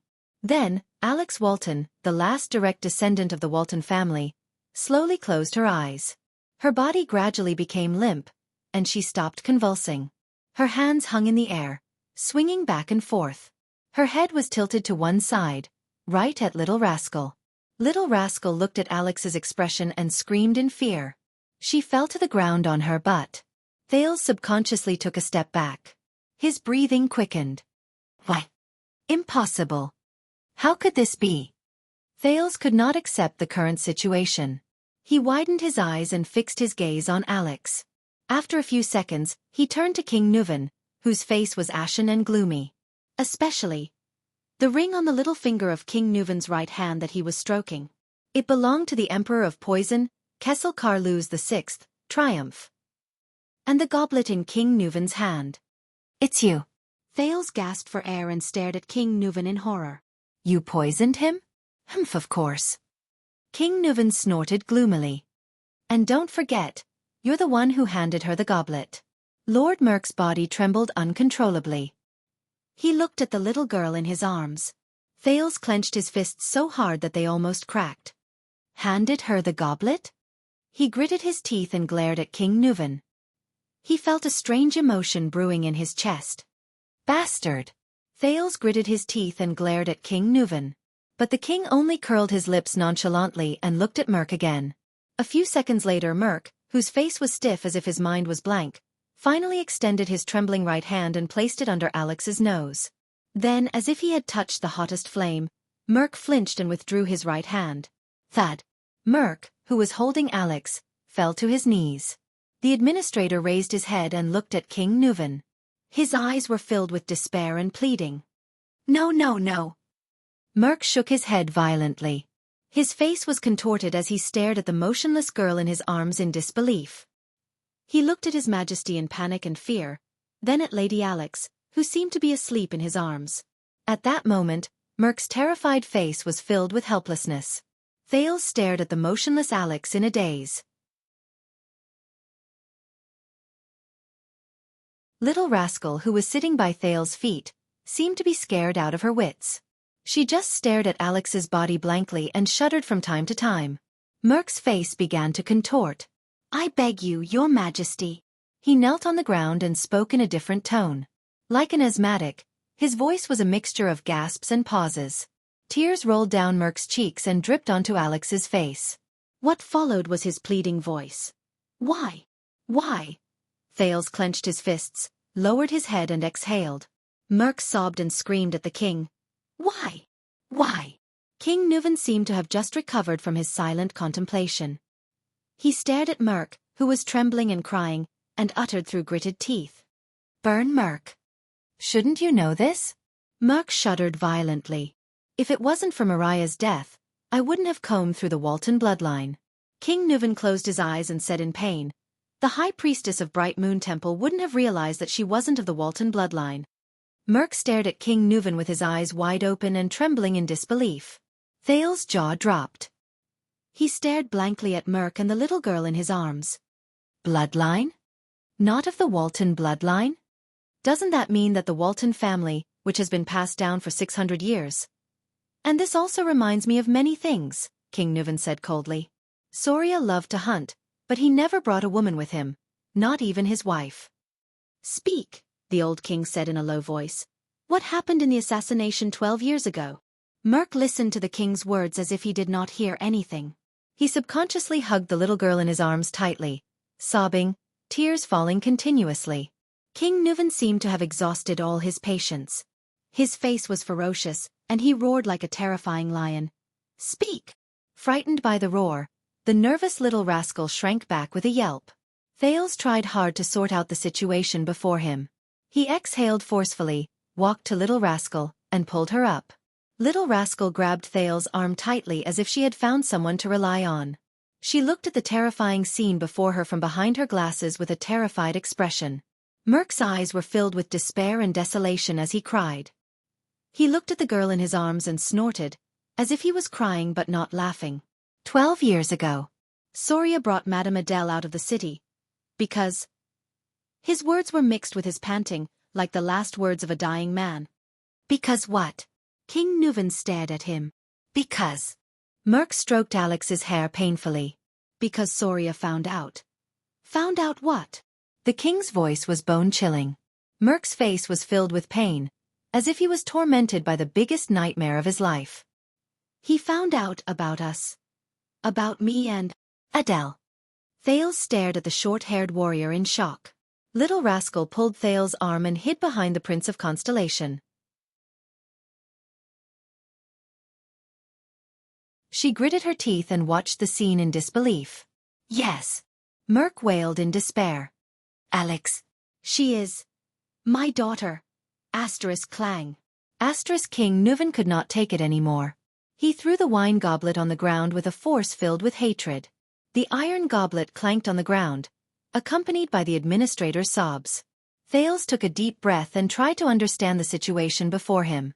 Only Merc's sobs and the old king's heavy breathing could be heard in the hall. Ha ha ha. King Nuven's suppressed laughter came from his throat. There was a hint of sadness in it. You. Soria's most capable subordinate? Best friend? Most trusted brother? Just like that, you used betrayal and deceit to repay his trust. The king's voice reverberated in the hall. Merc, who was kneeling on the ground, sobbed and raised his head. No.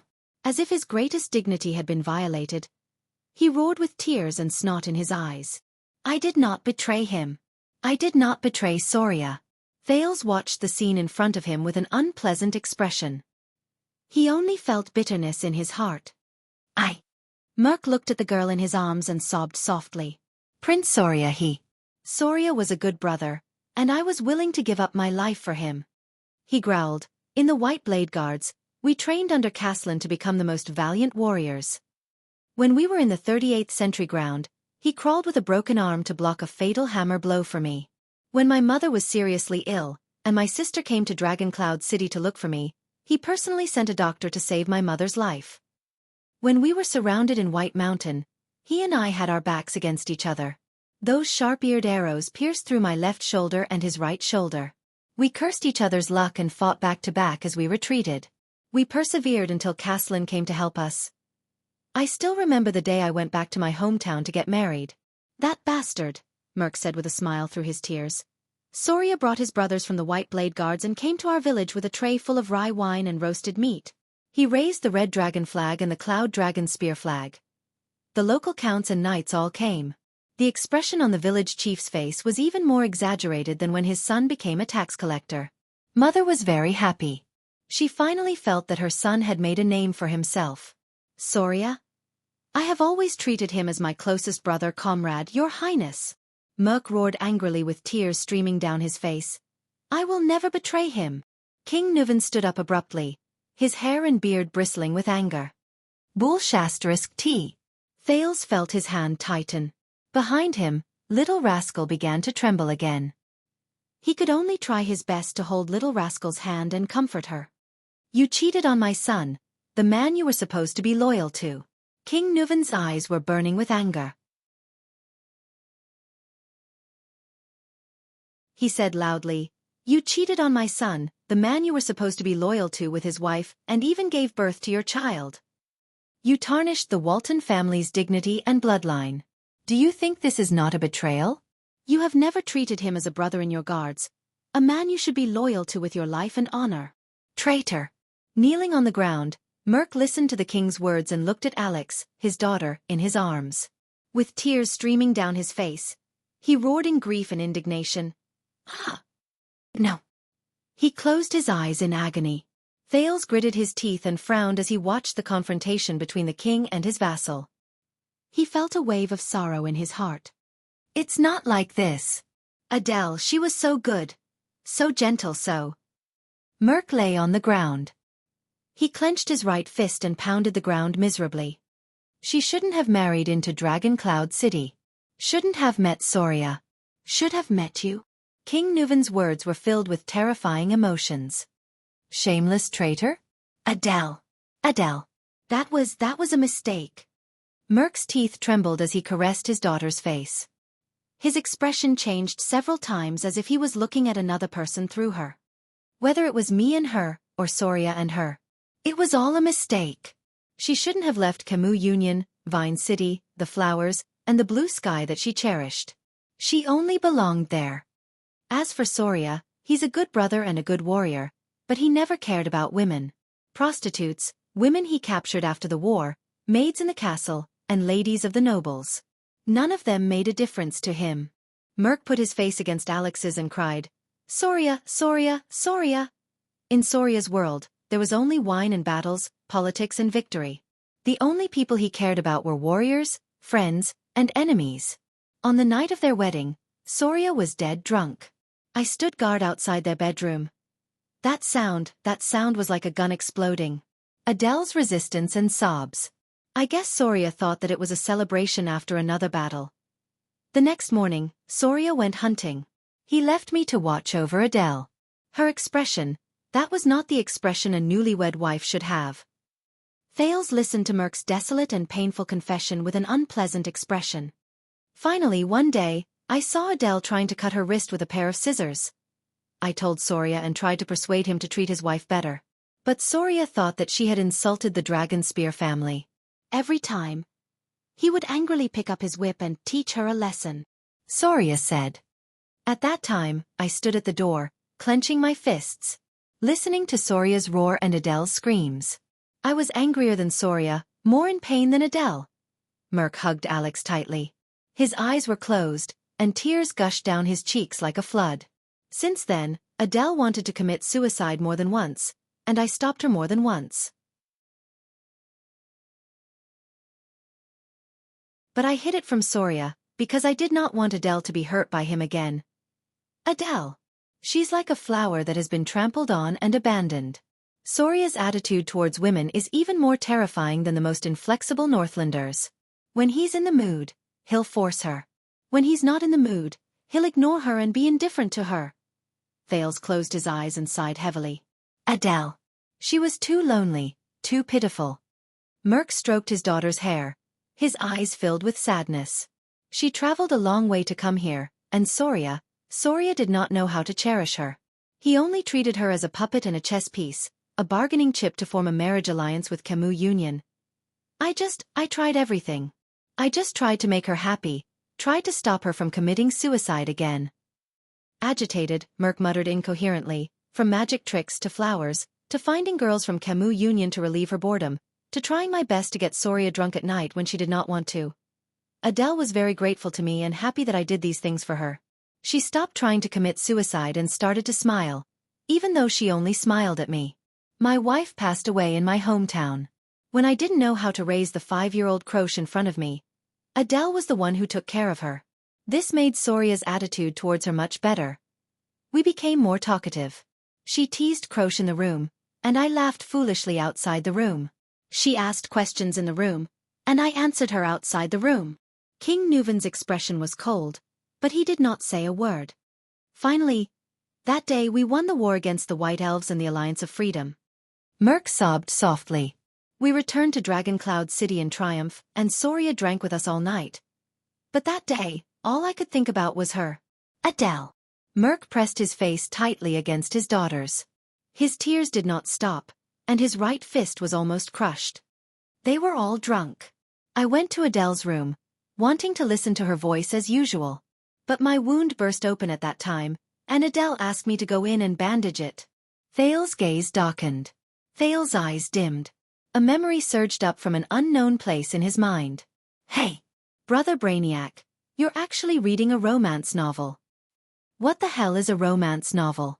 This is a bestseller written by an American sociologist. This book title. Strange, why would you read this kind of book? What are you thinking about? Hee. This. Don't think too much, it's just a classmate asking. No, could it be? Hey, hee, why are you blushing? It's hot. Ha ha. Why are you touching my face? I lied to you. Ha ha ha ha, it's so funny. Alright, don't be angry. I'll give you a vitality kiss. Ha ha ha. It's still very funny. What should I do? Hey, don't be stingy, come, explain it to me. How do I explain it?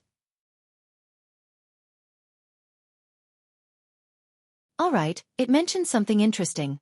In the Western world, love originates from cheating. What the heck? Cheating? That's so cool. For example, in Celtic mythology, the story of Lancelot and Guinevere is like this. The marriage of King Arthur and Queen Guinevere was only a political function. There was never any love to speak of. True love is the taboo love between a knight and a queen. That is emotional, impulsive, and pure love. Another example is in Don Quixote. One of the main character's dreams is to be a knight and have a true love with the wife of the king he serves, the mistress. This originated from the Middle Ages, especially the Crusades. Alright, you can shut up now. I'm still on the side of the king and Lon as a couple. Coyote, get lost. Queen Lily, get lost. I'm going to see it again. Oh right, so are we having an affair now? Different social situations can't be compared like this, sister. The memory fragment slowly faded away. Thales looked at Merc before him and could not help but sigh deeply. Merc continued to sob on the ground. God knows how much I regret it. But Adele. Soria began to suspect not long after Alex was born. Soon, he found out the truth. The administrator gently brushed his daughter's hair aside and said in a hoarse voice, I could see the pain and hesitation in his eyes. I really wanted him to kill me with a sword. That night, Soria told me that he was willing to let me and Adele go. He would clean up and cover up. When Merc said this, he hammered the ground in grief and indignation. Nuven listened quietly. The next day, Soria took us out with him to finally resolve this matter. It was that day the assassin... Thales felt little rascal trembling behind him.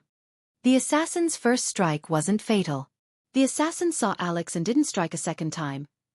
But Adele... Merc opened his mouth and howled in pain. Adele didn't know Soria's purpose. She thought His Highness wanted to execute us.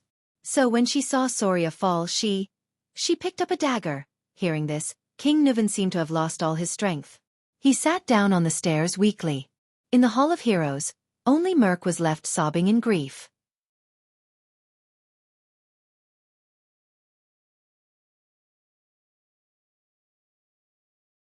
Chapter 160. When Prince Soria fell into a pool of blood, his eyes. Merc rested his chin on his daughter's forehead, filled with grief. I knew that we had committed an unforgivable sin. I could have stopped her. Then why didn't you? King Nuven raised his head. He gritted his teeth and interrupted the weeping man on the ground. You just stood there and watched Soria being murdered by that woman? Or rather, you were hoping in your heart that Soria would disappear as soon as possible. King Nuven almost roared at the last sentence. Hoping that the barrier between you and that woman would disappear? The administrator shuddered violently. He looked at King Nuven with trembling, terrified eyes. At that moment, Thales truly felt the fear, sadness, and helplessness in Merc's heart. And the deepest despair and numbness. And the fear of being exposed. Merc's expression gradually changed. He slowly lowered his head, his face contorted hideously. Finally, he punched the ground beside him and shouted in grief and indignation. No! The administrator panted violently. His expression changed several times. I was going to turn myself in to you. Merc panted, his head almost touching the ground. But Adele. Adele held a dagger to her neck and cried, forcing me to take them away. She didn't want to stay in this place anymore. But I couldn't. I knew I couldn't. I'm a Northlander, I'm a White Blade Guard, I'm Soria's brother and subordinate. Merc's sobs became more obvious. I couldn't. Forgive me, Adele. Merc trembled. He held his head and sobbed weakly on the ground like a child.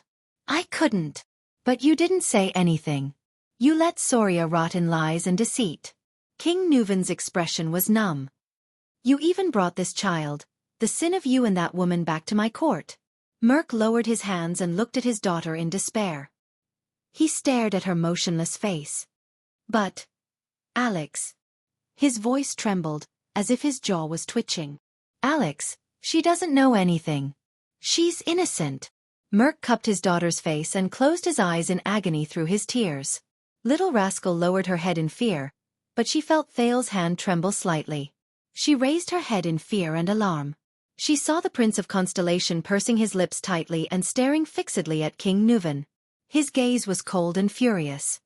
Why do you feel wronged? King Nuven let out a sinister laugh that was a mixture of mockery and madness. Do you feel pain?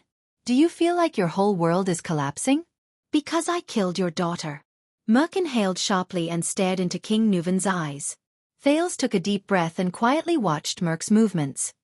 Remember this feeling well. King Nuven's voice was deep and heavy. There was a chill in it. You deserve it. Merc hugged his daughter and gritted his teeth.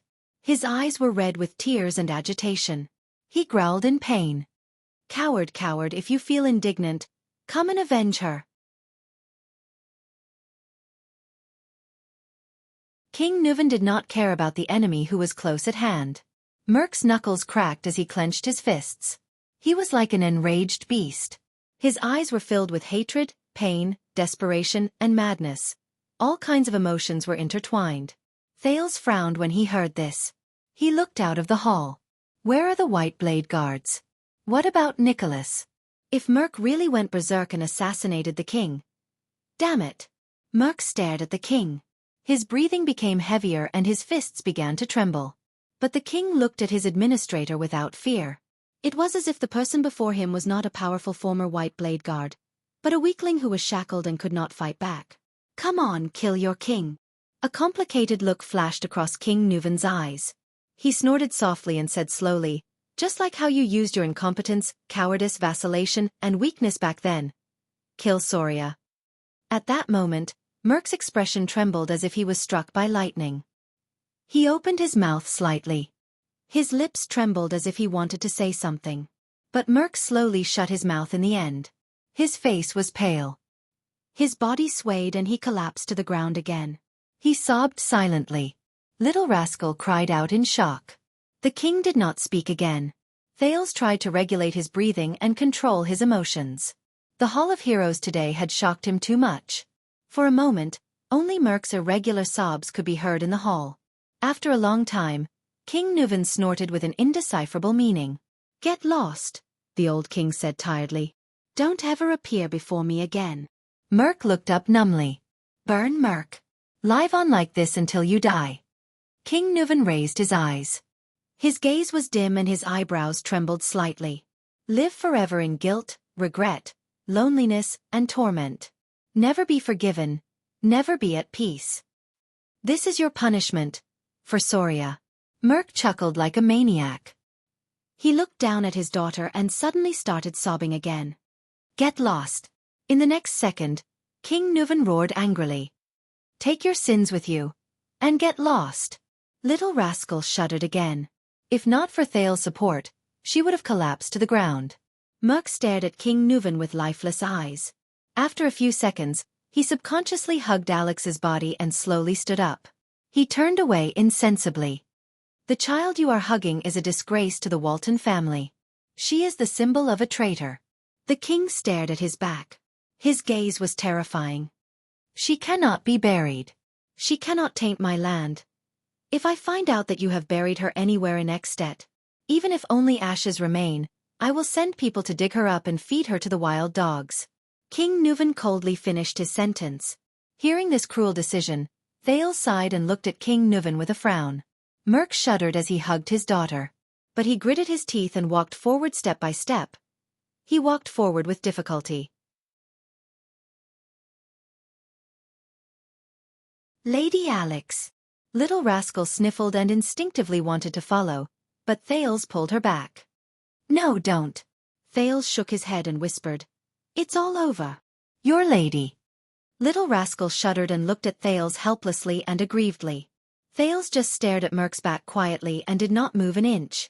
Nicholas appeared at the entrance of the hall and looked at Merc with a complicated expression.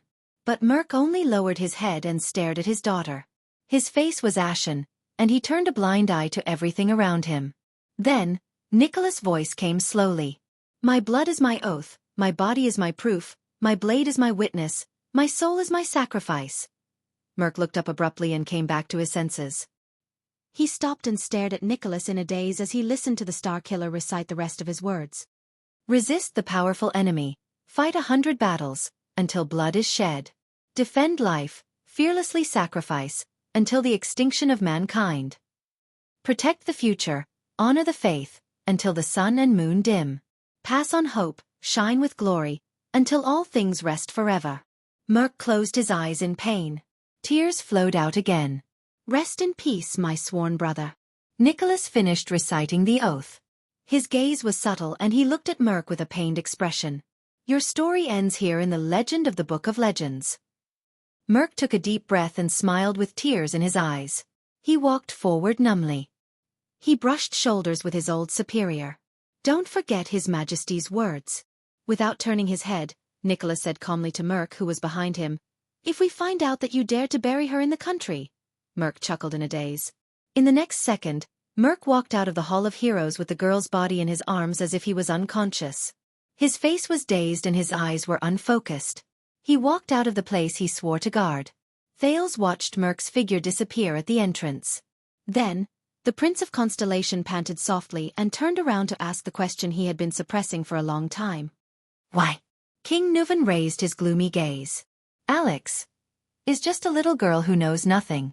Thales left Little Rascal's side and walked towards King Nuven. With an unpleasant expression he said, Whether it's Soria or Adele, what does these things have to do with her? She doesn't even know anything. King Nuven snorted. Send her away. Isolate her. You obviously have a better way. Thales controlled his breathing.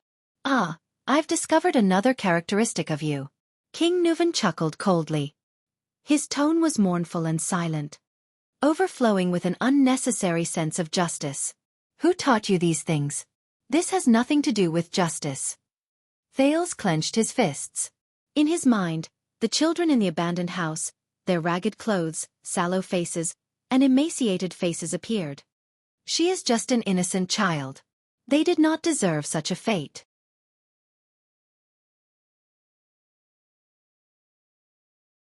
Every day she's alive is an insult to the Walton family and a threat to our cooperation, King Nuven replied quietly.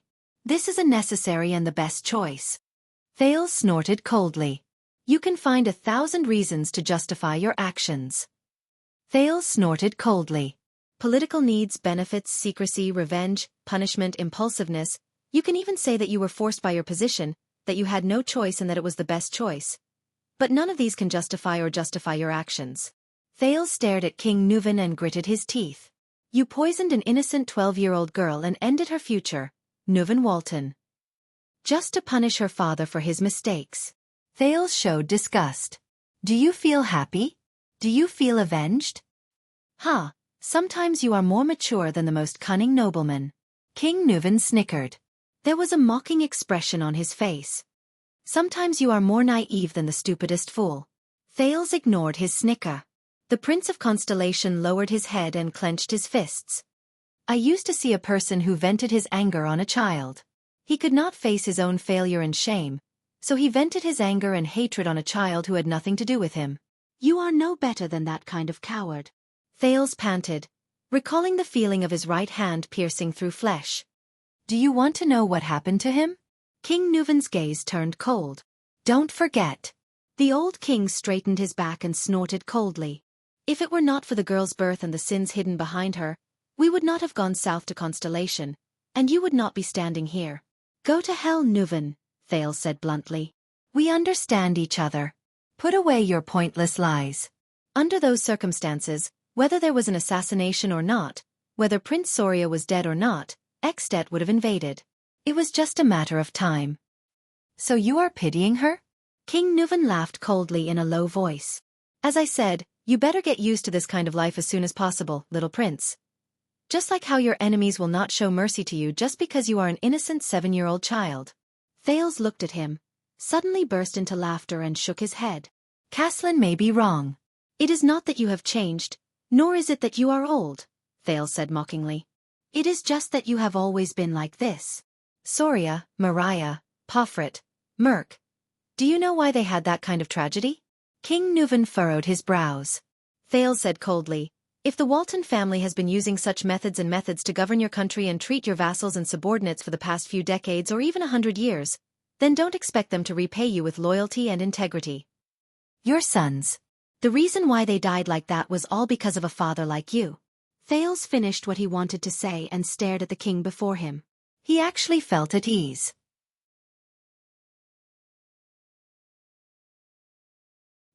He did not feel the slightest bit guilty of blaming and offending the common elected king of At. King Nuvan fixed his gaze on him and did not speak for a long time. Then, the old king's expression became serious. He stared straight at Thales with a complicated gaze. You think this is cruel, don't you? The king said softly. You haven't seen anything crueler. Thales frowned slightly. You, King Nuvan said slowly with the majesty of a king. Come before me. Thales took a deep breath. Damn old man. What is he going to do now? He slowly raised his head and looked straight at King Nuvan. He lifted his leg and took a step forward. But he did not even take a step forward. It's not you. The king's gaze, which was as sharp as a sword, went past the Prince of Constellation and shot coldly behind him. King Nuvan said coldly, I said. It's that child. Thales was stunned. His pupils shrank abruptly. Thales turned his head in a daze and stared at Little Rascal behind him. Little Rascal, who had been holding her breath and not daring to breathe loudly, suddenly realized something. She shuddered. Little Rascal glanced at the king in disbelief, then looked at Thales as if asking for help. She seemed to have never experienced such a scene before. She was extremely flustered, terrified, and on the verge of tears. Don't make me say it a third time. King Nuvan stared at her with a cold expression. Little Rascal trembled all over. She did not dare to raise her head. However, her many years of experience still made her walk towards the king with trembling, fearful steps. Thales stared at everything in front of him. Puzzled. Little Rascal stood in front of King Nuvan. She stared at the ground and trembled. Ever since Soria was assassinated, I've been keeping Alex under tight protection, the old king said flatly. Most people don't even know Alex's name. They only know that she exists. Fortunately, not many people know this secret, this truth. King Nuvan's gaze was terrifying. His tone was firm. From the scullery to the bedroom, from the guards to the maids, everyone who knows Alex has been eliminated on your way here. There's only one left. Little Rascal trembled violently. Tears slid down her cheeks. No, I didn't see anything, I don't know anything. King Nuvan lowered his head and raised his right hand. He stared at the black ring on his finger with a subtle gaze. Thales' breathing instantly quickened. He vaguely knew what the old king wanted to do. Thales hurriedly strode towards King Nuvan. Hey, you! But Thales did not take more than 2 steps before his shoulder was firmly gripped by a strong hand from behind. Pain shot through his shoulder. Stay here. Nicholas the Star Killer coldly restrained him from behind. Don't cause trouble, little prince. Thales immediately felt that half of his body could not move. No, you saw the scene just now. That's secret, didn't you? King Nuvan slowly said to Little Rascal in his old and deep voice. And you're also one of the few who knows of Alex's existence. Little Rascal watched Thales' fate with tears streaming down her cheeks. She then looked at King Nuvan's expression and trembled in fear. I beg you, your majesty, she cried. I'll be good. I'll stay in the castle. I won't say anything. King Nuvan continued to rub the triumph on his finger and chuckled. Thales gritted his teeth and stared at the little girl before King Nuvan. No, damn it. Thales shot a hateful glance at Nicholas, then at King Nuvan. Guess. The next moment, King Nuvan sneered and gripped Little Rascal's hand tightly. What will happen to you? Nuvan. Thales struggled with all his might, but under the suppression of the leader of the White Blade Guards, his resistance was futile. King Nuvan's expression was cold. He pulled Little Rascal's hand to his right hand. No, Little Rascal was so frightened that she was about to cry. No. No. Thales clenched his teeth and drew JC's dagger from his waist. He swung it at the Star Killer at a strange angle. The 4th offensive style of the Northland military sword style. The ambush style. Then, Thales opened his mouth in shock. He saw King Nuvan stretch out his right hand and place the ring on Little Rascal's palm. Little Rascal stared at her palm in a daze. She stared at the black gemstone ring with a silver ring on it. This is the token passed down through the generations in the Walton family. Triumph? King Nuvan said calmly and coldly. From now on, you are the last descendant of the Walton family. I am the granddaughter of Nuvan Walton, the common elected king of Xianxia and the Archduke of Dragoncloud City. I am the only daughter of Prince Soria Walton and Marquis Gloucester of Vine City, Adele Walton. Thales and Little Rascal stared blankly at King Nuvan. Saroma Alex Soria Walton, King Nuvan said softly. This is your name. Little Rascal gasped subconsciously. Her face was ghastly pale. A few seconds later, she finally realized what King Nuvan meant. The bespectacled girl trembled as she held Triumph in her hands. She took a step back in fear. Nicholas let go of Thales and the dagger that was aimed at him. He snorted coldly. But Thales had no time to care about his attitude. He got up from the ground and looked at King Nuvan in shock. He then looked at the absent-minded Little Rascal, who was frightened and helpless. You must forget everything in the past, whether it is your birth or the girl you served. King Nuvan continued with his emotionless but forceful words. You will listen to my orders and become a lady of the Walton family. You will marry that boy in exchange for Jadestar support and protection of the Walton family, as well as the connection between the two families. You must revere him, listen to him, serve him, assist him in the name of Saroma Walton, support him, support him. Little Rascal glanced at Thales, trembling. Her eyes behind her glasses were watery. No. But King Nuvan interrupted her. Please. Remember your first middle name, Alex. It will forever remind you of your true identity. It will remind you of the night that changed your fate. But this is also a warning. King Nuvan's eyes flashed. If you do anything that threatens the interests of Jadestar and the Walton family, that boy can reveal your identity at any time. A bloodline ritual can destroy everything. Trust me, you won't like that. Little Rascal was petrified. She was so terrified that she forgot to breathe. Only when she was exhausted did she inhale a mouthful of air. And you, Thales. King Nuvan turned his head and looked at the Prince of Constellation. His expression was solemn. Today, I will expose the family's biggest secret, the most terrifying past, before you. Triumph is only the first lock. This is the second lock. Now, you can take over the Walton family without worry. Our alliance is still in effect. Thales shuddered. He looked at Little Rascal. Whether it is for your own interests or your ridiculous pity, you have to protect her and her identity. King Nuvan's voice suddenly became tired and hoarse. Just like how you protect the Waltons. Little Rascal snapped out of her daze. She stared at the ring in her palm and began to tremble. No, I beg you, your majesty. Little Rascal cried out in fear. I'm scared. I don't know anything. I can't. I'm not asking for your opinion. King Nuvan turned his head abruptly and looked at Little Rascal, causing her to stop talking. The king's eyes flashed fiercely. Do you understand? Little Rascal was so scared that even her glasses were crooked. She could only nod mechanically. King Nuvan smiled faintly. Thales watched the scene in a daze. His heart was filled with a myriad of emotions. All right. The old king sighed and said slowly, Thales, you already know everything you need to know. King Nuvan lifted his gaze. His tone was extremely tired. Go back to your room. Thales panted and clenched his fists. He glanced at Little Rascal again, at her helpless and pitiful gaze. Then, he gritted his teeth and turned to leave. Behind Thales, King Nuvan said to Little Rascal in a low voice, And you, from tonight onwards, you will sleep in Alex's bedroom. Thales clenched his teeth tighter and tighter. Little Rascal screamed behind him. If you ever feel bored, think about today.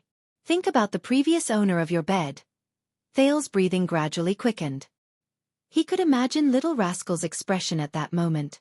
Think about Alex's fate. Think about how she convulsed in agony before she died. Thales gently closed his eyes. His footsteps became slower and slower. Little Rascal's sobs came from behind him. Think about the people who died because of this, and think about how lucky you are. Thales stopped and took a deep breath. The servants in kitchen have all been cleaned out, but you'll soon have new servants. You'd better act properly. Enough. Under everyone's astonished gaze, the Prince of Constellation turned around and glared angrily at King Nuven and the sobbing little rascal. Thales gritted his teeth and strode forward, grabbing little rascal's wrist. Then, without giving her a chance to speak, he pulled her to his side. He could feel that little rascal's wrist was still trembling. "Don't be impatient, Thales." King Nuven waved at Nicholas, who was about to step forward, and said slowly, "You will have plenty of time to spend with your fiancée in the future." "That's it." Thales stared coldly at King Nuven. "Tonight, she has to stay with me." After saying this, he dragged little rascal out of the hall with a solemn expression. Little rascal pressed down on her glasses, which were about to fall off. She allowed Thales to drag her, occasionally looking back in fear. "Thales," King Nuven said flatly behind him, "where are you taking my granddaughter?" "She can't stay with you anyway," Thales said rudely as he walked. "A bunch of lunatics." King Nuven's laughter came from behind him, but it only made Thales more annoyed and confused. "Thales Jadestar." The king's laughter came from behind him. "First night. Be nicer to your fiancé." Thales did not look back. He dragged little rascal out of the hole, ignoring the white blade guard's frowning expressions. He just walked forward resolutely. When little rascal recovered from her stupor and fear, she spoke quietly. Little rascal tugged at his clothes timidly. "You are?" "My name is Thales," Thales said coldly. "Miss Alex, is she really?" Little rascal sniffled and said pitifully, "Really? Dead?" "Yes," Thales answered firmly with a straight face. "She's dead, poisoned to death." Little rascal shuddered violently. Thales furrowed his brows. "Poisoned to death." Little rascal's gaze was unfocused as she started to mumble to herself. In the year 207 of the Empire calendar, Duke Xianxia killed the fourth knight with a poisonous arrow. In the year 489 of the Empire calendar, Count Kate Nanty and Princess Leslie were both poisoned to death on their wedding day. In the year 721 of the Empire calendar, Emperor Adi III fell into a coma. In the year 1171 of the Empire calendar, the Emperor of Poison poisoned suzerain Redi Zodra to death on the negotiation table. In the year 218 of the calendar of eradication, Archduke Lloyd Ulcius was poisoned to death by the mourning Archduke. In the year 359 of the calendar of eradication, beautiful Archduke Lacian Lenzo died from a cup of flower tea. In the year 660 of the calendar of eradication, the Crown Prince of Constellation was poisoned by blue vine grass. "Enough!" Thales roared resolutely and interrupted her murmurs. "Don't think about this any more." Little rascal came back to her senses.